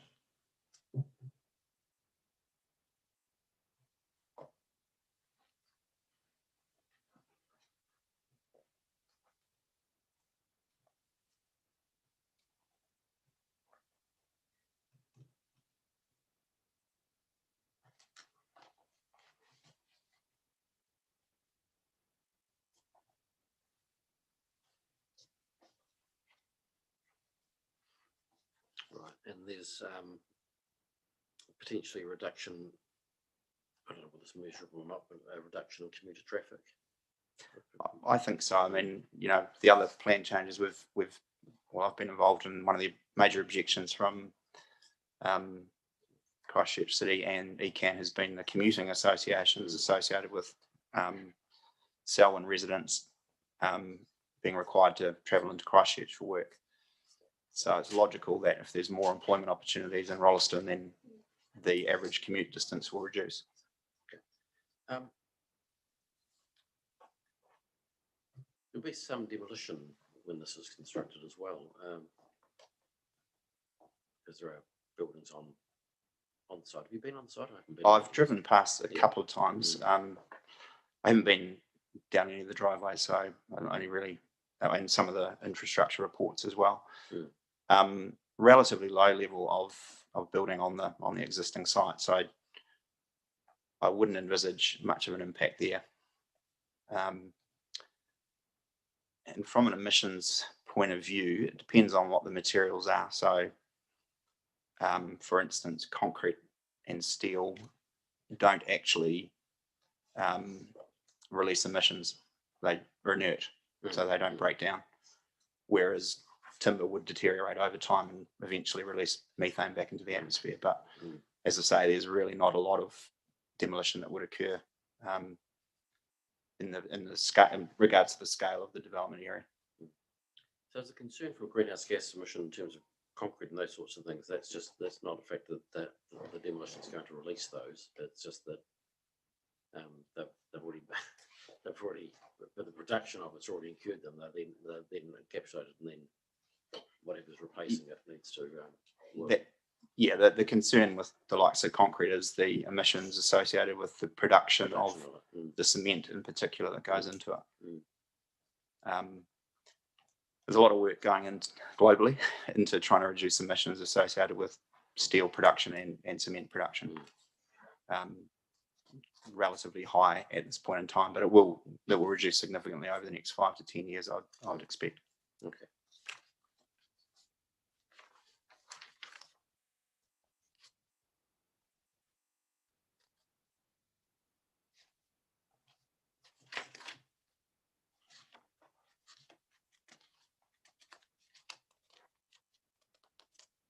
Just back to that point about we don't know who the tenants are going to be.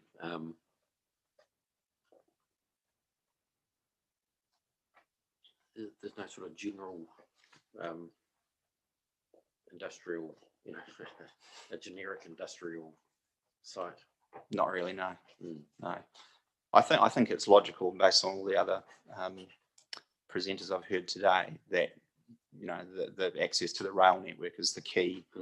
One of the key advantages of the site. So I expect you would see possibly manufacturers that export. That would be a logical, I think, place for them to set up, and distribution hubs. So I wouldn't expect to see major industrial activity in the sense of, say, a steel manufacturing plant or anything like that. It would be, I would imagine, if anything, light manufacturing and or distribution.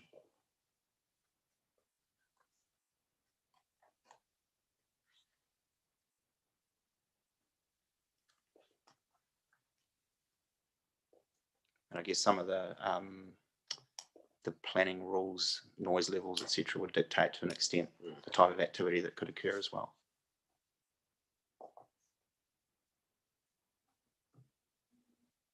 Okay, so when we look at the existing activity on the site or lack of it, there will be an increase. Do you think? Oh, yes, yeah. I mean, there's not a lot happening from what I could see. There's some horses, some sheep, and some trees and grass. So there's really not a lot occurring there today. I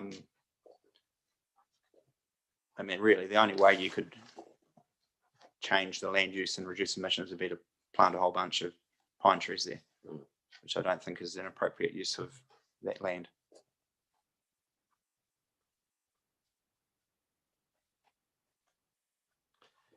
Yeah, I might be wrong, but I think is there a pine forest on the site? There's a pretty small pine, I don't know if we'd call it a forest, I'm not sure what geographical area terminology applies, but I think I went out, it's maybe 4 hectares. So yeah, there is a bit of sequestration there at the moment, but it's only 4 hectares. I guess in a perfect world, if that could be retained as is, I don't know whether or not that has any implications on the development potential though. Okay.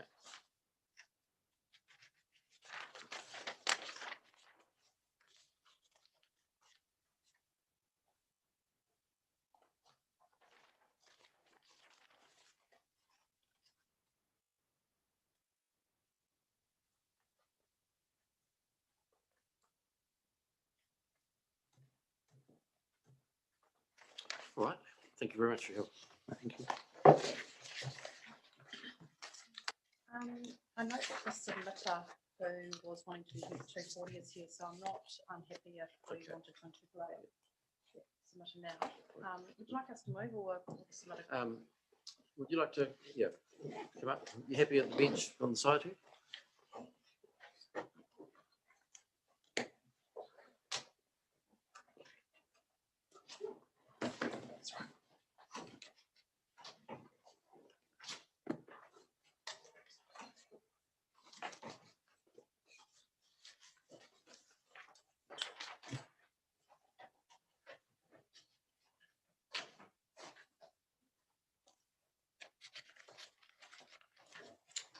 All right, welcome. How do you want to do this?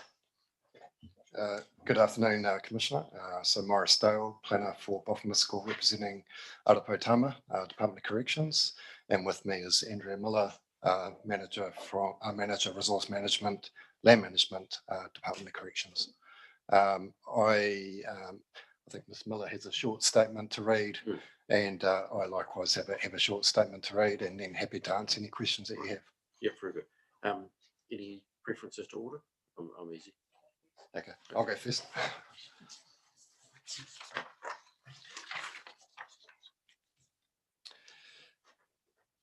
Arapotama made a submission opposing the rezoning of the land to business 2A due to PC80 enabling development of a character scale and intensity that has the potential to compromise. Do you have a copy of that? Yes, sorry, I do. That's right.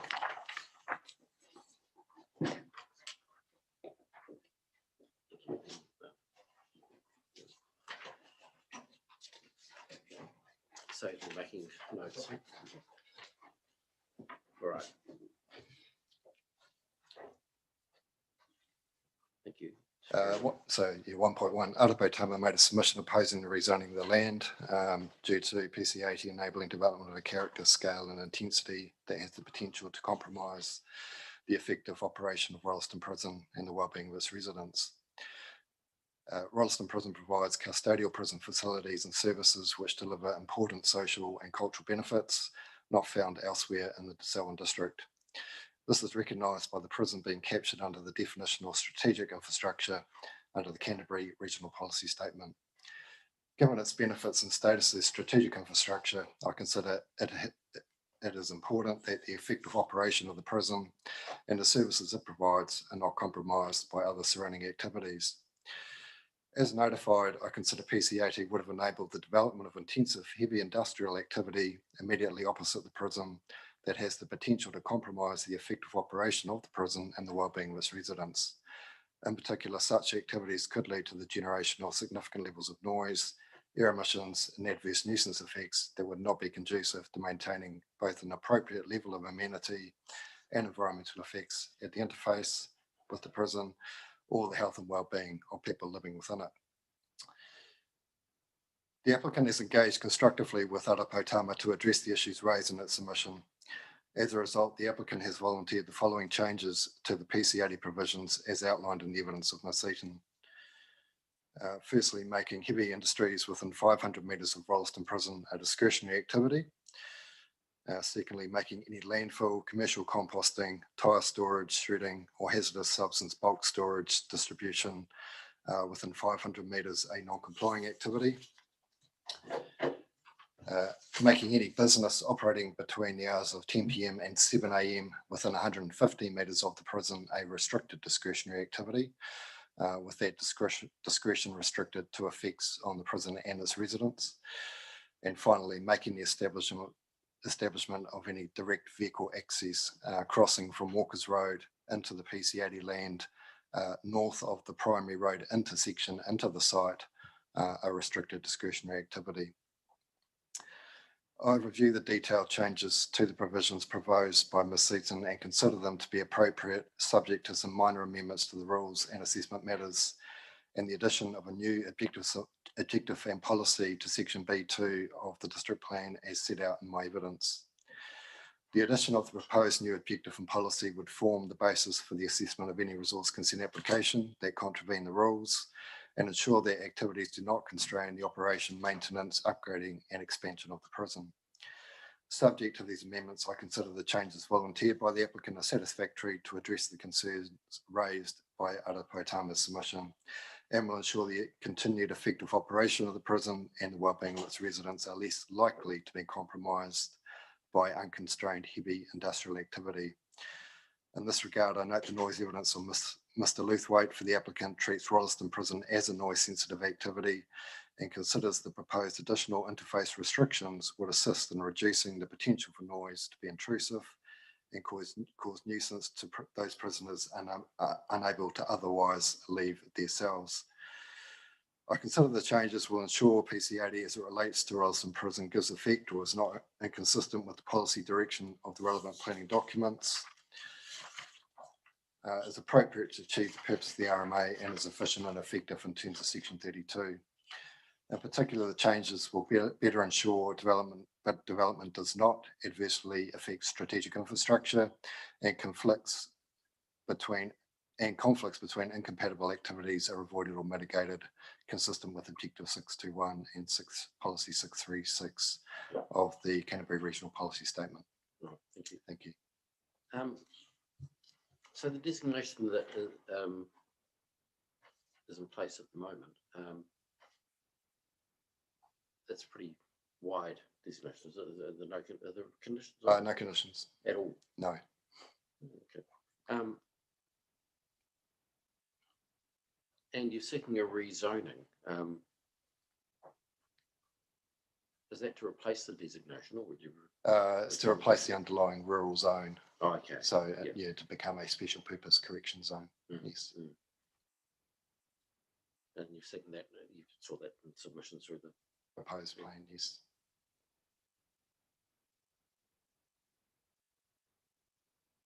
Will that impose? Will that have rules, etc.? I haven't looked at it. It's probably not that relevant strictly, but I'm just interested that you're seeking that when you've got such wide designation.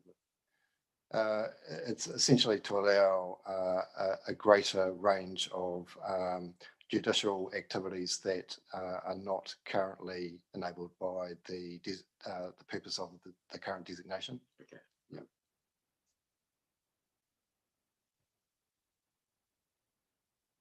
Right. So at the moment we have somebody sitting out there for some reason. Is that questionable whether that's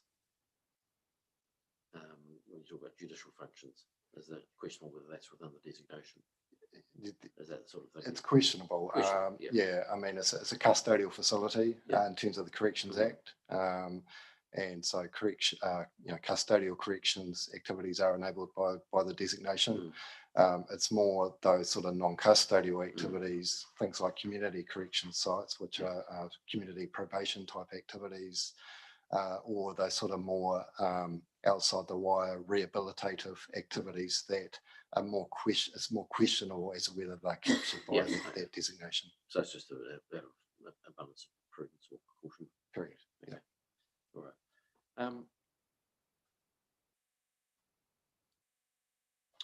The objective and policy, you just talk me through that. I might have missed it. Was that sought in your submission? Didn't see it. It was not. So, I mean, it's essentially a consequence of the department's submission that we've sought that. The applicants proposed a number of changes or volunteered a number of changes to the rules to address the matters, the concerns raised. Looking at that, I was of the view, or we were of the view, that an objective and policy should also be added to provide a basis for the assessment of any consent applications that contravene those rules. There seemed to be a gap in the current planning framework that didn't really provide sufficient ability to assess the effects on the prison through a resource consent, particularly for those discretionary and non-complying activities.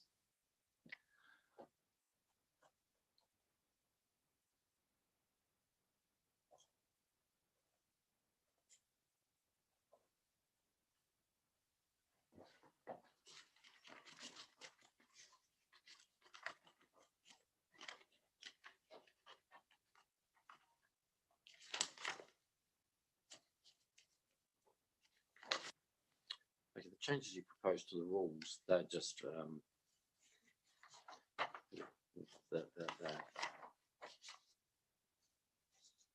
he's talking about people rather than prisoners. Yeah, and that's a corrections preference. Yeah.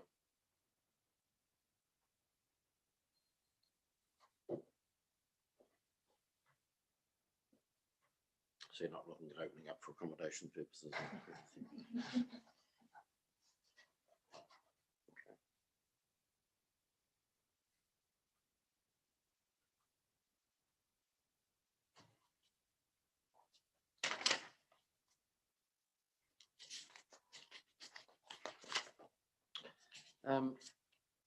There's been recent development out there, and is that something you'd speak to, or? I can answer questions on that. Yeah. It's been a while since I've been there as a lawyer. Hay Street. I used to do criminal work, used to go out there, but so there's been. You can see the old. That's the old block with the exercise yard in the middle, is it? On on the this is on your evidence. This page. It's just the 7 there. I was just trying to orientate something. So up the top of the aerial photograph is the new build, what we call the modular builds. What's that administration?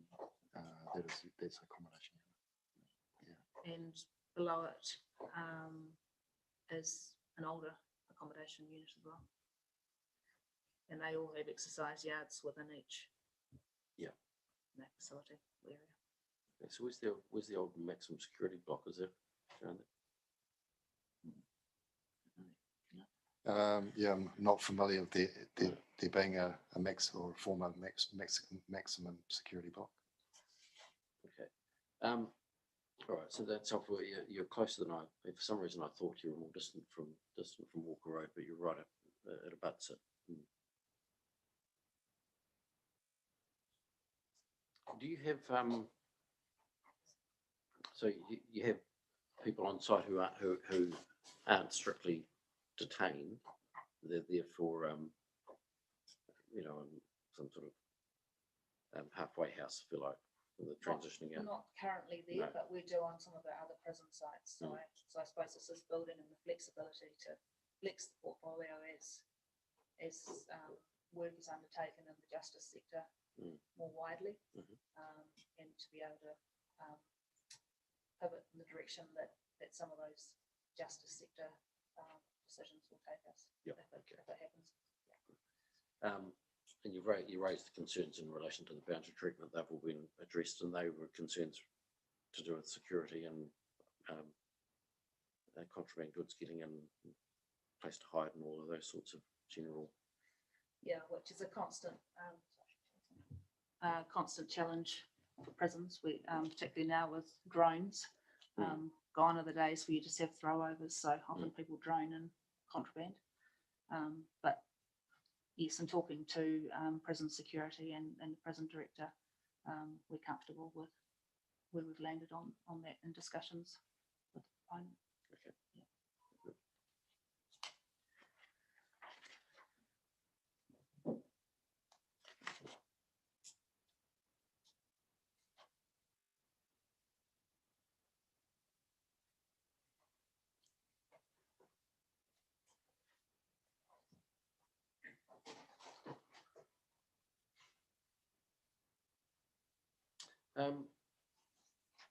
Yeah. Before I ask questions, do you have any issue in terms of scope with objectives from the policy? Or is it- Go back and check this definition, and I'm not sure what's in the existing objectives and policies that covers it anyway. My disagree with it, but for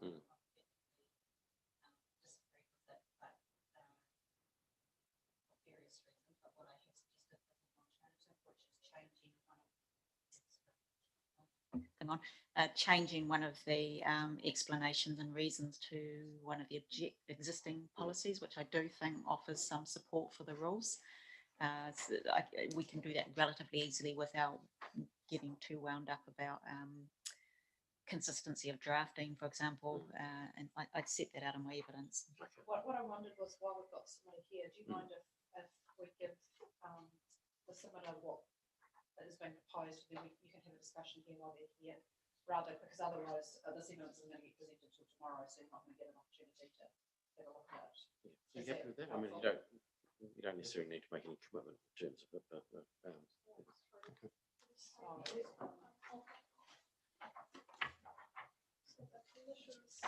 The rule set, sorry, it's at the back. can I have one?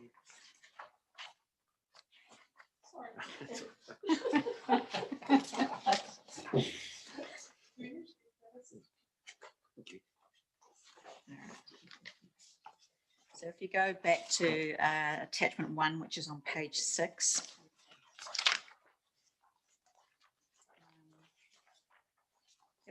Attachment 1 on page 6 sets out some amendments there I've made to policy 3.4.6.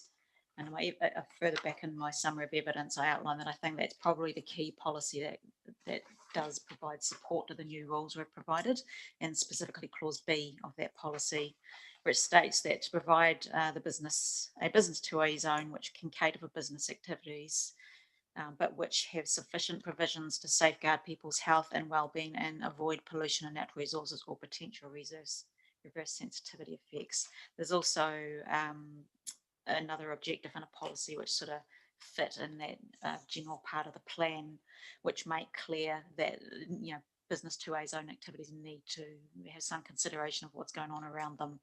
And so what I've suggested, if you turn the page, is some extra text in the explanation and reasons for that, which is basically references Rolleston prison being right next door, that the prison accommodates people, including for long periods of time, that we have put development controls applying at that interface in recognition of the sensitivity of the residents to potential disturbance, that the development controls are intended to ensure the safe and efficient operation of the prison is not constrained or compromised by anything that's occurring in the business 2A zone, and to ensure that activities within the business 2A zone are compatible with the function of the prison, including the accommodation of people within the prison. Now, I've tried to take some of that wording specifically from the objective and policy that corrections proposed. My main concern is, and I set this out further back in my summary section in a moment.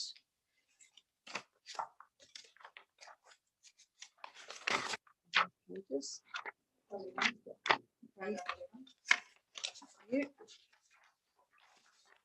Yep, from paragraph 11, and specifically, if you go down to paragraph 13, I start listing here the reasons why I was not in favour of introducing that new objective and policy. One is that in effect it creates a new subsection to section B2, and for consistency with the drafting of the plan, we would need an explanation and reasons for that objective and policy. We'd need anticipated environmental outcomes, we'd need methods. There's quite a bit of extra drafting involved. It's not, unfortunately, as simple as just inserting objective and policy. And I was also a little bit concerned about the absence of a 32AA analysis, given we're introducing a new objective into the plan. So in principle, I'm generally agree it would be helpful to have some policy support, but what I found is that there is enough there already, and I just wanted to perhaps introduce a very clear reference to the prison via the explanation and reasons. So hopefully that gives corrections the comfort they were looking for. Okay. Well, as I say, you don't necessarily need to make it fall on it now, but if you want to have a think about that, and if you are in the end satisfied with it, if you just let me know through the hearings submissions, and that would be before reply, so you'd have ample opportunity to comment on it. But yeah, so it's just that, as I say, don't expect a response now, because it's just come to your attention. But all right. Yeah. Mr. Chair, would it be useful if I just provide a little bit of contextual information about why noise is sensitive within prison environments? Very useful. Data shows that in New Zealand, about 75% of all crime occurs in about 3% of the population. And from that small group, a select few regularly go to prison. For those in prison, their health and wellness status is impacted by their previous life experience. We know, for example, that many prisoners have a high lifetime exposure to potentially traumatising events. 3/4 of prisoners in New Zealand have been exposed to serious violence in their lifetime, and over half have experienced family and/or sexual violence. The rates of family and sexual violence of our prison population are higher than those experienced in the general population. Correspondingly, the statistics suggest high rates of trauma within the prison population. Trauma exposure can have a range of long-term impacts, including the development of PTSD or other mental disorders such as depression and anxiety, substance abuse, and interpersonal problems. A recent study found that in New Zealand, 52% of female prisoners and 40% of male prisoners have a lifetime diagnosis of PTSD.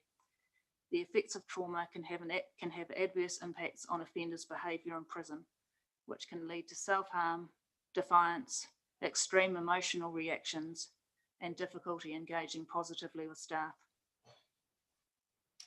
International studies suggest that due to their backgrounds and life experiences, the prisoner population is even more sensitive to noise effects than the general population. Prisoners and staff are in settings where noise levels must be endured for long stretches of time. For example, 12-hour shifts for staff and 24 hours a day for prisoners. And this is experienced for days, weeks, months, and years. They are environments where residents are present involuntarily, and where they are likely to feel they have little or no control over sources of or amount of exposure to noise. Prisons are also environments where those affected are likely to be exposed to multiple stressors, for example, crowding, boredom, fear. And these can multiply the impacts of any individual stressor, such as noise. Psychologically, we know that the level of control people feel they have over noise is important in determining the amount of stress it causes.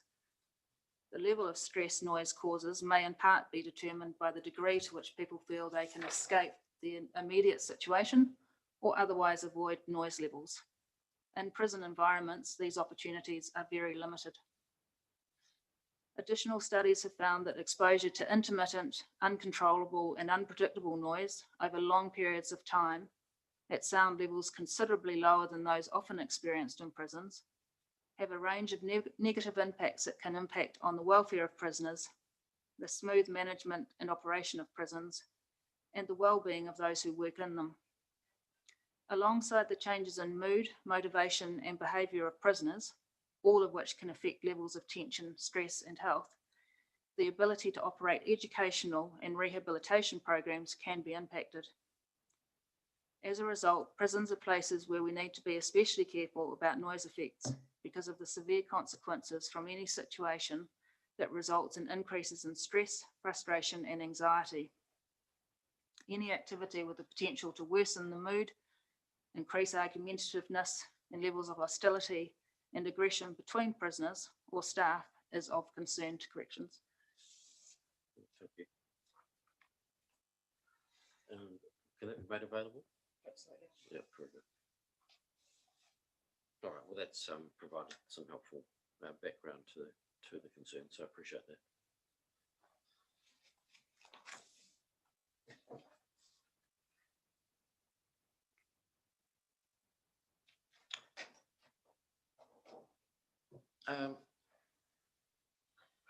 So Rolleston's,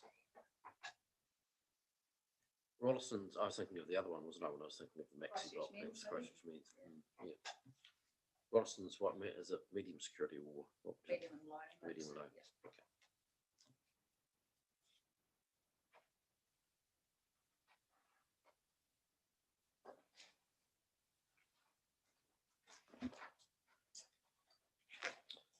All right, well, I don't think I have any more questions from that. So that's been very helpful. Thank you for that. And if you can have a think about the alternative approach to the project policy, we can, they're coming through submissions. But thanks for coming. Thank you. Yeah, thank you.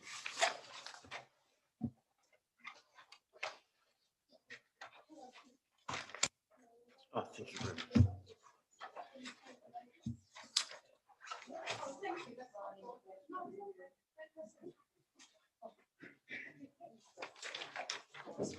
One of these this time.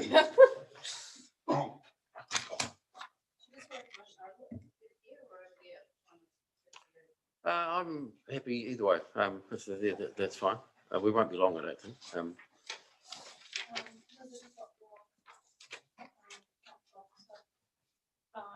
unfortunately, Mr. Darwin. But he will, because this is recorded. Yes, I do watch it later. All right. Just give me half. That's it.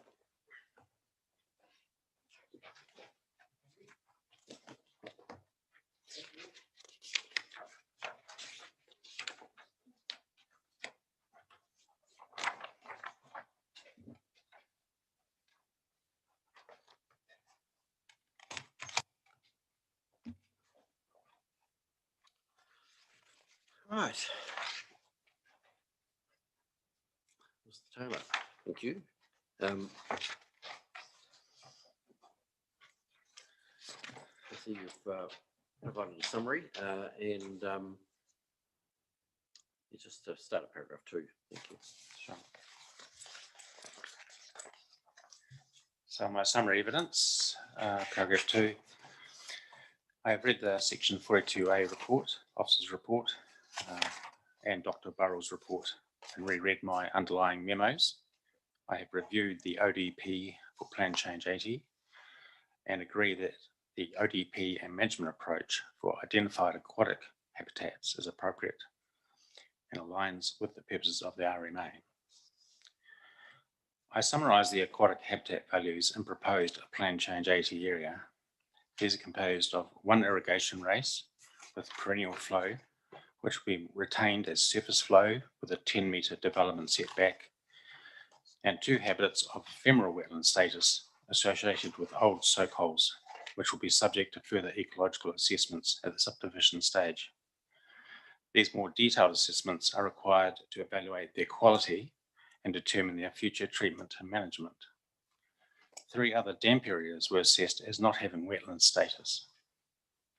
And these are all shown in my appendix, Fig I, my main body of evidence, and they're attached to my brief as well.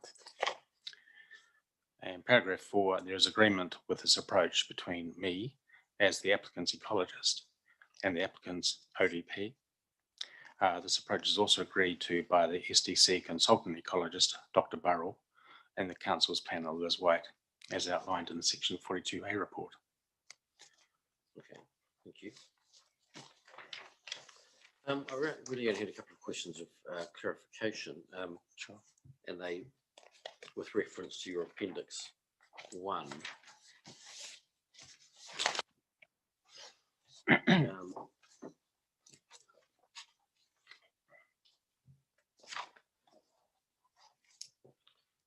Right, so the perennial branch isn't shown on your appendix 1, so that's down. It's probably in the bottom left hand corner. It only just makes it. Oh, okay. Yep. Yeah. Okay. That's there. So I've zoomed in on the northwestern eastern side of the development area. Yeah.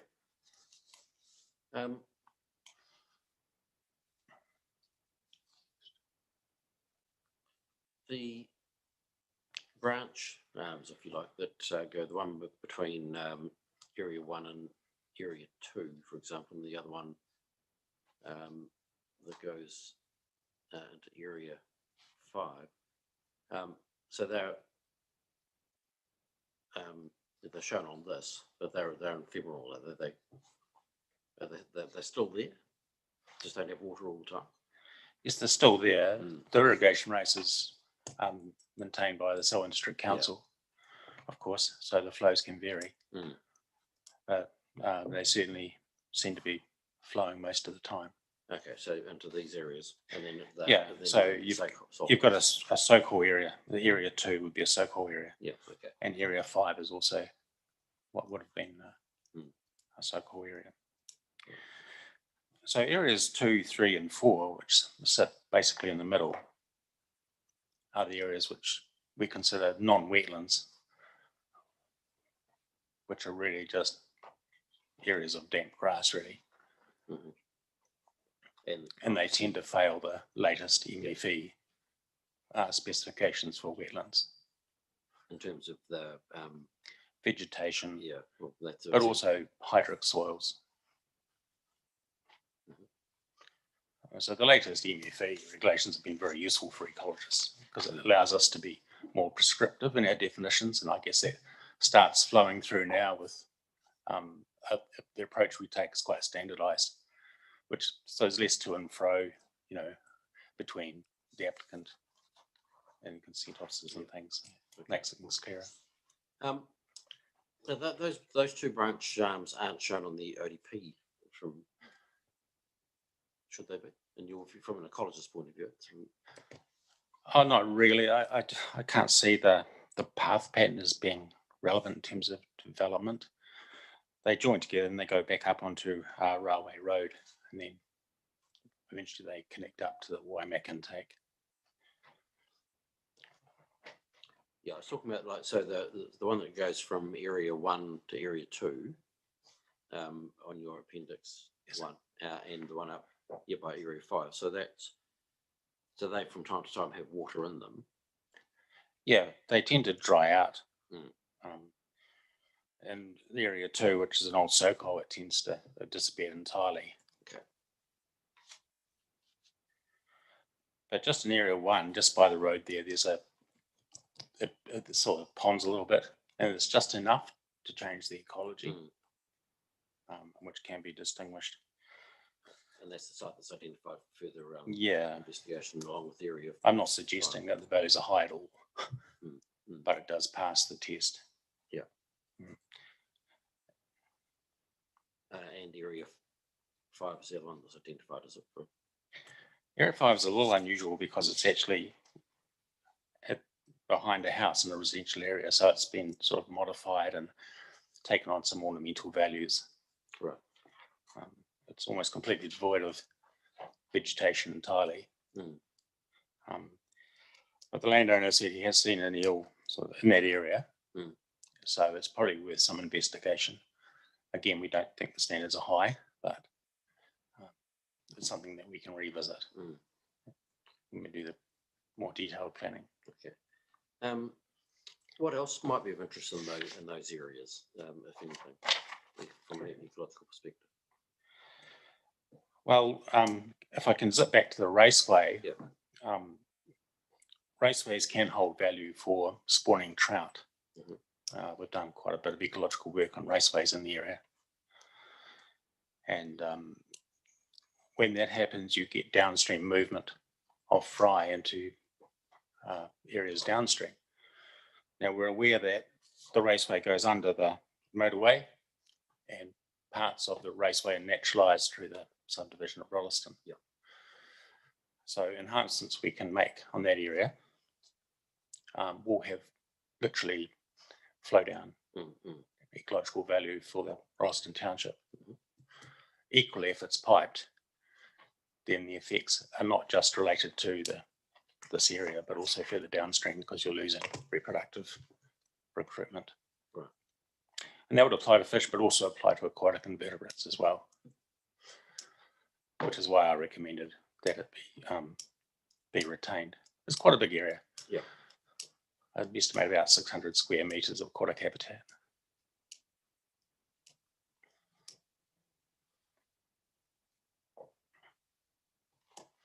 What about things like the mudfish and what have you? Are they a possibility in terms of any of those areas? It is difficult because the water supply is beyond the control. Well, there's other factors to consider apart from ecology. So we prefer to establish mudfish populations where we have a little bit more control on the water supply and quality.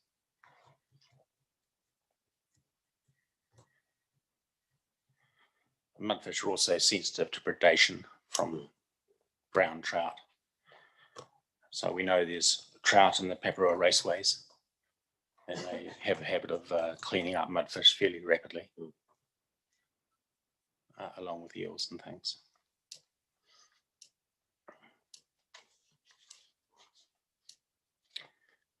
Sometimes we can put in artificial fish barriers so the water can enter the wetland, but it tends to prevent fish predators going in. But Right. it would take special consideration.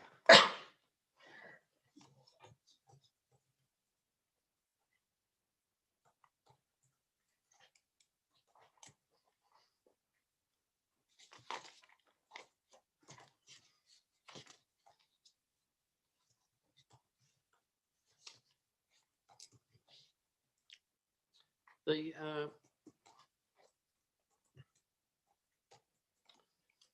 areas that are identified on the ODP, the 2 areas for further investigation, I don't know if you have that with you, but in terms of, are they big enough to encompass any setbacks that are needed or anticipated if they are wetlands?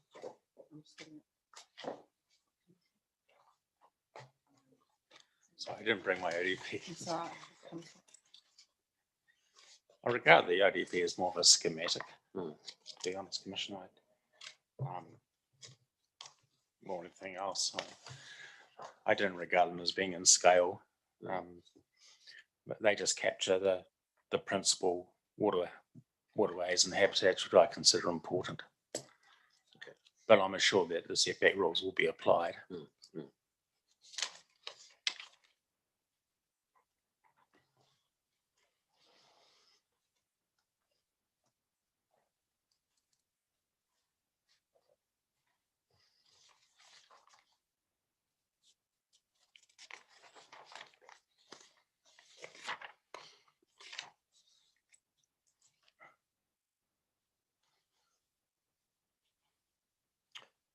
All right, I think that was all I had. And I appreciate you coming out and spending the time waiting. Oh, that's right. But it's been helpful, so thank you. Thanks for rejuggling. Thank you, Commissioner.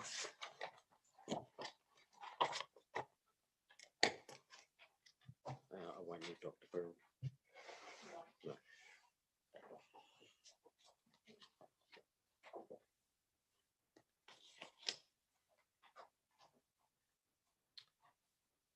Right. Infrastructure.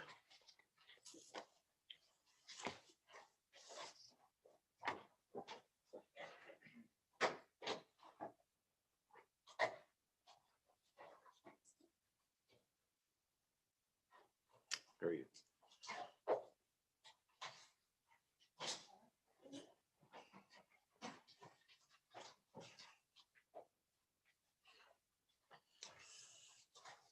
Thank you.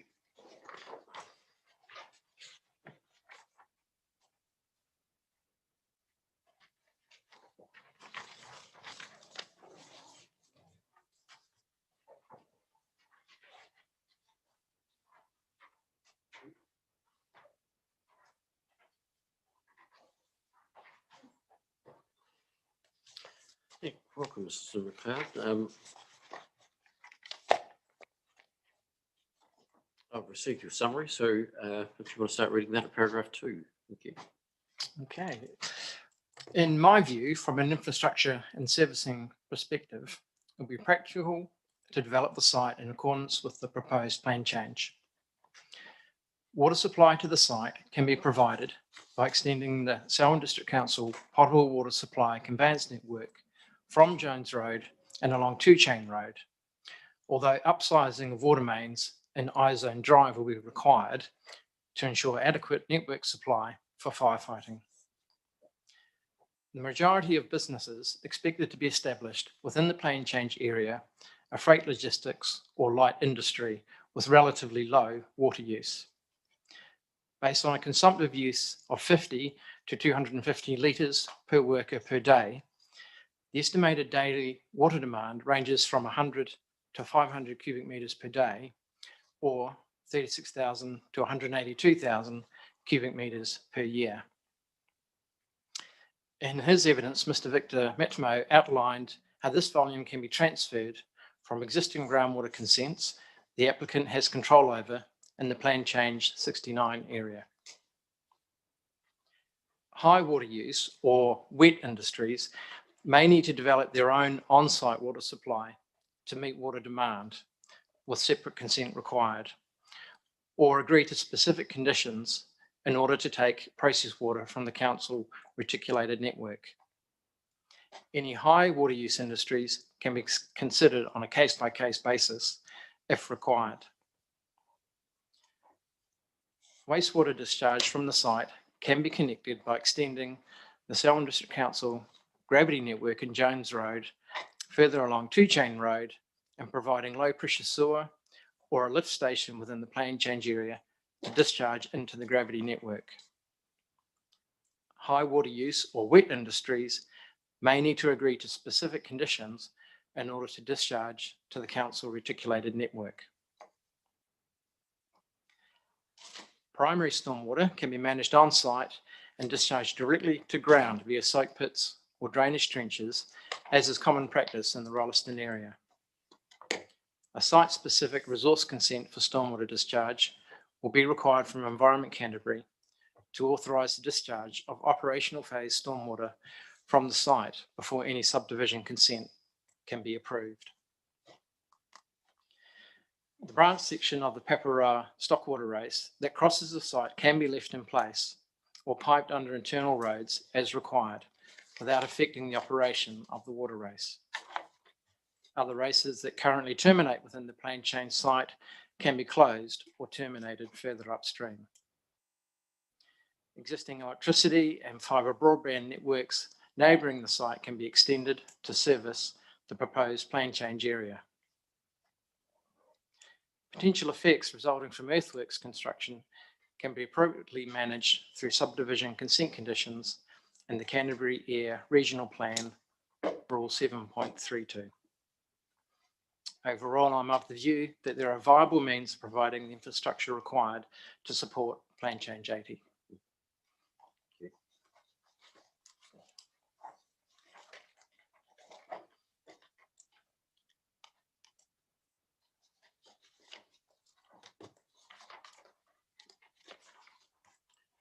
In terms of water supply, which appears to be the only area disagreement between yourself and Mr. England. If the water supply was, if the consent from the Plan Change 69 site partly was transferred, I mean, how does that work physically in terms of infrastructure? What happens? In terms of physical infrastructure, it doesn't have a large effect because we're relying on essentially extending the existing council network. They may consider putting in a new bore closer to the site, but it's from a council management point of view, it's easier to control the bores they've already got and extend the pipe network. What they're interested in is making sure they've got enough consented water to support the growth of Rolleston, including industrial growth. Okay. So that water just goes into the pot. Essentially, yeah. Okay.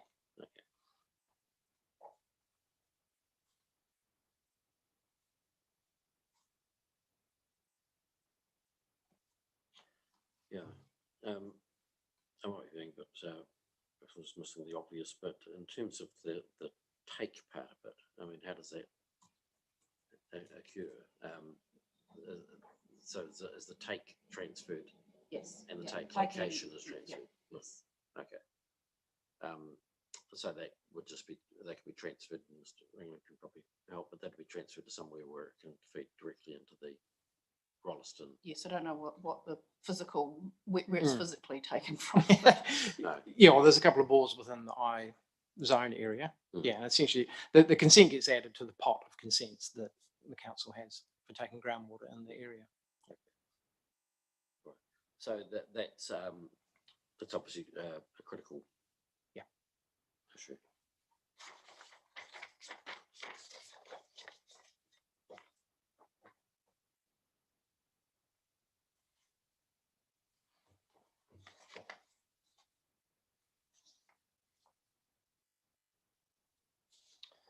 And again, Mr. England will remind me, but at the wet industries, is that dealt with under a bylaw, or is it under? I believe so. Yeah. Yeah, and when we talk wet industries, we're talking about food processing type industries, with high water use, or process industries that use a lot of water or wash down water, or water for cooling. Mm-hmm. Yeah.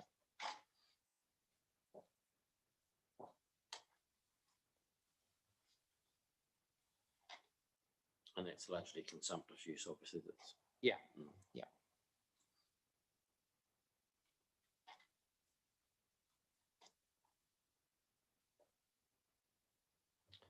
But for, just further on that, for any wet industry, it's a double-edged sword because if you're taking water and using it in a process, then you've also got to get rid of it. So unless you're recycling it, and having a closed loop, then you've got to somehow source the water, and then you've got to get rid of it to discharge to the sewer. So that could be the other constraint. But there are ways around that, and council may put limits on when you can discharge. For example, the Littleton port, they're limited to discharging in the middle of the night. So they have washed down areas, and they pump from 1 o'clock in the morning until about 3 in the morning. So, and just to even out the peaks and to reduce the peak demand at the treatment plant.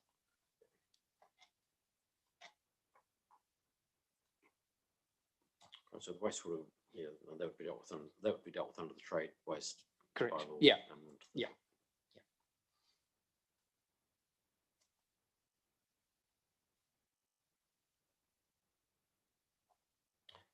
What's the infrastructural needs like? Water supply, you're saying that's not particularly difficult, the conveyancing.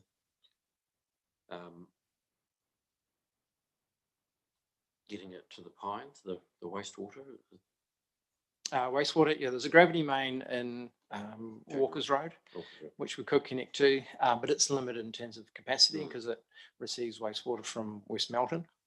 The alternative is to go back along Two Chain Road and then to Jones Road, but that's uphill of the site, so we'd have to pump up to that line, and it's gravity from there. Okay.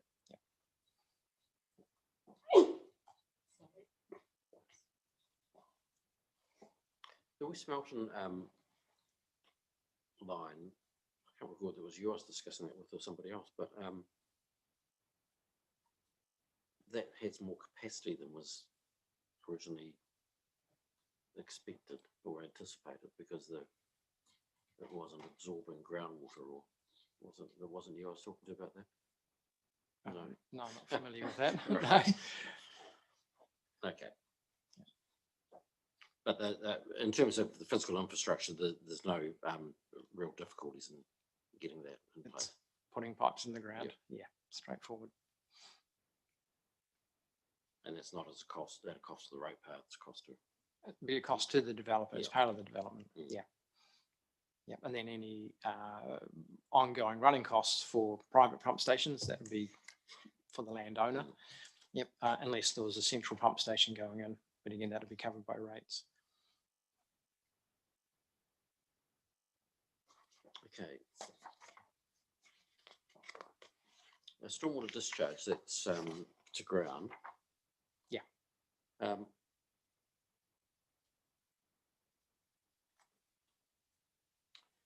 And there's been no challenge to that approach from Mr. England. What about okay, so if the industrial activities do produce some nasty stuff, that will go through the trade waste into go to the pines for treatment. Yeah. And what's the sort of the treatment for runoff from pads and those sorts of things? Are they Yeah,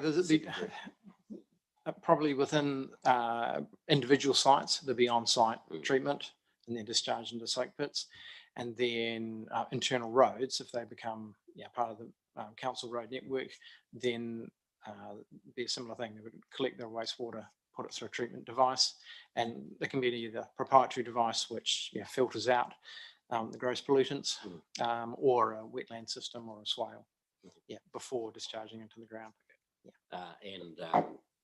It all needs consent from Canterbury Regional Council anyway. Yeah. And those sorts of issues were assessed in terms of contamination risk and what have you. Yeah, so the approach we took with the iPort area is that we got a global consent for the whole development, and then as individual sites are bought and sold or purchased, then the consent gets transferred.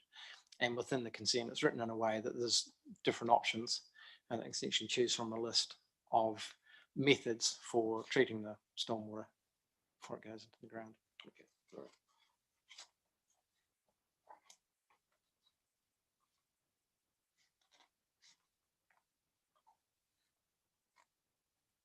right. Just in terms of FENS and their issues, you say that there is a alternative means of providing stormwater supply to comply with the NZ standards could include storage tanks or on-site water bores. With the water bores, that would require consent from ECAN as well? Yes, it would. Yeah. Is the water for that purpose sort of treated differently? Is it treated more as part of the industrial use? Or? Yeah. I mean, it's not if you're not using it as a consumptive tank, but it's there for emergency use, then the volume that you're taking is quite different, other than regular testing of the well to make sure it works. Yeah, so then it's a case of looking at it from what's the overall impact on the environment. The volume that you take per annum is quite low for firefighting, assuming that you don't have a fire, you're just using it to test. Okay. What's quite common within the Rolleston industrial area, that warehouses that need a sprinkler system, they'll have an on-site water tank. So they have that supply on site, because the network just can't supply all the water that you need in the event of a fire. So you have it on site ready to go. In terms of the matter that was raised in relation to water supply pressure by one of the submitters, you're comfortable that won't be? So what was that? The issue that was raised by one of the submitters, I can't recall which one it was in relation to effects on their water pressure and those sorts of things. Yeah. I mean, it's a common problem in parts of Rolleston. It's partly a function of just the rapid expansion of Rolleston and the network not keeping up. But I know that there's upgrades happening all the time. In order to get sufficient water for firefighting supply, there would need to be some upsizing of the pipes near the headworks. Yeah, they were designed 25, 30 years ago, and the area's expanded beyond what they can now deliver. Okay. Yeah.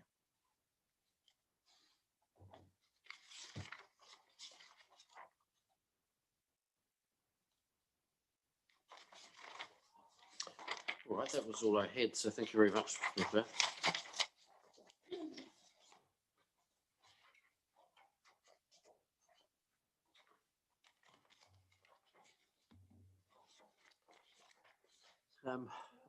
Yeah, I think I might have just. I've only got 2 more witnesses. Yeah. Available this afternoon anyways. Yeah. I might have 10. Unless you wanted to hear from the station today. No, probably need to hear from. Well, no, I don't. To be honest. No, I think it's always good to have you at the tail end. So, yeah, but I might take 10 minutes. Okay, thank you.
Mr. Compton-Martin. Thank you. Afternoon. My full name is David John Compton-Martin. I am a director at DCM Urban Design Limited. PC80 site is well served by existing transport and infrastructure, which also serves to provide separation from nearby sensitive activities, rural and residential. The receiving environment has a rural, semi-open character, transitioning to urban fringe, peri-urban. The existing environment has various structures, including dwellings, auxiliary structures, power lines, and exotic vegetation clustered throughout the landscape, typical of rural landscapes. The character and land use of the area will shift from open and agriculturally focused to having an industrial character. Through mitigation measures, adverse effects for the two-chain road frontage can be addressed. I consider the following aspects to be the main urban design, landscape and visual amenity issues, and which I have addressed below. Effects on landscape character, including rural character, urban form and amenity values, visual amenity, edge treatments and mitigation measures. In terms of landscape character and values of the area, subject to the mitigation measures proposed, the proposal will result in a low to moderate magnitude of change on the existing rural landscape character and associated values. The existing character of the two-chain road site is modified and contains no natural features of note. The partially open character of the site will change to a character which is more industrial and more compartmentalised with the imposition of the proposed mitigation measures, but will be viewed as an extension to the existing industrial area. In terms of urban design and form considerations, the plan change will add significant development capacity for Rolleston to ensure it maintains a well-functioning urban environment as per Policy 8 of the National Policy Statement Urban Development. Rolleston's residential capacity has grown considerably over the past 20 years, and it is important that its supporting business areas grow correspondingly to provide employment and wealth opportunities. The position of the proposed plan change area is important, noting the site will be viewed as an extension of the existing business zones and physically separated from residential and rural areas. The proposed plan change meets the objectives and policies of the operative district plan in regard to the township volume. The site is highly connected and accessible for all modes of transport, with the ability for the rail network connectivity to be improved. In terms of visual amenity, the adjacent rural properties will experience a change in surroundings from semi-open views across the rural land to views that are more restricted and screened by vegetation. In some locations, these views are already screened. Changes experienced by the residents is considered low, given the proposed edge boundary treatments, the existing width of two-chain road and the level of surrounding development, which already exists. I'll just point you to the, this was meant to be part of my main evidence, was the updated edge treatment for two-chain road, which I'll talk to that in a minute. Paragraph 9. I do not consider the state highway as a sensitive environment, with any residential properties to the south of PC80 being well separated from the proposal.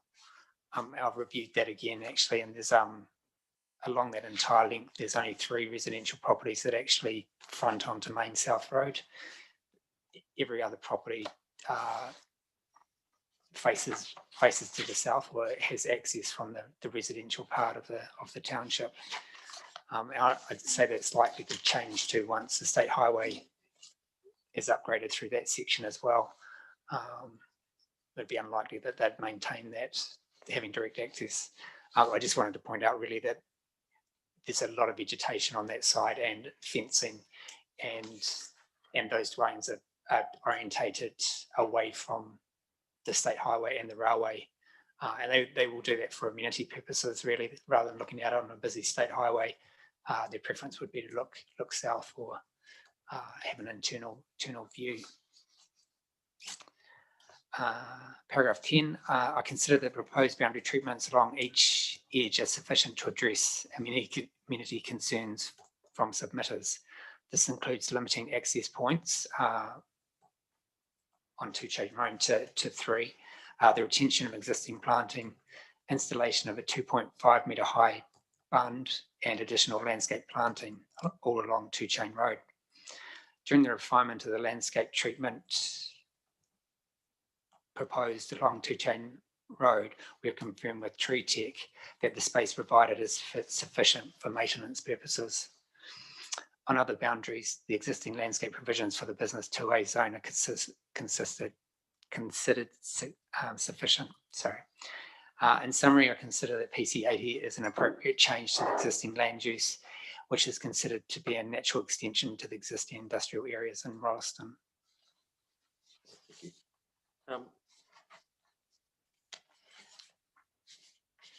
Just a couple of points that were just what I think of them really, but in terms of your paragraph 7, you talk about the objectives and policies of the township volume. Now, Ms. Faulkner, is it? Yes. Yeah, she raised the rural objectives and said that you hadn't carried out an assessment against those. Yes. Yeah, and the reasoning behind it is because we were going for a plan change. And so for most of pretty much all of them, for those rural objectives and policies, we wouldn't achieve them. And it sort of seemed a moot point when really we're looking at changing the land use from rural activities to an urban activity. It's important that we try and address the township objectives and policies. Yeah, but if you like, the receiving environment, which they used, that remains rural, doesn't it? Yeah, over the other side of Two Chain Road. Okay. Yes. And it might be legal matter, but they talk about the rural character, retaining rural character, and those sorts of things. You didn't consider that those would still apply to the properties on the other side of the road were relevant? I did. And that's where I assessed the amenity effects on those residents across the road, because there will be a change in character. I recognise that. It was really just not assessing the rural objectives and policies because we recognise there would be that change.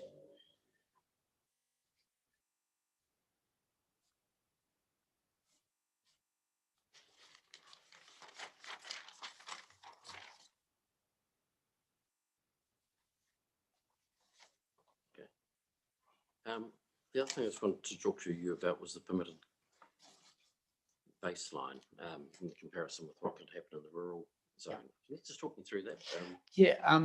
So it's recognising that there is going to be a change, that an industrial zone or a business zone allows for a lot more buildings, a greater intensification, a lot more hard stand. The surface your site coverage is usually a lot higher, but also recognising that in rural areas, the intensification is not as high, but it's not nude of buildings.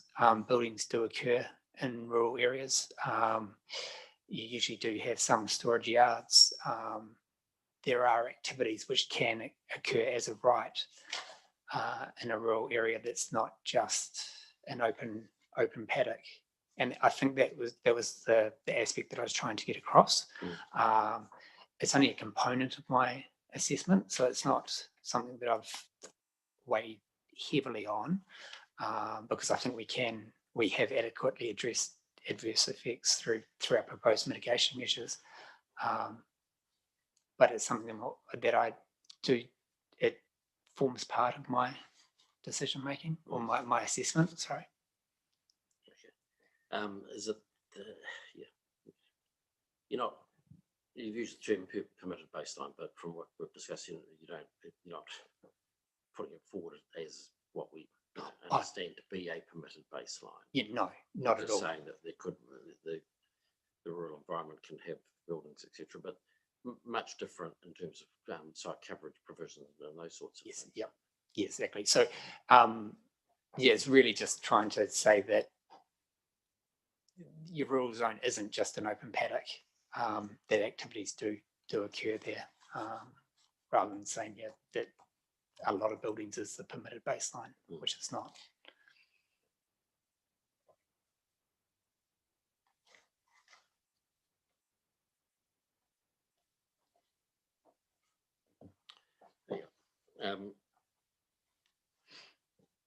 Again, because Ms. Faulkner's reading her report, she queried whether your reliance on the or identification of the permitted baseline had somehow clouded your judgment in terms of the level of change that was going to occur. No, I don't. I read that as well. I don't think so. Didn't. If I did think that, I don't think we'd put so much effort into the treatment along Two Chain Road.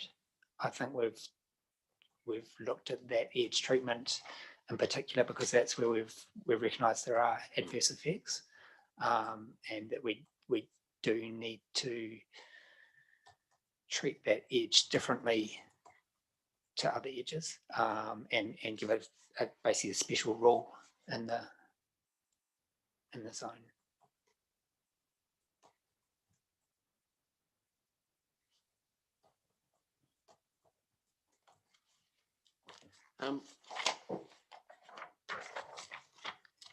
In terms of landscape character, obviously there are various factors which contribute to landscape character, and again here there's going to be potentially some quite significant change in terms of activities, in terms of busyness, in terms of noise, in terms of scale of buildings, site coverage, and all those sorts of things. So do you,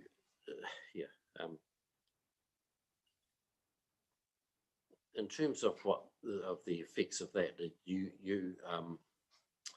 maintain that the effect is that the effect that's low to moderate? You talk about the degree of change, and I just wasn't quite sure on the nomenclature. Perhaps I'm confusing myself.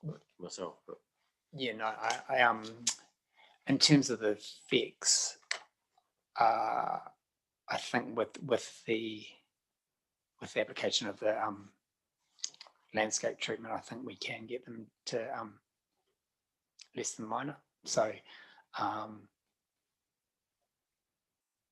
the magnitude of change I do consider it be low to moderate, and that there is that change, but then part of that change will be a reduction in the open character through that space, which is part of your landscape character. But then it's also something that could change as of right. Two Chain Road could be, that boundary could be planted completely, so you have a dense shelter belt along the edge, and that would change the landscape character of that space. in accordance with the rural character. Yes, so it would be in line with rural, but we'd still reduce that sense of openness. Would become much more enclosed, and you do notice that through parts of closer into Christchurch too as well, where you always think that the Canterbury plains are wide and open, but actually in some locations the views are quite restricted, and so your visual catchment's actually quite small, or quite limited. Two Chains Road in some ways is similar in places, that you're really just restricted to along the road lines, but most properties have dense planting along the edges.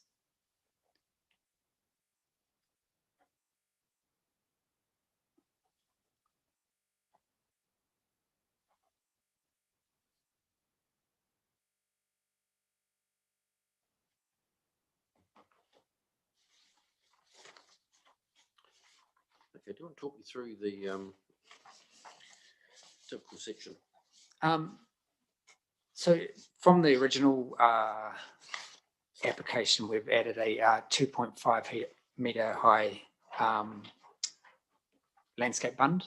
So the outer edge of that bund would be slope of 1.1 to 1 and 3, and then on the top of that we'd plant two two rows of native species, with the intention of those species sort of getting up to 3 or 4 meters in height, to form quite a dense band. The existing vegetation along Two Chain Road boundary would be retained where possible, and any gaps then filled, supplemented with additional planting. Okay, so on that typical section, where would the vegetation that exists at the moment? So where it says D. Okay, so that's, oh yeah, I see existing trees. And so I did know I had another drive past there this morning actually, and most of them have the fence line actually on the inside of the planting. And so that gives that ability as well, so we can easily maintain that standard trees. And it's a mix of pines and eucalypts, macrocarpa. And they're at some height, are they? Some of them might, but I haven't been there. So Some are substantial, sort of be, easily over 10 meters in height.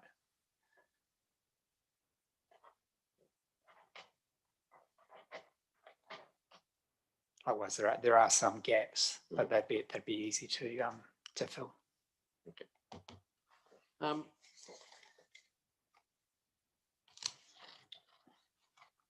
From a landscape perspective, having the, three, potentially up to 3 exits and entries? Yeah. Yeah. Do you have any concerns about that from a landscape perspective? No, because I think it's consolidating the amount of entry exit points. So individual lots or units within the business zone won't front directly onto Two Chain Road. So instantly you're avoiding that effect where you go to some industrial areas and it's almost like a strip development where you have a whole series of freestanding signs and security fencing and car yards. So that's by just restricting the entry points to being internally focused, it removes the ability for that to happen. And then only having 3, each one will still be, approximately 600 meters apart, depending where they're placed. But that's still, that's a 7 or 8 minute walk, so it's quite a considerable distance between points. In terms of the location on the ODP, did you have input into that? Yes.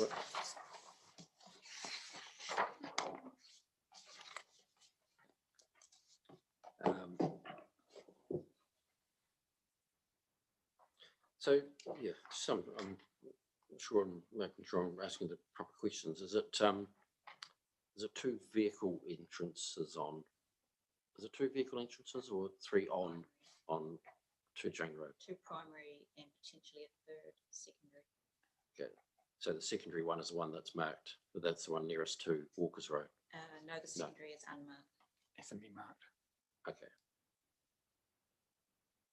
Right, so the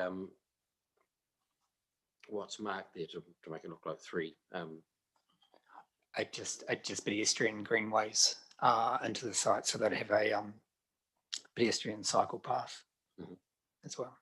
Okay, so the one closest to Walker's Road, that's a cycle path? Yes, it is. Yeah. And the one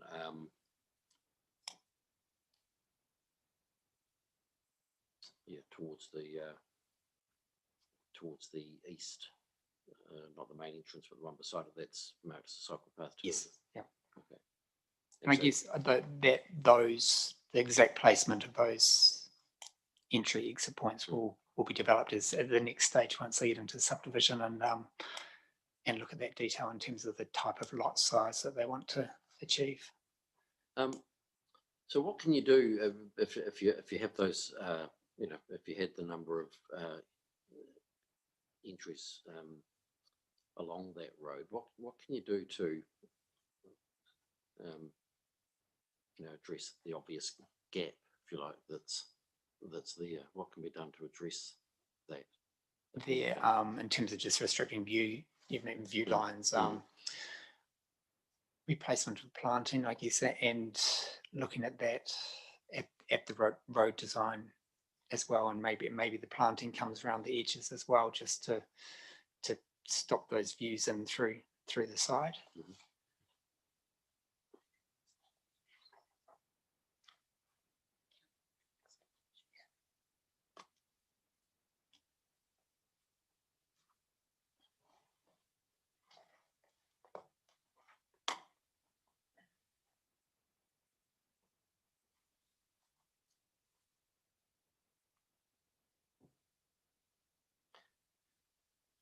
Okay. And in terms of bunds, I know there's been a while ago now, but there's been some criticism of bunds by the Environment Court in particular locations, but they're not uncommon in this area, are they? No,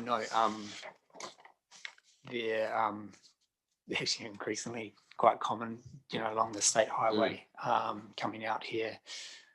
Fulton Hogan's just started developing their ones on the Royden Quarry, and obviously the other quarries around Pound Road. They are relatively common. Actually, in Tifariki development beside Plan Change 69, there's some bunds in there as well. I do believe getting that outer slope shallow enough to take planting is probably the key aspect that we want to achieve, just so they're not too harsh and too steep.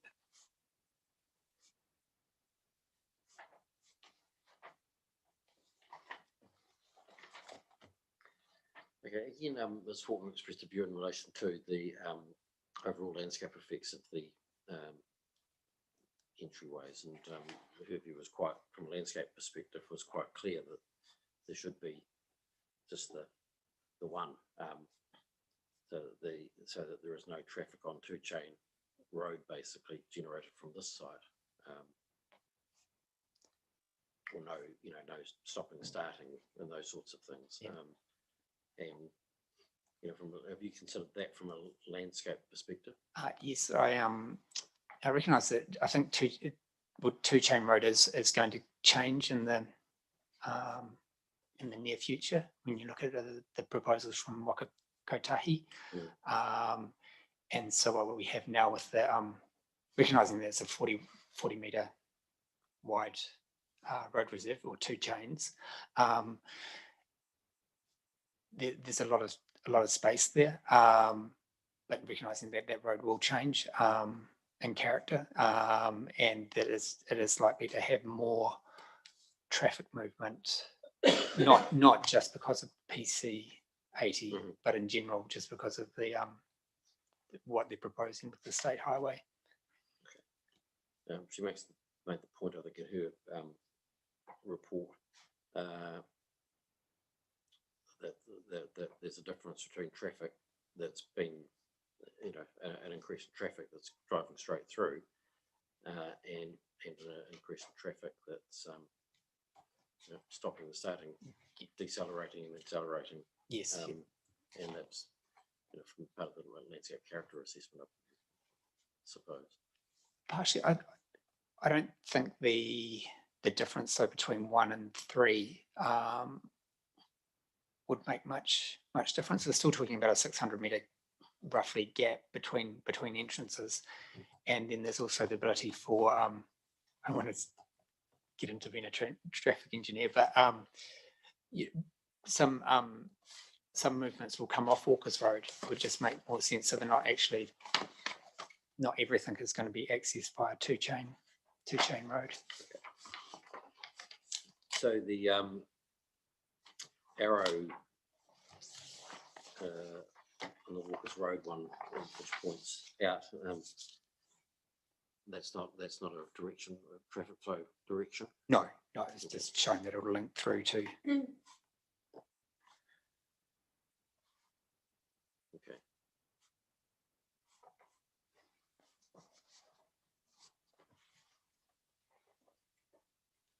So basically, in terms of landscape effects, and the effects on the character and what have you, do you agree that all those issues are relevant in terms of increased traffic noise potentially from stopping and starting, the nature of the industries in terms of potential odor producing industries and all of those sorts of things? They're all relevant from a landscape character perspective, because there's a lot of focus on visual, and that may be your primary concern here. Yeah.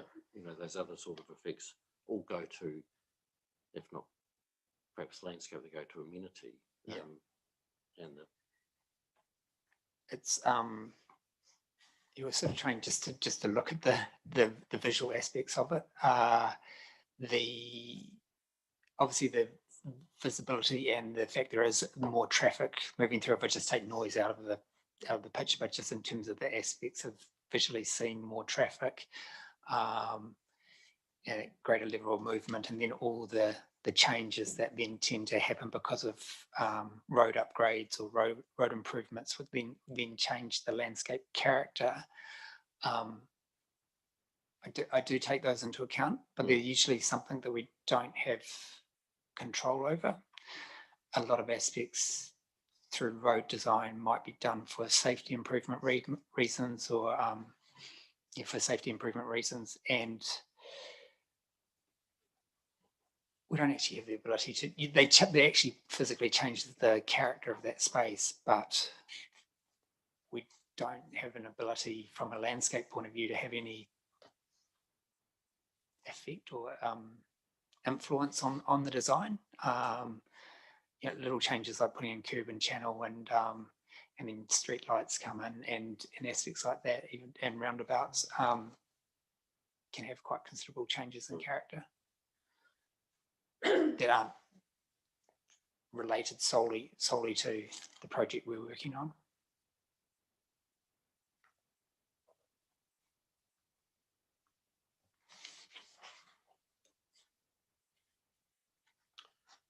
There are a number of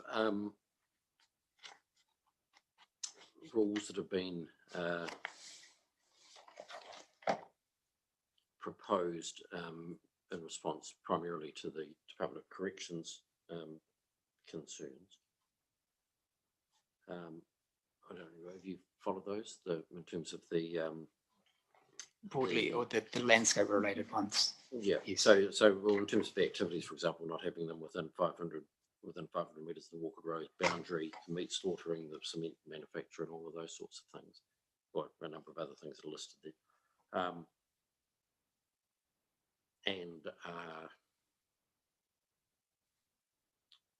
Controls on nighttime activity, or at least requirement for consenting for nighttime activity. If I'm wrong and how I'm summarising these, let me know.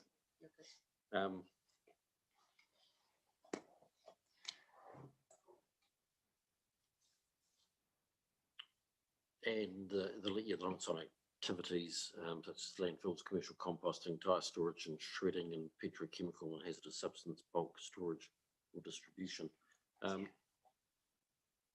I'm just trying to get a feel from you in terms of from a landscape perspective, not just the visual, but if you're looking at the grouping of rural residential properties on the other side of the road, would you see those conditions as appropriate or as helpful from a landscape perspective along there? Potentially, they're fairly heavy industry activities, and it would depend on their nature, I guess. If they're outside, if they're contained within a building, and I guess I can only really look at the building, and that in its form and its position. So if other effects outside of my area of expertise can be addressed, then I wouldn't have an issue with those activities.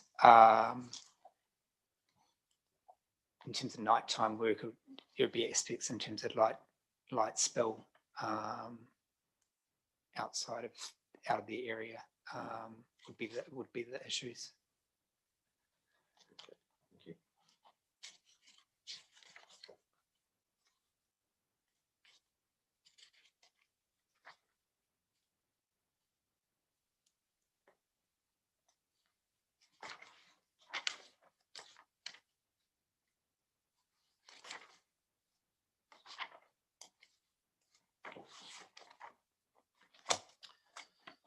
All right.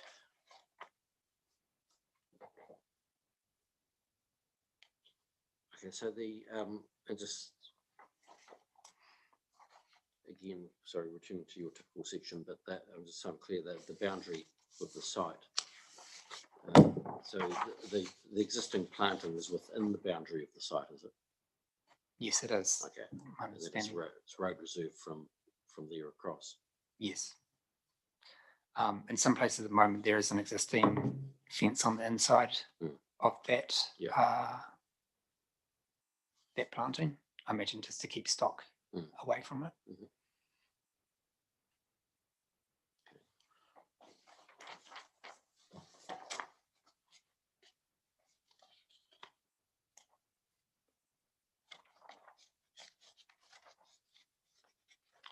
The other area where there's disagreement between you and Ms. Faulkner seemed to be in terms of the effects on users of the highway and on the other side of the road.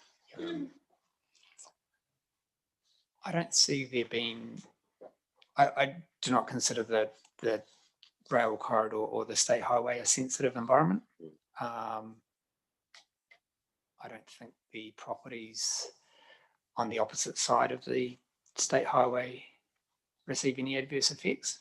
There will be a change, but given the nature of the state highway and the rail line already in the foreground, then I don't think that the rezoning of the land will have an adverse effect on those properties. That movement corridor forms a significant buffer in itself. Okay. So you don't consider that there needs to be a landscape treatment specifically along that? No, I don't think so. Not at all. I do realise there's one in, I think it's Appendix 28 in the current operative district plan for the existing B2 area, but hasn't been implemented. But I don't think in this case it's necessary either. The residential area turns its back on the side of the state highway. When I was driving it this morning, I was just looking at the little important whatever around that area with the containers and various things. In parts, there's an area between Jones Road there and the state highway that's in paddock. So it sort of provides an additional setback, if you like. Is that part of that zone, or is that does anybody know, or does that remain? Is that the area that sits between the railway and the highway? I know the area you mean, but because because there seems to be, and it's not all the way along. It gets closer at some points, but there is quite a sort of a gap there that almost has a natural setback. It's rural. It's got limited access. Okay, rural zone. Very limited vehicle.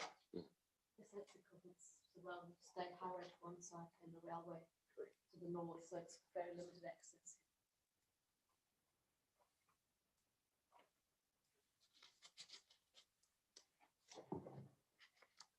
I think my determination is really about that I just didn't see there was any adverse effects on that boundary. So therefore there's no need to have any special treatment.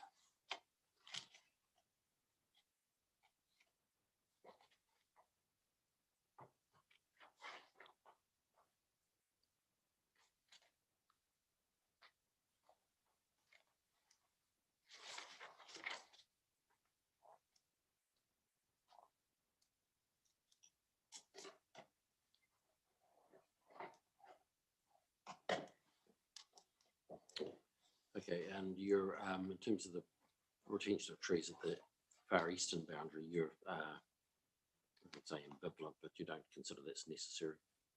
No, I don't. I mostly eucalypts and pines. It's a nice outlook, but I don't think it's worthy of protection. Any benefits from the maintaining? No, and potentially very minor, and then there would be some logistical issues actually, which could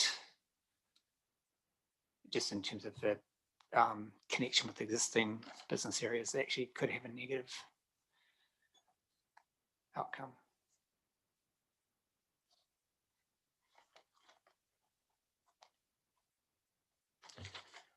All right, Mr. Coulter, thank you very much. Thank you. Thank you. Thank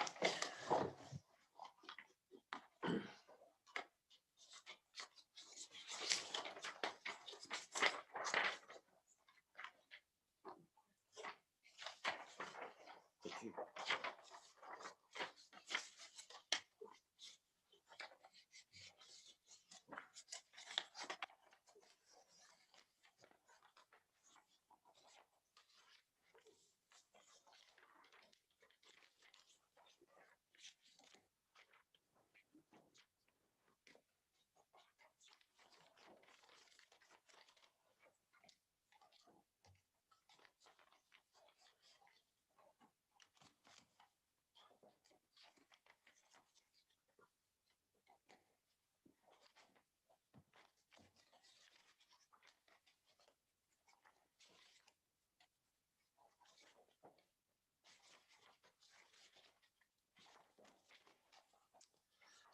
Right, good afternoon.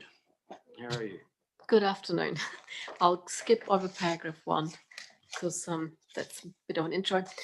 So paragraph 2, I have been engaged with the applicant by the applicant to provide a peer review of the urban design assessment prepared by Mr. Compton in relation to this plan change request.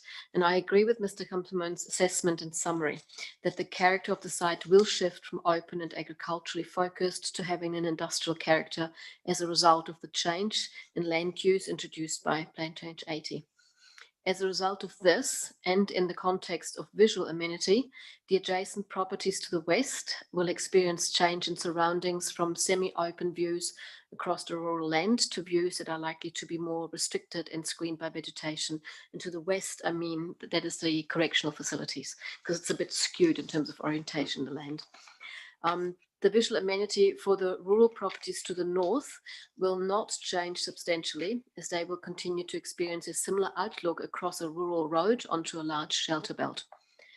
I agree with Mr. Compton that the effects on visual amenity have been addressed appropriately through mitigation measures, primarily landscape treatment along the road boundaries of Walker's Road and Two Chain Road, in particular the very wide Two Chain Road corridor, combined with the revised proposal of a bund and planting strategy, will be able to mitigate most of the effects experienced by existing rural properties, which currently are the most sensitive to the changes introduced by Plan Change 80. The landscape experts are in disagreement with regard to landscape treatments along the southern boundary and the potential impact of industrial development on the visual amenity of State Highway 1 and the rail corridor. From an urban design perspective or point of view, I do not consider State Highway 1 nor the railway to be an environment that is sensitive to the proposed land use change. I would advocate for a maximum level of flexibility to be retained along this boundary to allow rail sidings to be established. I think that's a really critical component to take into consideration when you're looking at that boundary. In general, any expansion to an urban area will alter people's experience of that area. However, it is unreasonable to expect that townships remain static. The National Policy Statement on Urban Development expressively anticipates that urban environments, including their amenity values, will develop and change over time. Beyond the review of Mr. Compton-Moon, I have considered Plan Change 80 within the wider urban context of Rolleston, a key activity centre in the Selborne district, with a focus on urban growth and compact urban form, accessibility and connectivity. The proposal would contribute to a well-functioning urban environment and fit very well into the existing urban structure and development pattern of Rolleston. It ensures that industrial development remains located north of State Highway 1, clearly separated from the residential and commercial activities to the south. It will logically complete the compact urban form, filling a rural gap between the existing I-zone to the east and the correctional facilities to the west, therefore becoming a logical and sequential extension of the I-zone westwards.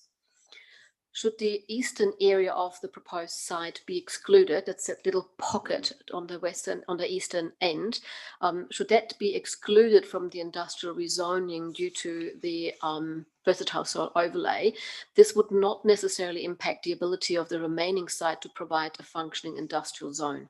But from an urban perspective, it would be better to have the proposed site and the I-zone to visually connect directly without an undeveloped gap. The site is well connected to main transport corridors, including both road and rail network. The main benefit of the site, however, is the direct connection to the rail corridor itself, allowing it to pull sidings into the site if required.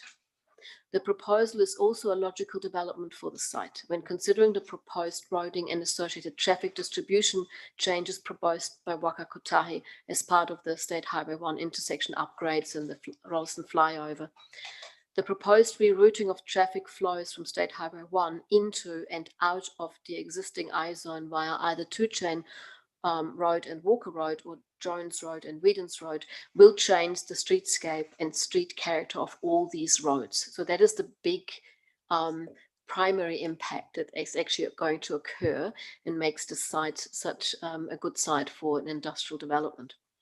The proposal does fit well into the objectives and policies. The Business 2A zone, or B2A, rules package is appropriate regarding building standards and interface treatment with adjacent residential or rural zones and will guide the development accordingly.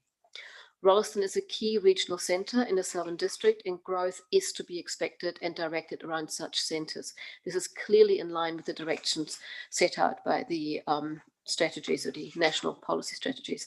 Industrial activities are part of a natural urban growth and need to be carefully considered and accommodated, with the aim to minimise and or mitigate effects on sensitive receptors such as residential areas.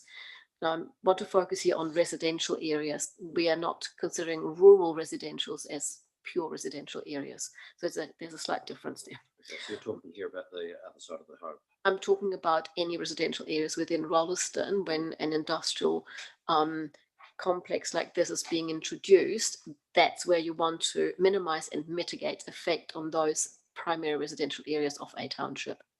That's really what the statement is about.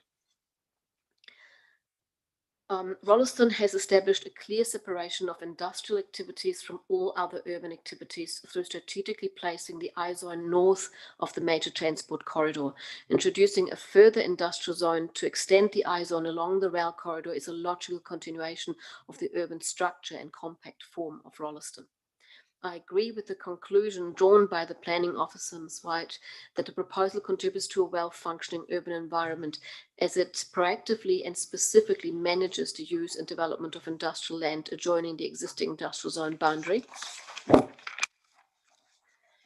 It is located in close proximity to key transport links, including the State Highway and the main north-south rail corridor. It assists with reducing adverse rural character and visual effects that might otherwise arise by concentrating buildings and activities adjacent to State Highway 1 or the rail corridor, existing Rolleston urban boundary and to the south, and the existing business zone to the east. So in summary, this is the best location for industrial development within the urban form of Rolleston or the extended urban form of Rolleston. It can effectively avoid or mitigate potential adverse effects from industrial development on the adjacent environments through compliance with the operative and proposed district plan, and coupled with the ODP and associated additional mitigation measures. And it enables the community to provide for its economic well-being, thereby contributing to its social well-being. And I think that's an important critical part when we're looking at urban design, to look at this as in the bigger picture of Rolleston versus this as a pocket of rural that now changes its use. That is one way of looking at this. But from an urban perspective, it's important to look at the bigger picture and how this particular piece of land sits within that. Okay.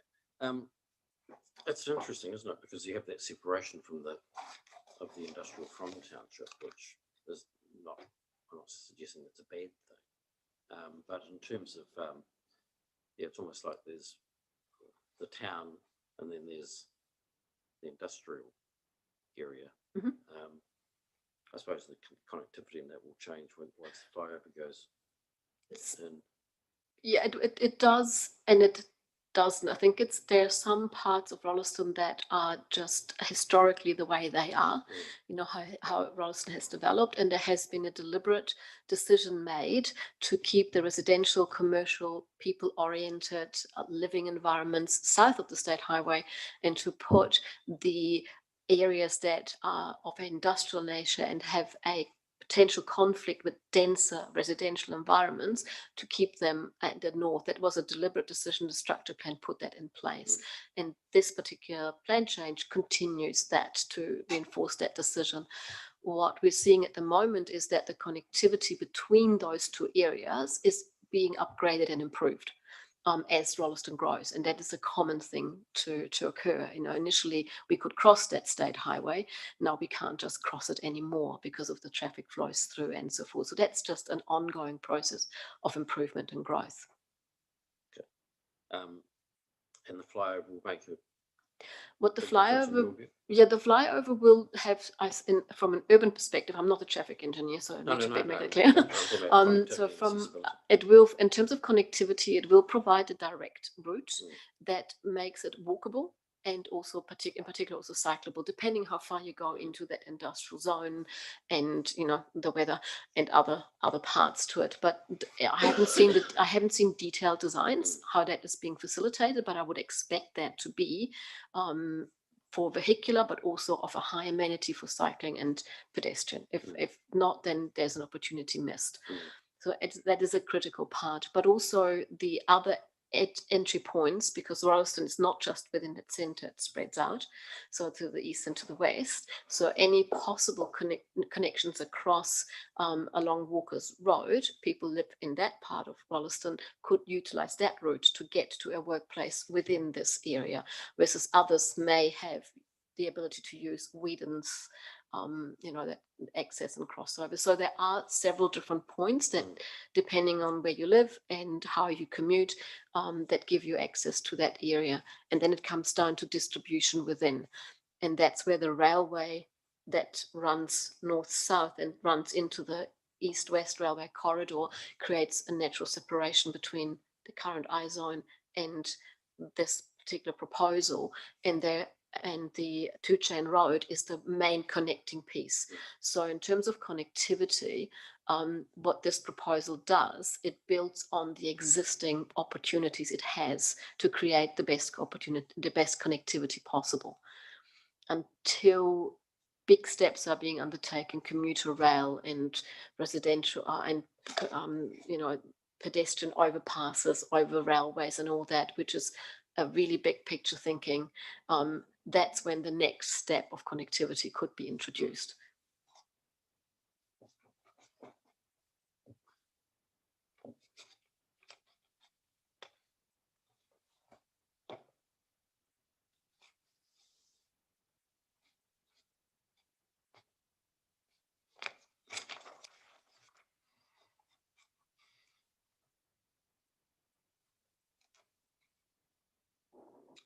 Okay, just some clarification from your summary in terms of paragraph 10.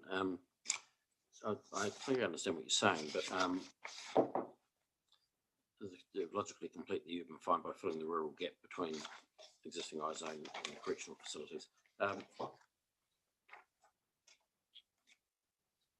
So you see the correctional facilities as an urban activity?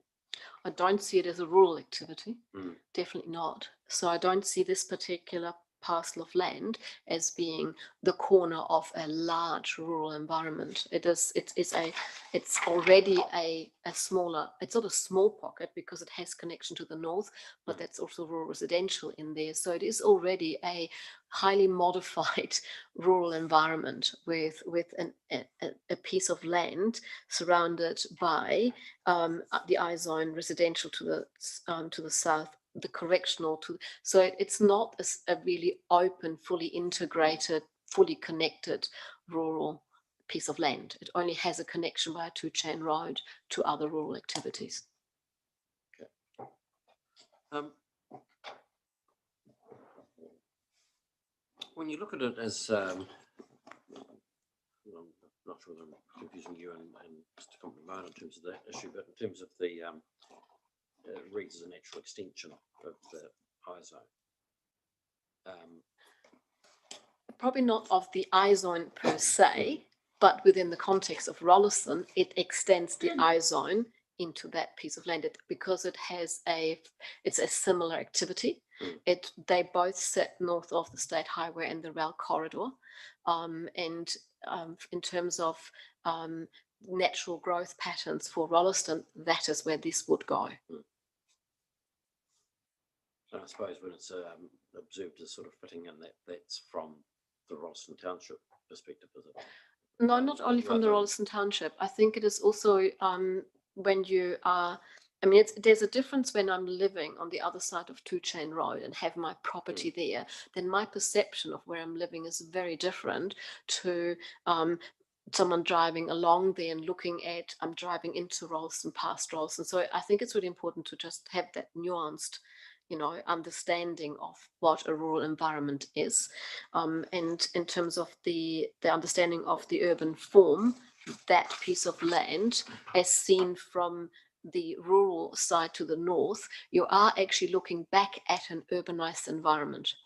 You may be looking across this piece of rural land, but you're still looking at an urban environment in not too far distance, which is Rolleston itself. So it is not a rural outlook per se. It's an immediate rural outlook, but it's not the rural outlook that you would expect across the Canterbury Plains to the snow-capped Alps, for example, which is that classic Canterbury Plains sort of rural feel.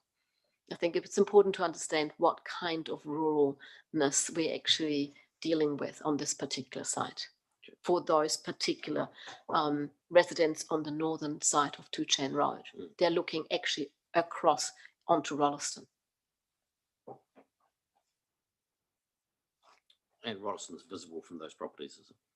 I haven't accessed these properties individually. I can only do that really from where I have views across. Most of it is blocked with vegetation on Two Chain Road. There's some gaps here and there, but there's not much visible. But there is an understanding that I'm living right next to Rolleston. We're not living in a very open rural environment.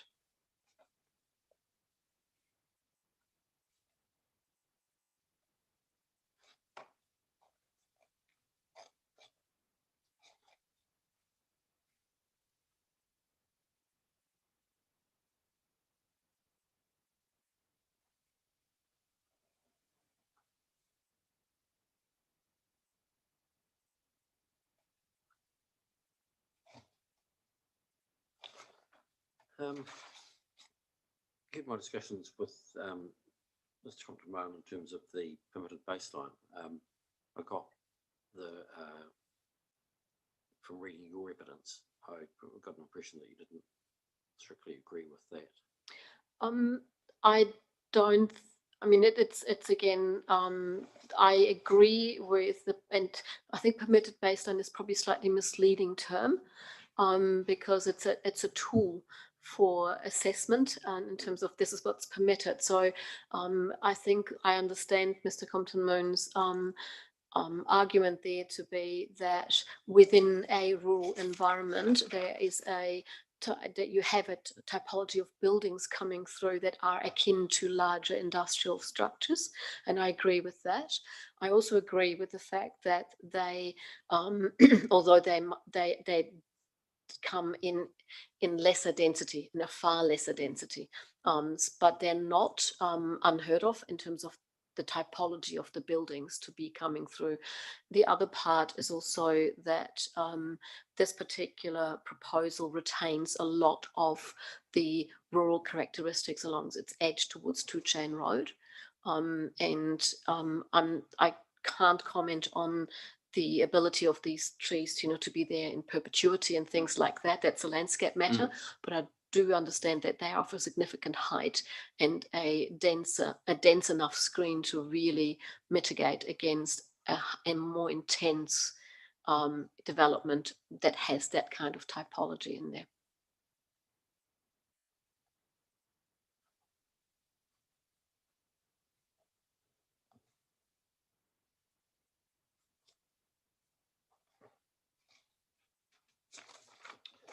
just check.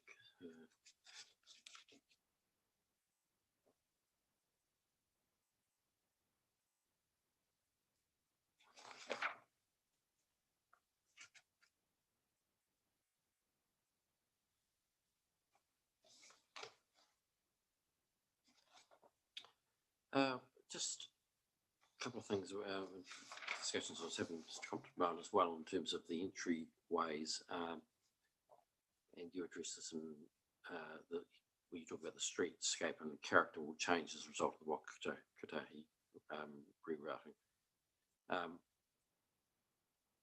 You don't see the additional changes in the form of access points to add any further changes to street character apart from allowing intimate views into the site. Yeah, so in terms of from your expertise, a matter such as additional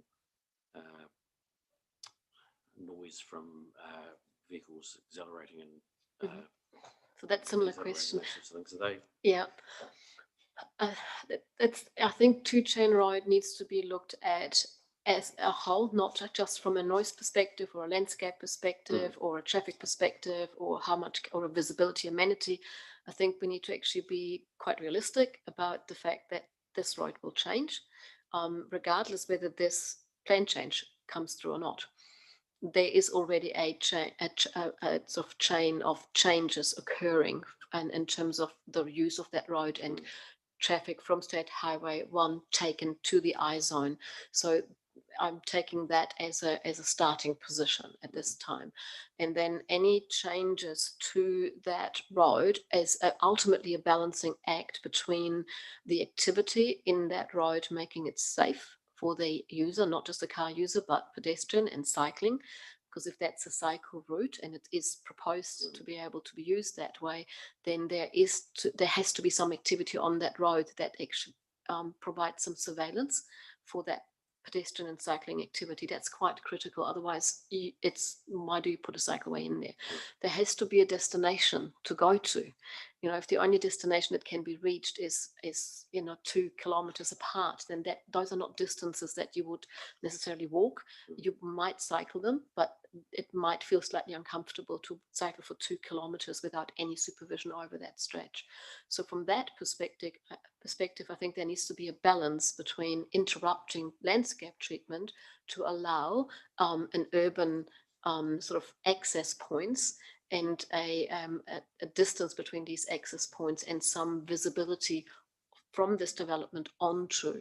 Now that visibility doesn't have to be from buildings, that is visibility from activity that moves in and out. And it's a detailed response. I think the attention sits in the detail. I don't think that's something that can be done at an ODP level on a little drawing like this. It's a far more nuanced approach. But I would not recommend to have a single access entry off two-chain road. I do believe that more is required just to facilitate the function within, but also facilitate the safe movement on two-chain road itself.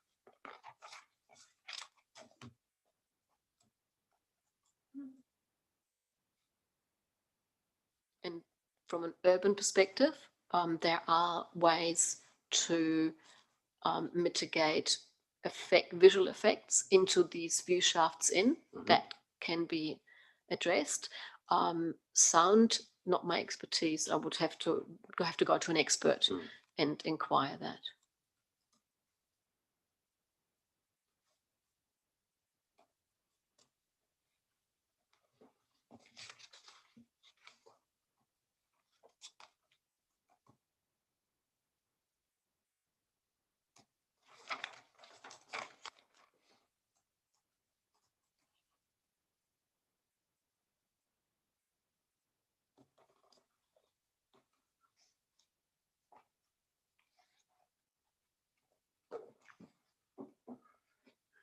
Just checking. That's all right.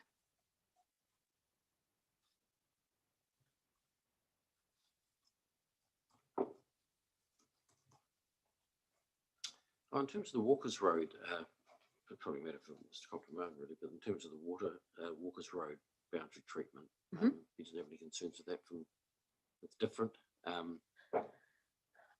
Yes, different, because just the fact that the scale of development on the other side is different to what happens on the other side of Two Chain Road, but also the rules within the zone rules and the landscape treatment towards a street frontage actually deal with that, in my opinion, significantly and sufficiently. I have listened to the what was said by the submitters, and what I'm hearing is not so much the visual context between or interface between the two, but it's more any effects that sound may have, or the activity that are happening within that may then have an adverse effect on the fact that we're dealing with people that haven't got an option to avoid these. I think that is what I'm hearing very much from those comments, and I think that is probably where the rules package that's been proposed and discussed picks those up.